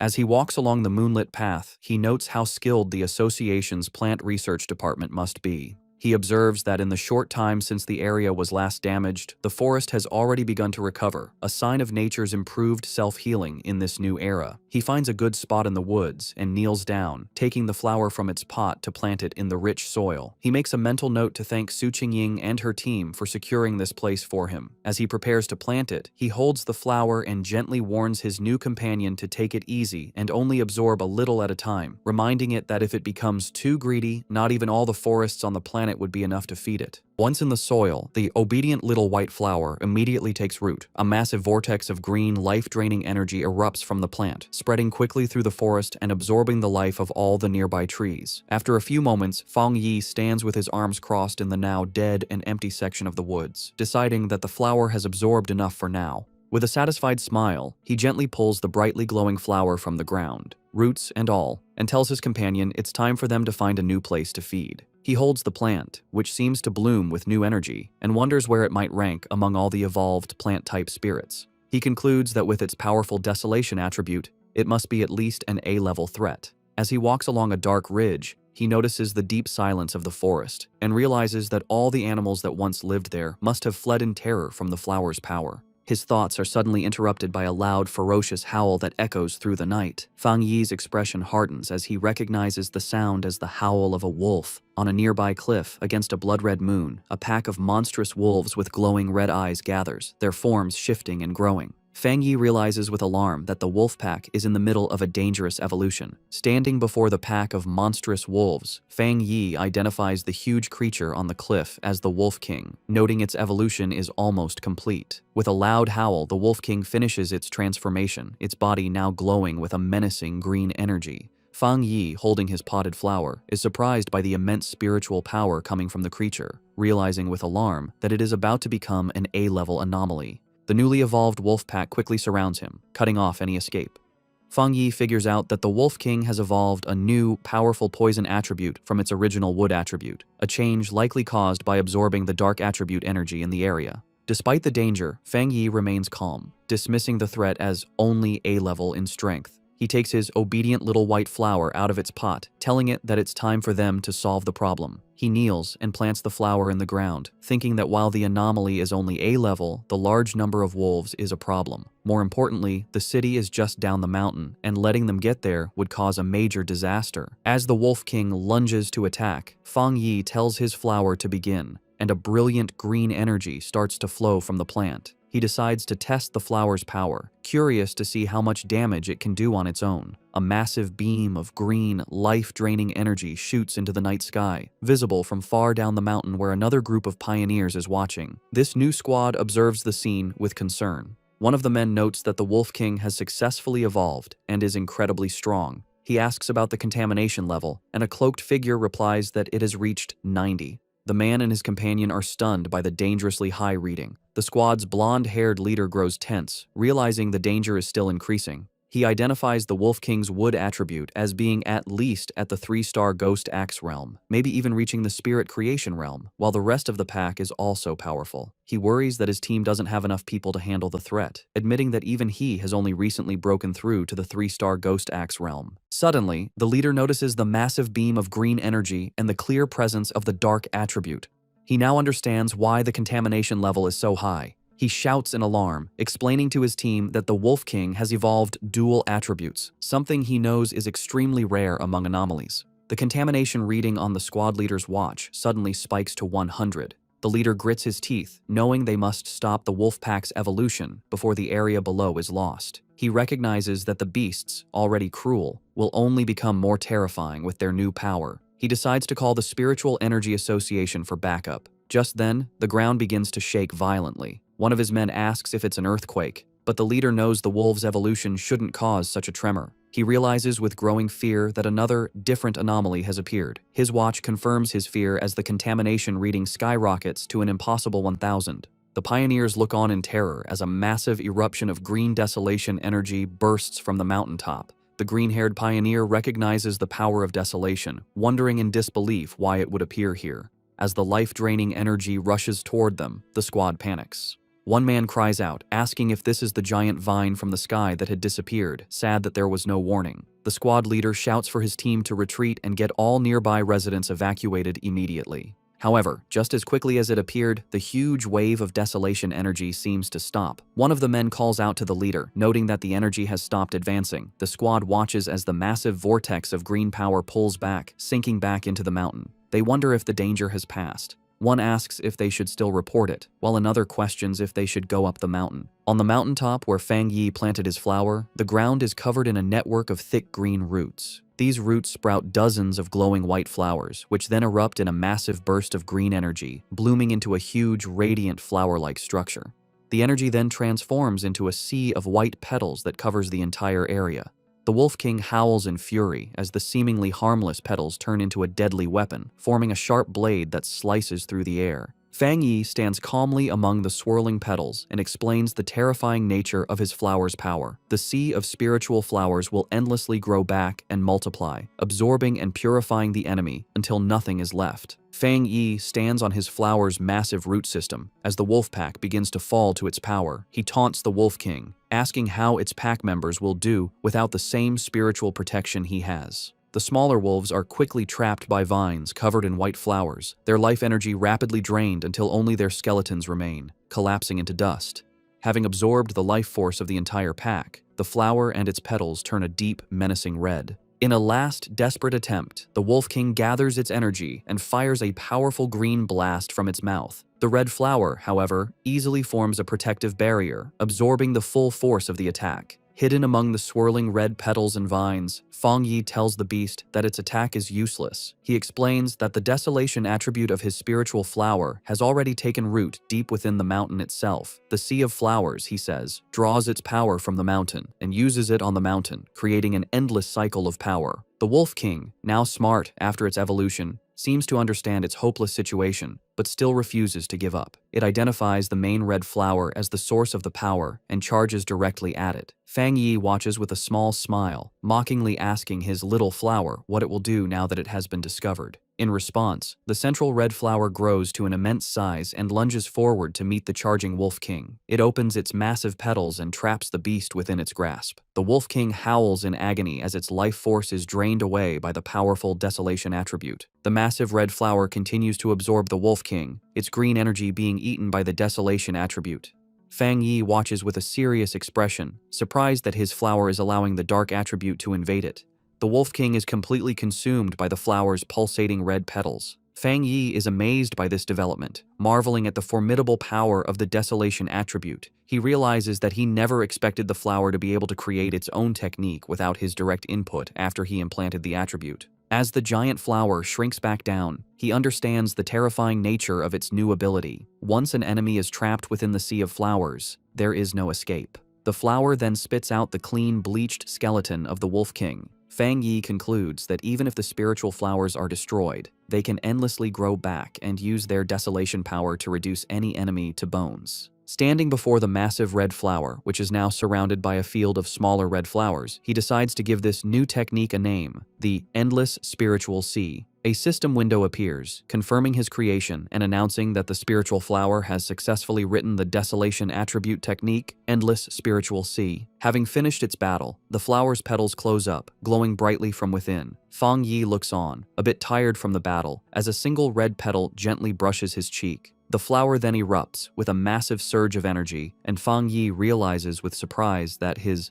little flower is also about to evolve. In a high-tech control room, alarms blare as an analyst reports an A-level anomaly. He explains they are detecting two different spiritual powers in the same area. Just as the Wolf King was evolving and creating a dark attribute, a separate and powerful desolation attribute appeared. The Association Superior, listening with Su Qingying, demands to know the location. A technician points to a map, explaining it was an area Su Qingying's team was previously in charge of. The Superior questions this, asking if the Destroyer Squad wasn't already sent to deal with the Wolf Pack. His question is cut short by a call from the squad on the ground. The squad leader reports that a powerful wave of desolation energy appeared and wiped out the A-level wolf pack. However, he adds that the desolation power moved back into the mountain, where a large number of unusual flower anomalies have since appeared. The pioneers stand before the mountain, which is now glowing red from a sea of flowers, unable to get closer. The Association Superior and the squad leader continue their talk. The leader warns that if this new, unknown anomaly were to erupt, it would be far worse than the Celestial Vine. He requests support, admitting that even with all the pioneers there, they likely couldn't handle an unexpected event. The Superior agrees and decides to send 2 elite teams. Su Jingying, however, has another idea. She looks at her superior with a knowing expression, stating she has a feeling that the source of the desolation power is Fong Yi.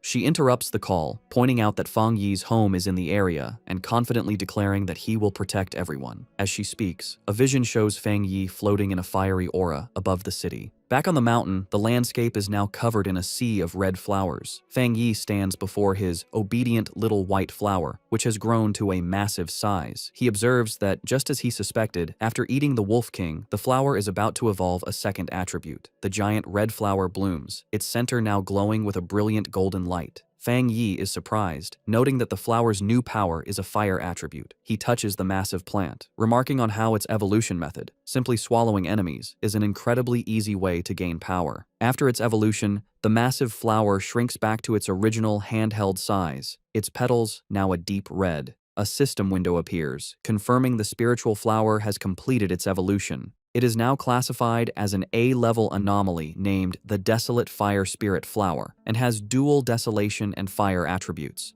The notification adds that the flower has a strong desire to eat spiritual energy and can be placed in the limitless dark world to be nurtured. Fong Yi reads the notification, confused by the mention of the limitless dark world. A new idea strikes him. He realizes he can place the flower inside his personal dark domain. He understands that the domain contains a large amount of dark attribute anomalies and a good environment. He thinks that if the spiritual flower eats the energy inside, it could even evolve a third dark attribute. Just as he holds the orb of his dark domain, a massive storm begins to gather in the sky. His eyes glow with golden light as he realizes he is about to have another breakthrough, this time to the 2-star spirit creation realm.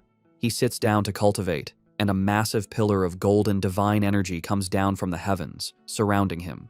As he meditates, he feels his power becoming easier to control, the spiritual energy of the world merging with his body as if they were one. Elsewhere in the mountains, a muscular man with spiky hair senses the immense energy of the breakthrough. He follows the light and is amazed to find the source of the power. He is thrilled, recognizing the legendary Heavenly Fireblade and realizing he has found a 2-star spirit creation realm cultivator. Watching a video of Fong Yi's previous battle, the man is surrounded by his own fiery aura. He declares that he will crush this new fire attribute pioneer to prove to everyone that he is number one. Back at his cultivation spot, Fong Yi's sharp senses pick up a new presence. He shouts out, asking who is there. The mysterious man launches a massive fireball at him, questioning if he is a fire attribute pioneer.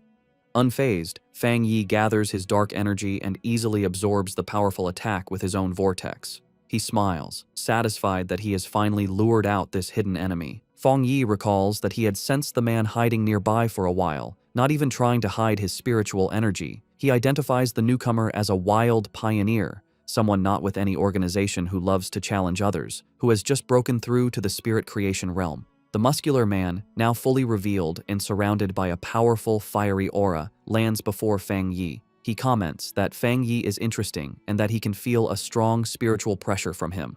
He then introduces himself as Jiang Lu and aggressively asks how Fong Yi managed to hide from his fiery attack earlier. Fong Yi remains silent, observing his new opponent. With a confident grin, Jiang Lu says he forgot to introduce himself properly. He declares that his name is Jiang Lu and that Fong Yi will remember it soon enough. With that, he charges forward, his body covered in flames, ready to attack. In response, Fong Yi calmly raises a hand, pointing 2 fingers toward the sky, and simply says the words, "Divine Thunder." A massive bolt of brilliant blue lightning comes down from the heavens, aimed directly at the charging Jiang Lu. Jiang Lu is caught completely by surprise, wondering what this new power is. The divine thunder strikes him head-on with immense force. He lets out a pained cough, smoke coming from his mouth after the powerful impact. He struggles to his feet, his body covered in crackling blue electricity and scorch marks. He wonders what just happened, questioning how his opponent could use a thunder attribute when he was supposed to be a fire pioneer. He grits his teeth, his body still shaking from the powerful electrical shock. Fong Yi stands over the defeated Jiang Lu, who is on his hands and knees, completely unable to move. Fong Yi grabs him by the hair and brutally smashes his head into the ground, causing the rock to shatter. With crackling blue lightning still surrounding him, Fong Yi mockingly asks his opponent to repeat his name, saying he didn't hear it the first time. Jiang Lu can only stare in silent shock, his face pressed against the broken ground. Jiang Lu is filled with disbelief, wondering how he could have been so easily defeated. He had just reached the 1-star spirit creation realm and had always been the fastest cultivator he knew. He couldn't understand how he lost, especially when he hadn't even had a chance to use his ultimate move. His mind flashes back to a time when he was celebrated by his peers, his rare and powerful fire attribute making him a true powerhouse. He had believed that everyone would eventually have to submit to him.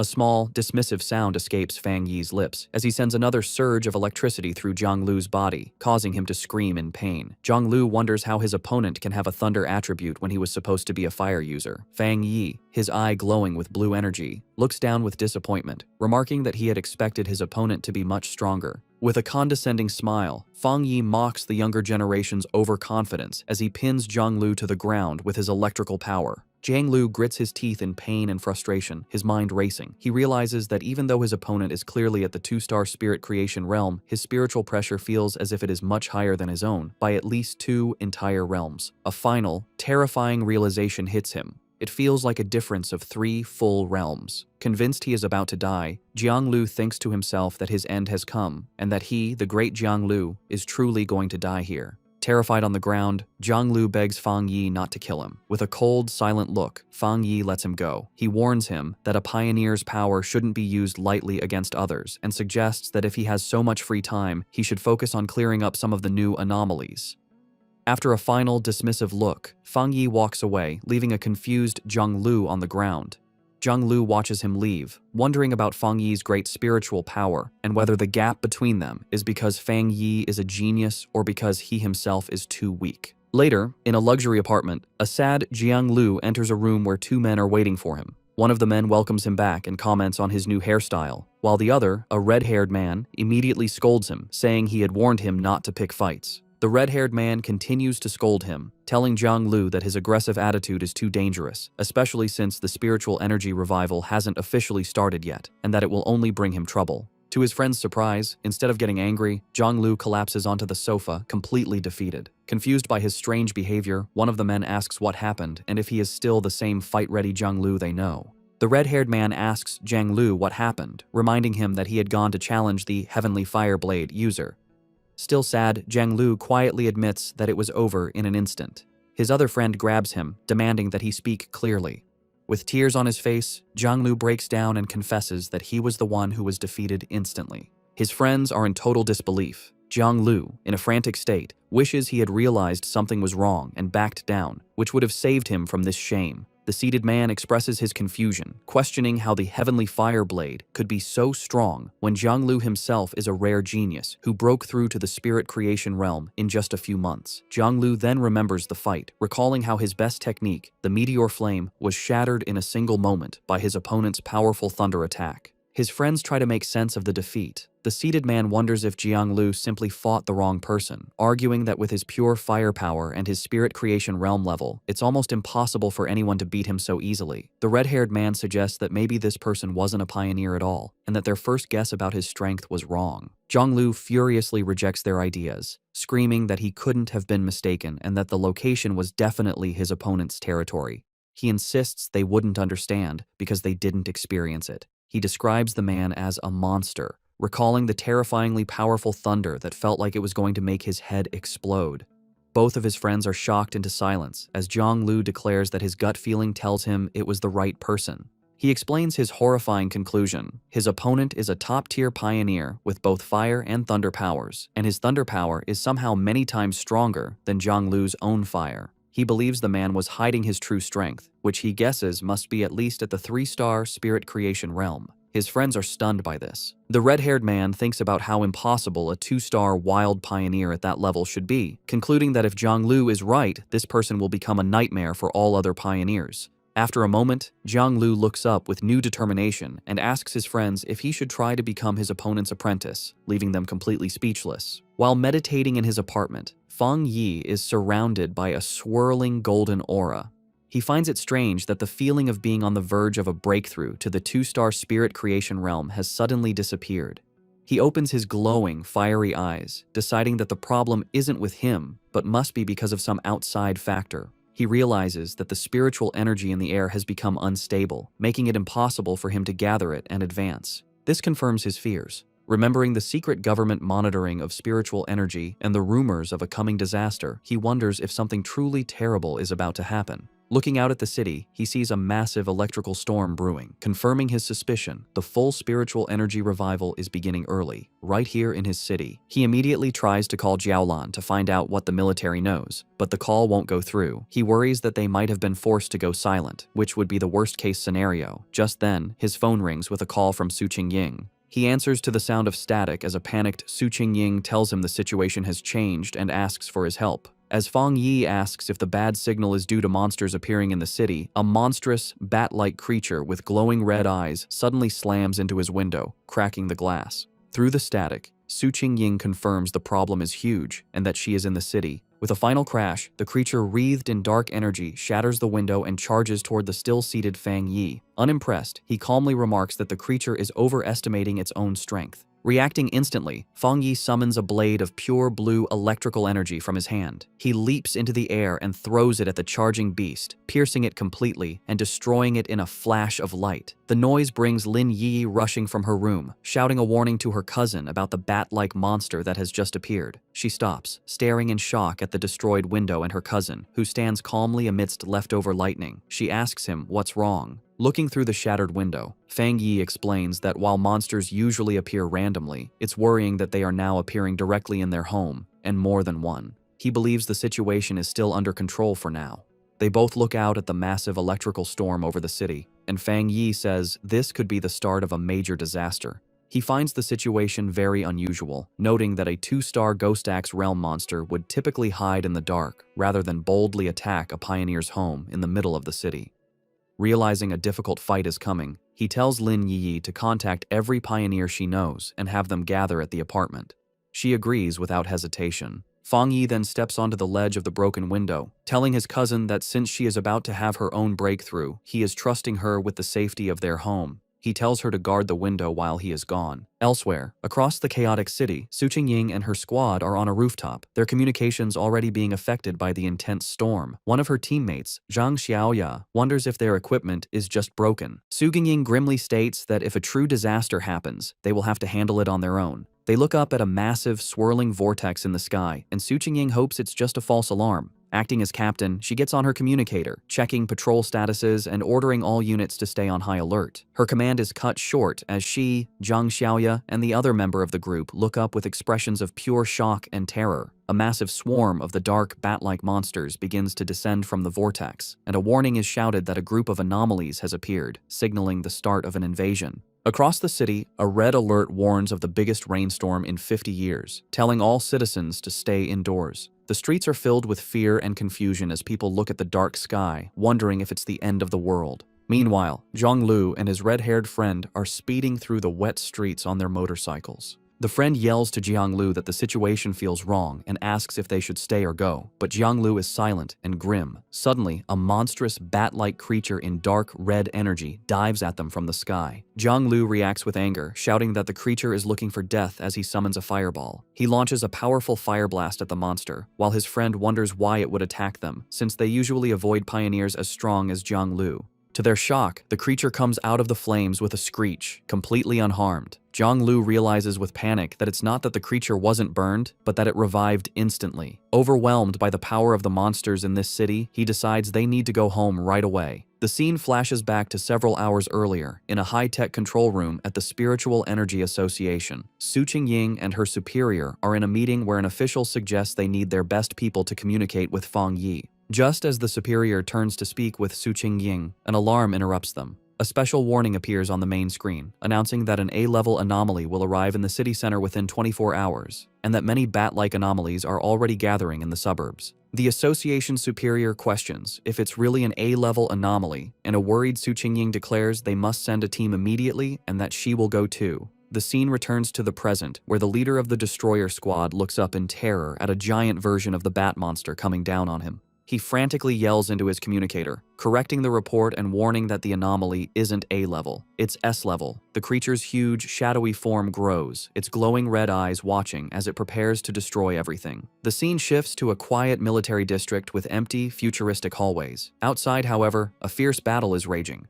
a massive swarm of glowing red bat-like anomalies attacks a military warship, which fires a huge blast of energy in defense. In the heart of the swarm, Jiaolan fights hard, her body a whirlwind, as she uses powerful purple energy whips to slice through waves of the dark creatures. Jiaolan pauses, watching the endless stream of monsters. She knows her unique ability lets her shape and strengthen her spiritual power, but the number of dark attribute bats keeps growing. It feels like they are trying to stop her and her soldiers from doing something important. Just then, a young blonde man, crackling with yellow lightning, lands beside her. He smiles, complimenting her on her power. He then explains their bad situation. The entire military district is being held by only a few high-level officers. He asks for her orders. Jiaolan tells him that their communications are being jammed, making it impossible to contact anyone outside. She assumes the other military districts are facing the same problem. Facing a sky turning black with the swarm, Jiaolan makes a hard decision. She shouts her commands, ordering 2 squads to stay and defend the restricted zone no matter what. She declares that everyone else will follow her to break through the enemy lines and try to connect with other military forces. With her command given, she, the blonde lightning user, and their soldiers jump into the battle, ready to fight for their freedom. As they fly towards the city, Jiaolan has a horrifying realization. Looking at the city, now completely covered by the blood-red swarm, she understands their real goal. The anomaly's ultimate target was never the military zone. It was the entire city. In the pouring rain, citizens scramble for cover. At a bus stop, the live streamer Malala and a man wait, but she is excited instead of scared. She tells the man that the strange, heavy rain is a perfect chance for a popular stream. With a determined smile, she says that sometimes you have to take risks for amazing footage. Her excitement quickly turns to horror. In the next moment, a shadowy bat-like monster lunges from the darkness and eats the man as Malala watches, screaming. The air fills with chaos as a massive swarm of these creatures descends on the street. Malala runs for her life, hearing the terrified shouts that the bats are drinking their blood. One of the creatures catches up and attacks her, and she screams, believing her end has come. Just as the monster is about to strike, a bright blue blade of energy slices through the air, killing the creature and saving her. A figure surrounded by blue lightning lands gracefully behind her. The rescuer is Su Qingying, who stands with 2 of her cloaked squad members. She offers a hand to the terrified Malala, telling her that her teammates will take her home safely. As the 2 squad members help the shaken girl, one warns Su Qingying that the number of sea-level bat anomalies is growing, and they seem to be evolving. With a furious look, Su Qingying says that if they know the creatures evolve by eating humans, then they must hurry and get all civilians to a safe place. She then gives her final order, telling her team to meet her back at this spot later, as it is the area with the most anomalies. Her teammates agree as they lead Malala away, leaving Su Qingying alone to face the growing blood-red swarm. High above the city, Fong Yi leaps and lands on a rooftop, facing a huge, multi-eyed version of the bat anomaly. Looking at the endless swarm below, he is surprised that the whole group has already evolved, their power approaching the 3-star Ghost Axe realm. In response to the great threat, he summons a bright, blazing sword of golden fire. With a single, powerful swing, he sends a massive wave of flames that cuts through the swarm, burning a huge number of the creatures instantly. However, as he watches, his eye glows red, and he realizes this fight is not over. He understands this anomaly is different. The bat swarm seems unkillable, constantly healing and multiplying, making them impossible to destroy with simple attacks. He sees that swarms of these dark attribute creatures have appeared in every crowded area of the city. It feels like countless identical disaster zones have appeared at once, and he knows finding the association members in the chaos will take too much time. Looking out at the city, now covered in a swirling dark mist, he concludes that he has no choice but to deal with the swarms one by one. Deciding on a new strategy, Fong Yi raises his hand and uses his ultimate technique, the limitless dark world. A massive, swirling vortex of dark green energy erupts from him, and he declares that the anomalies will become food for his spiritual flower. As his vortex begins to absorb the swarm, he thinks of his allies. A vision of the pioneers he gathered at his home appears in his mind. Lin Yiyi, Su Qingying, Zhang Xiaoya, and others. He knows he must act quickly. He believes that with his cousin's ability and the protection of the other pioneers, his home should be safe for now. But he also understands that if the disaster gets worse, the nightmare will become real, and survival will become nearly impossible for everyone. 10 minutes later, Su Qingying is still fighting on a rooftop, surrounded by the endless swarm of bat anomalies. She grits her teeth in frustration, realizing that no matter how many she destroys, they just keep coming. Her spiritual power is recovering too slowly, and she worries that she will soon be completely out of energy. She also briefly thinks about her 2 teammates, hoping they are safe while escorting the civilian. A sudden, terrified scream for help makes her look at the sky. She sees a massive, dense ball of the red anomalies gathering, forming a single, terrifying creature. Realizing the danger is getting worse, she leaps up the side of a building. She knows that if the anomalies keep getting stronger, they will soon reach the spirit creation realm. With her team spread thin saving people, they don't have enough power to handle this new threat, especially now that the creatures have started attacking buildings. She fires several powerful blasts of blue energy at the bats, trying to break through. However, the huge number of creatures is too much, and they overwhelm her, knocking her from the sky. As she falls, she has a horrifying realization.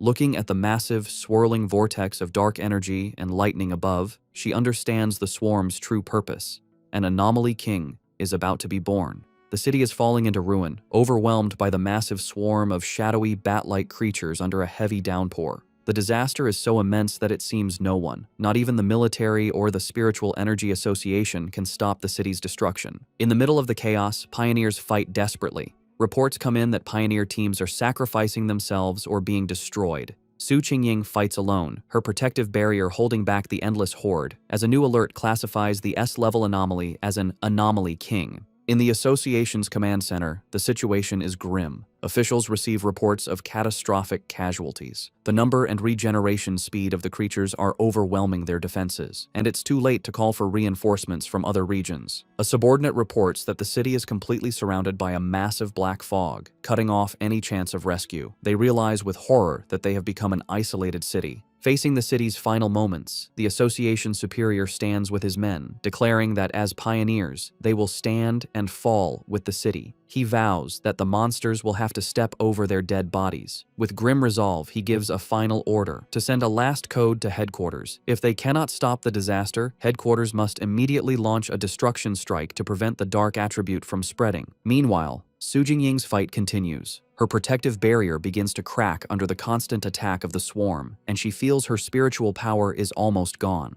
Gathering her last strength, she concentrates her energy and unleashes a final, massive blast at the swirling vortex of monsters. However, her attack is easily deflected. The evolved creature, now more visible, lets out a terrifying shriek as it reveals its true power, which Su Qingying is shocked to realize is at the level of a 3-star spirit creation realm. The creature attacks her barrier, shattering it completely. Defeated, Su Qingying grits her teeth in despair, her spiritual energy nearly gone. The creature's power shatters Su Qingying's protective barrier. Defeated and injured, she falls through the air as the massive creature descends upon her. Realizing this is the end, she gathers her last energy for a final, desperate attack. Just as she's about to attack, a streak of brilliant fire flashes past her, exploding and stopping the monster. Through the fading light, Su Qingying is shocked to see Fong Yi standing before her, his sword still blazing. He turns to face the threat, his eyes glowing with great power, one fiery orange, the other electric blue. He declares his power is divine thunder and charges forward, channeling both fire and lightning into his blade. He meets the creature head-on and with a single, devastating swing, slices the massive creature completely in half.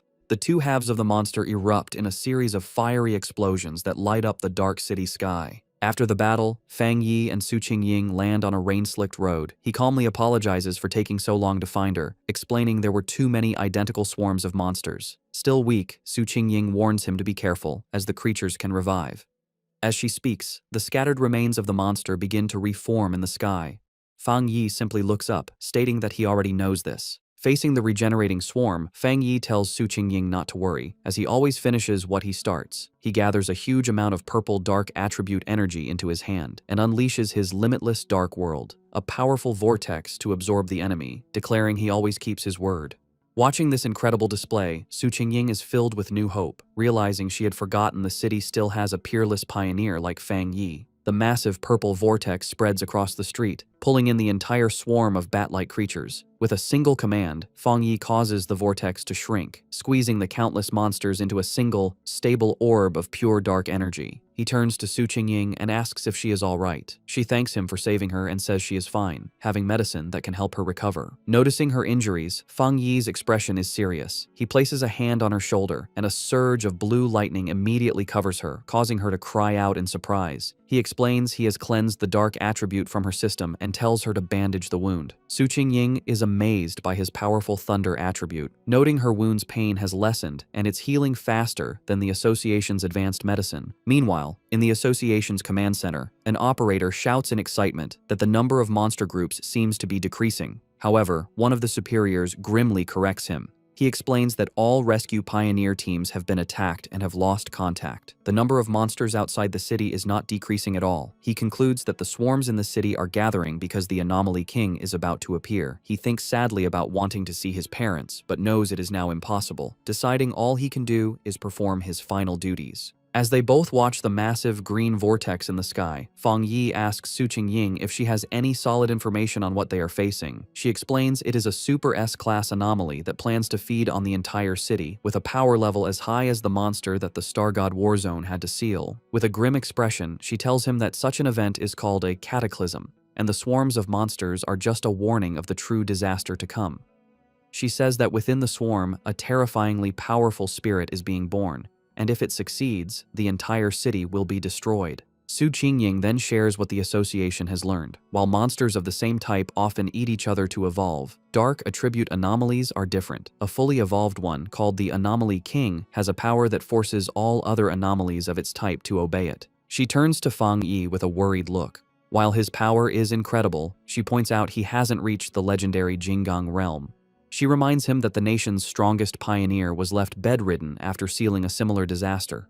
Pleading with him, she says they can't afford to lose another genius and urges him to escape, break through the monster's blockade, and tell the military to abandon the city. Fong Yi interrupts her desperate plea with a gentle tap on her head, playfully asking if she has forgotten everything she learned in school. His expression then turns firm as he declares that this city is his home, and he will pay any price to protect it. Su Qingying is left speechless by his determination. Without another word, he walks away and leaps to a high rooftop, standing before the massive green vortex from which the Anomaly King is emerging. Surrounded by a brilliant golden aura, he grimly notes that it seems the city is being offered as a sacrifice for this king's birth, and he activates his golden sun power. He turns back to Su Qingying, who has followed him, and asks to borrow her wrist device, explaining that he needs it to detect anomalies and contact the Association. She hands it over. With the device in one hand and his blazing sword in the other, Fong Yi declares that he must go up there and destroy the creature before it can fully form. He stands ready as the monstrous Anomaly King continues to emerge from the swirling vortex high above the city. Back in the Association's command center, the tense mood is broken when an operator shouts that they've reconnected with a lost pioneer's signal. It's Captain Su. The operators are shocked to see her tracker moving at an incredible speed, flying directly toward the center of the storm, the most dangerous area. They yell at her to come back, knowing that going in alone is a suicide mission.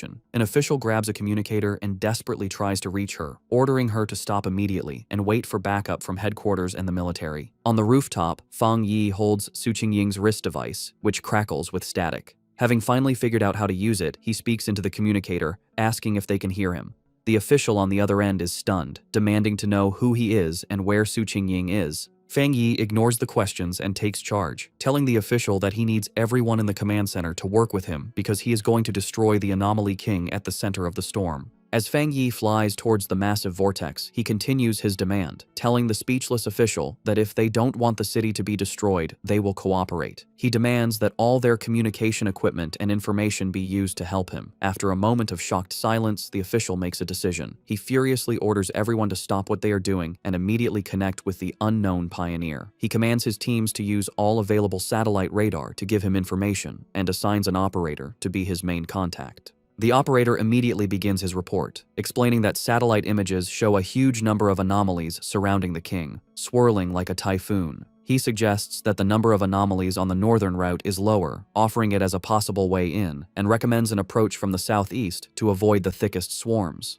As the information comes in, Fong Yi continues to fly into the storm. Suddenly, the operator shouts a warning. Fong Yi has been spotted by two powerful anomalies, ranked A and S, both estimated to possess the strength of the two-star spirit creation realm. He desperately urges Fong Yi to get away. The official watches the monitors grimly, knowing that it is too late to retreat. At that moment, a massive shockwave hits the command center, throwing the staff into chaos as they scream in panic. High in the sky, Fong Yi effortlessly cuts one of the powerful bat-like anomalies in half with his flaming sword. His eyes burn with fiery energy as he calmly asks, and then, in the command center, the operators are in stunned disbelief. The main official official exclaims that the anomaly's source has disappeared, realizing with shock that the pioneer killed a dark attribute S-level anomaly in one hit. His subordinate excitedly confirms that it must be the legendary pioneer known as the Tyrant. The entire command center erupts in cheers, happy that they have been saved. Meanwhile, Fong Yi analyzes the situation. He understands that after enchanting his sword, its flames can now counter the dark attribute, greatly slowing down the anomaly's regeneration. However, as the creature he just defeated begins to reform from the dark energy, he realizes his current power isn't quite enough to stop their regeneration completely. He concludes that if he had broken through to the next level earlier, one hit would have been enough.